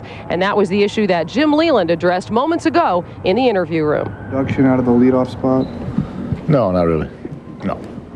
Devo's fine. And, you know, he's my leadoff man. He's going to be my leadoff man for the rest of the series. Okay, next question. Anything else? What's his struggle all about? Pardon me? This striking out 4 times. What's he doing? Well, I think he got in a situation where he got some counts and went out of the strike zone. And like he said, he's not quite trusting his hands.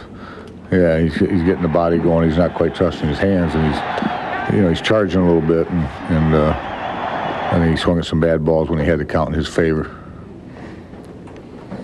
Okay, next question. Skip, I know it's just looking at the positive here. You get a chance to go back home for Game 6 if you win tomorrow night and win it in Florida. Is that any consolation when you look at this? Well, I don't think anybody feels any consolation right now. I mean, I think the series is evened up at 2-2. I mean, what's wrong with that?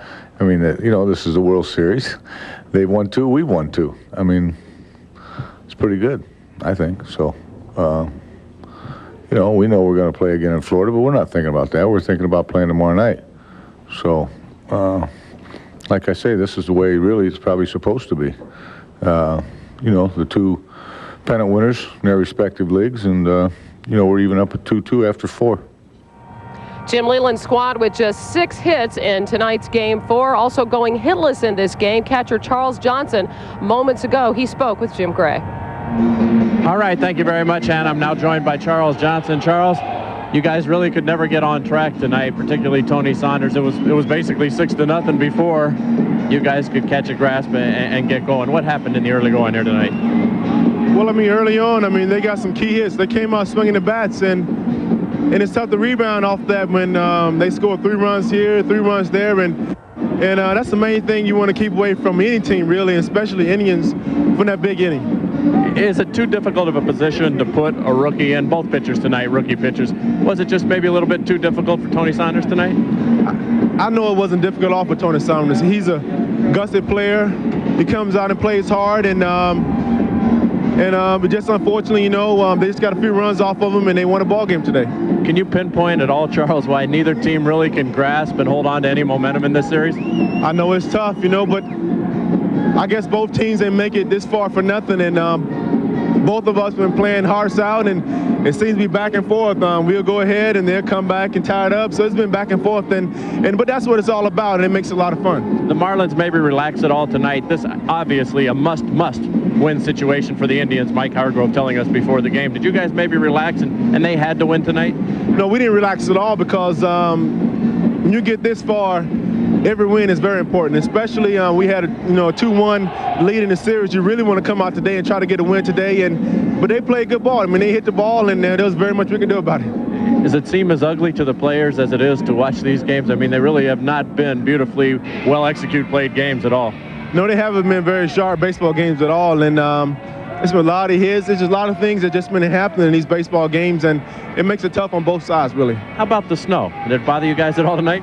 No, it didn't bother me at all. I know as a catcher, and I'm pretty sure it didn't bother any of the players. It felt pretty good all day. The only problem I usually have is with my toes, pretty much, and once my toes feel good, I'm fine. Strange at all to play in it, however? Strange to play in the snow? Well, it's a little different. I mean, I'm not used to playing in snow down in South Florida, so it's a little adjustment to make, but once you get ready to get by that first inning, your body pretty much adjusts, and you go out and play baseball. Game 1 matchup tomorrow, Livan Hernandez gets another shot against Oral Hershiser. You guys clobbered Hershiser pretty good the first go-round. Well, I mean, he's a veteran ball player, and I'm pretty sure he's going to, come out tomorrow, and he's going to make adjustments, and we got to make adjustments also. Charles, we appreciate your time tonight in defeat. Thank you. All right, now let's send it back to Hannah Storm. Thank you, Jim. Well, the fans who stuck it out in the cold weather tonight rewarded with a victory, and the horns are still blaring here around Jacobs Field, and much of the cheering tonight for Sandy Alomar Jr. We'll hear from him when we return. People smile and tell me I'm the lucky one, and we've just begun. Think I'm gonna have a son. And in the morning when I rise, you bring a tear of joy to my eyes and tell me everything's gonna be alright. Aflac, insuring over 40 million people worldwide. American Express Small Business Services. How can I help you? How can I help you? Right. We only work with small businesses. Why don't we start with your cash flow? And our equipment financing plan will help spread out the payments. That'll definitely give you more flexibility. How about setting up a line of credit? We can do that. Then I'll put you in touch with one of our CPAs so you can start getting ready for tax time. We can always make adjustments when your situation changes. Call 1-800-SUCCESS to find out how American Express Small Business Services can help you do more. Whether governor or gardener, you have to nurture growth. And that's what we've done with our Miracle Grow economy in Ohio. For the last 5 years, more companies, including Scott's Miracle Grow, have expanded or located in Ohio than any other state. We've cut employer costs and strengthened our business climate to nurture even more growth. So if you want your business or your career to grow, plant yourself in Ohio, home of the Miracle Grow economy. At the Principal Financial Group, you'll find the strength of our investment performance is your 401k retirement advantage. You'll find our flexibility will meet your insurance needs, and you'll find the balance of choice and quality you need in health coverage. For over a century, you've trusted the Principal for strength, flexibility, and balance in retirement, insurance, and financial products. At the Principal, we give you an edge. Back at the World Series in Cleveland, a look at the line score from tonight's victory for the Cleveland Indians. 15 hits for Cleveland, and 3 of them coming from Sandy Alomar Jr., who continues to have a career year and a spectacular postseason. 3 for 4 tonight. He drove in 3 runs, 15 runs batted in 15 postseason games.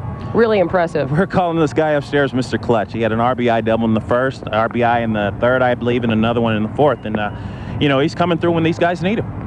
Okay, we're going to go through the plays right now, starting in the first inning with the play you just mentioned, the RBI double to score Matt Williams. Right, he reached out to get that ball. He hit it in a perfect spot, and Matty's coming around third. He's going to make a perfect slide right here. The throw was a little bit up the line, but he had the presence to make that slide. Great play for both those guys. Okay, and in the third, the RBI single again scoring Williams. It's a pitch away. He tried not to do too much with that ball. I tell you got a veteran leading this club right there. And then back in the fourth with a broken bat single. Well, it's cold outside, That ball was a little bit inside, but he got enough of it. He's strong enough to put it out there in the outfield. A lot of broken bats tonight. I'm telling you, it's cold out here. And anyone that tells you that this cold weather doesn't affect the game, they're not telling the truth. Okay, well, let's hear from the star tonight, Sandy Alomar Jr., speaking a few moments ago with Jim Gray. All right, thank you very much, Hannah. I'm now here with Sandy Alomar. Sandy, congratulations on the game tonight. What did you do to influence and calm down Jarrett Wright? I'm sure 6 runs in the first 3 innings didn't hurt the matter, but what did you do to just get him calm out there as a rookie? Well, he's a young guy, and sometimes he gets the guys ahead of the guys, and he tries to overthrow the ball. And basically, you have to go out there and just tell him to relax, just be yourself, and just throw 95 miles per hour. You don't have to throw 100 to get people out. Just issue location, issue speed, and just be yourself. How would you assess his performance tonight? Was it as sharp as some of his other ones earlier in the playoffs? He wasn't as sharp with his control, but he was throwing pretty good and hard. He was throwing the ball, sinking fastball. When he got in trouble, he make a good pitch to get out of trouble, and that's what we need from him. Hopefully, if he pitches the next time, his control is a lot better. We talked a little bit about it in the pregame. Mike Hargrove last night gathered you guys about 1:15 in the morning. He said, get last night out of your head, the 14-11 loss. Don't dwell on it. Just forget it. How effective was that speech? Well, it's great. I mean, it was a terrible game, both sides. 14-11, that's a football score. And bad defense. I guess the team was getting acclimated to the weather. The weather was not a factor tonight. We went out there and forget about it. Everybody got to play in the same type of weather. So it was a good speech by Mike Hargrove because you have to win 4, and 2-1 is you're still on the run. So it was a great speech. And then Mike again today emphasizing, and he rarely talks to the team today, emphasizing, hey, we got to get back to 2-2. Going down 3-1 is basically catastrophic. How about today's little talk? I think that yesterday's talk was so we can relax and get some sleep, and today's talk is, hey, we got to get it going. Come on, we got to go tired. And we came today and we were relaxed and we played ball. Let's go out there and have fun. Tell us about the big home run in the 6th inning, breaking the game wide open. I think that I didn't hit a home run. Matt Williams was the one. I'm sorry. Matt Williams was the one. I wish it was me, but I take it from Matt Williams. He had a great night defensively. He came in a home run that opened the game later on the game, and it was great for us. You guys have scored so many runs, 21 runs in the last couple of days. It's hard to keep track of them all, isn't it? Well, we have to score some runs because the Marlins can score too. So they're a tough team. For us to win, we have to score some runs. How about tomorrow? Oral Hershiser gets a second chance. What will you say to him in tomorrow's game so that you can try and head back to Florida up 3-2? You got to dig it out. You got to go out there and do the best he can so we can go to Florida 3-2. He has to be the Oral Hershiser that everybody knows is the Bulldog. So hopefully we're expecting that from him. Sandy, congratulations on a great game. Thank you very much. All right. Let's send it back upstairs to Hannah Storm. Thanks, Jim. Well, it's no wonder Jim thought Sandy Alomar hit a home run. He's only hit 4 in this postseason, and again, 3 for 4 tonight, driving in 3 runs as he continues to have a career year. Coming up, we'll hear final thoughts from the gentleman who called the game. Costas, Euchre, Morgan, coming up. Whether governor or gardener, you have to nurture growth. And that's what we've done with our Miracle Grow economy in Ohio. For the last 5 years, more companies, including Scott's Miracle Grow, have expanded or located in Ohio than any other state. We've cut employer costs and strengthened our business climate to nurture even more growth. So if you want your business or your career to grow, plant yourself in Ohio, home of the Miracle Grow economy. My dad is a soil scientist. Never really figured out what it means. He teaches trees to defend themselves from diseases, and trees are important. They help us live by eating all the carbon monoxide. I think Dad should get paid more than a baseball player because Dad's job is more important. International paper. We answer to the world. I thought I did everything right. Started saving early, bought stocks from one firm, mutual funds from several. I had investments, but no control. Then I called Fidelity. Fidelity's Ultra Service account can consolidate your investments and give you control, so you can buy mutual funds, trade stocks, and manage cash in one account on one statement from one company. Control your investments, or they could control you. To learn more and receive an account kit, call 1-800-FIDELITY. What do I want? I want to know I'm headed in the right direction. I want to keep my options open. I do want to take care of my family. I want to give something back. I want to learn, find what's right for me, be ready for anything, make the right choices. I want to find the people who can get me there. American Express Financial Advisors can help you decide what you want to do and how to get there. I want to say I made a difference. I want to do more. The Cleveland Indians a winner tonight in 3 hours and 15 minutes, about an hour shorter than last night's game. Our gentlemen in the booth have called a lot of baseballs. We send it now to the Iron Men, who are still hanging out for their final post-game thoughts. Bob Costas and company. Well, Hannah, as you said, it was a matchup of rookie starters, Jarrett Wright for Cleveland, Tony Saunders for the Marlins. But the Indians jumped on Saunders right away. In the first inning, they scored 3 times. Let's take a look at some of it. Matty Ramirez, with Omar Vizquel aboard, goes the opposite way, clearing the right field wall, his 9th career postseason home run. Later in that inning, Sandy Alomar doubles to the gap in left center, and Matt Williams with the hook slide around the Charlie Johnson tag scores from first base. It's 3-0. 3 more come home in the 3rd inning. Alomar's single to right brought one of them home. The 6th run of the night, making it 6-0, scored on the Fernandez hit. Later on, icing on the cake, Matt Williams, a 2-run shot, and this ball was really tattooed. That made it 10-3. Earlier in the game, Moises Alou had hit a home run for the Marlins. It made it 6-3 at that point, but unlike last night, the Indians were not about to relinquish the lead. Jarrett Wright worked 6 innings, got the win. Brian Anderson, 3 strong innings to pretty much preserve Mike Hargrove's bullpen. He finished the game. He got the save. The series is even. Well, the game for me tonight, Bob, was Jarrett Wright. We talked to Mike Hargrove prior to the game tonight. He said that if he could get a good 6 or 7 strong innings out of Wright and maybe preserve the bullpen or use it in the last couple of innings, they'd be happy. The big thing, he got a lot of runs tonight. He pitched out of a couple of jams. He pitched from behind from time to time, but he showed good velocity early and a couple of good breaking balls to get himself out of jams. Only one down note that we can think of for the Cleveland Indians. Marquise Grissom's World Series hitting streak was stopped at 15. He had some chances, hit the ball well a couple of times, flying to Devon White at the wall, called out on strikes his next time. Then in the 5th, he gives an Antonio Alfonseca pitch a ride, and White makes a leaping catch at the barrier. In the 7th inning, he almost beats out an infield hit. Bobby Bonilla will grab it, and a strong throw gets him by half a step. And Grissom was in the on-deck circle when Tony Fernandez grounded out to end the bottom of the 8th, the last turn at bat for the Cleveland Indians. So he stopped short of Hank Bauer's all-time record, and he has the 2nd longest hit streak in history in the World Series.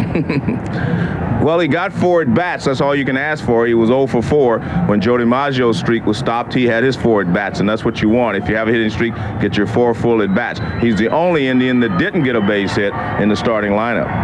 Now we look ahead to tomorrow.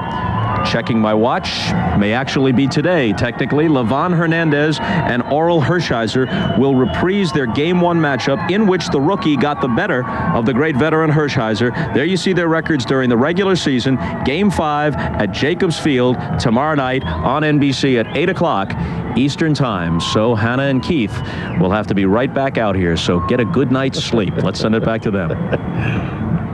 Okay, Bob, in just a few moments, the thoughts of Keith Olbermann and Barry Larkin on that critical Game 5 tomorrow at Jacobs Field. The Cleveland Indians have tied up the World Series at 2 games apiece with a 10-3 victory.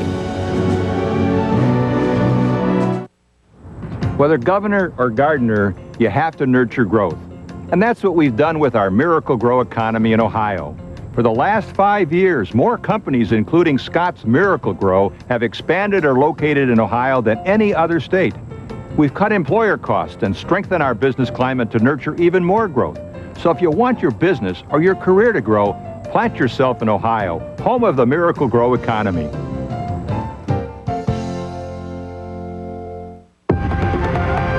International funds. They can diversify your portfolio and help offset market fluctuations here at home. But to invest wisely, you need local knowledge, you need fidelity, and the strength of our overseas specialists, professionals who are electronically linked. With on-the-scene insights, they uncover opportunities others may miss. It's how Fidelity brings the world to your portfolio. For a free international investing kit, call 1-800-FIDELITY. Parenting is a constant learning process. What you have to do is prioritize. Back in '88, Earl wanted to retire, spend more time with Tiger. My dad taught me. I met an American Express financial advisor.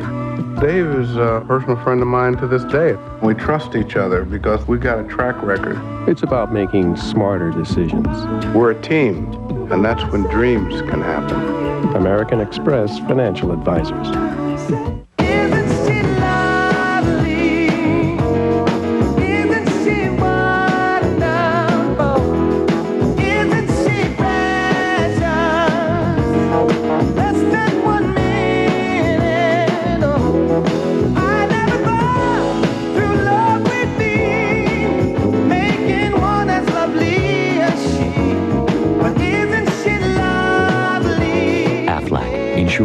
40 million people worldwide.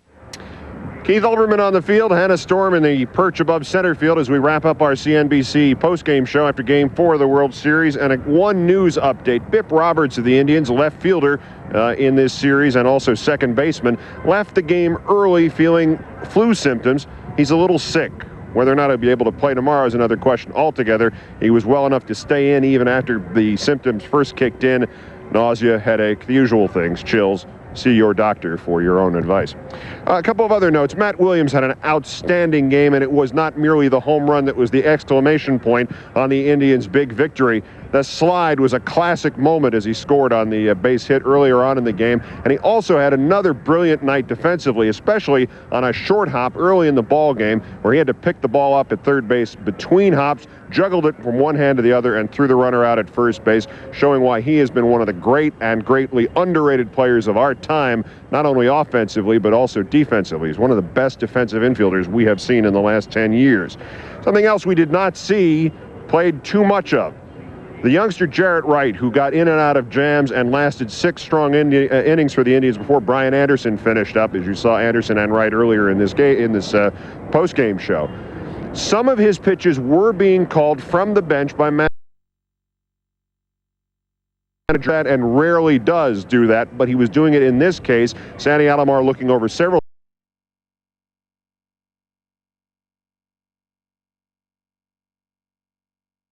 time pitch.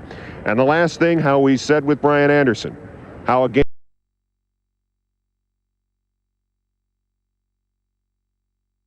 did not get it out the first man he was supposed to face in the 7th inning, Craig Counsell.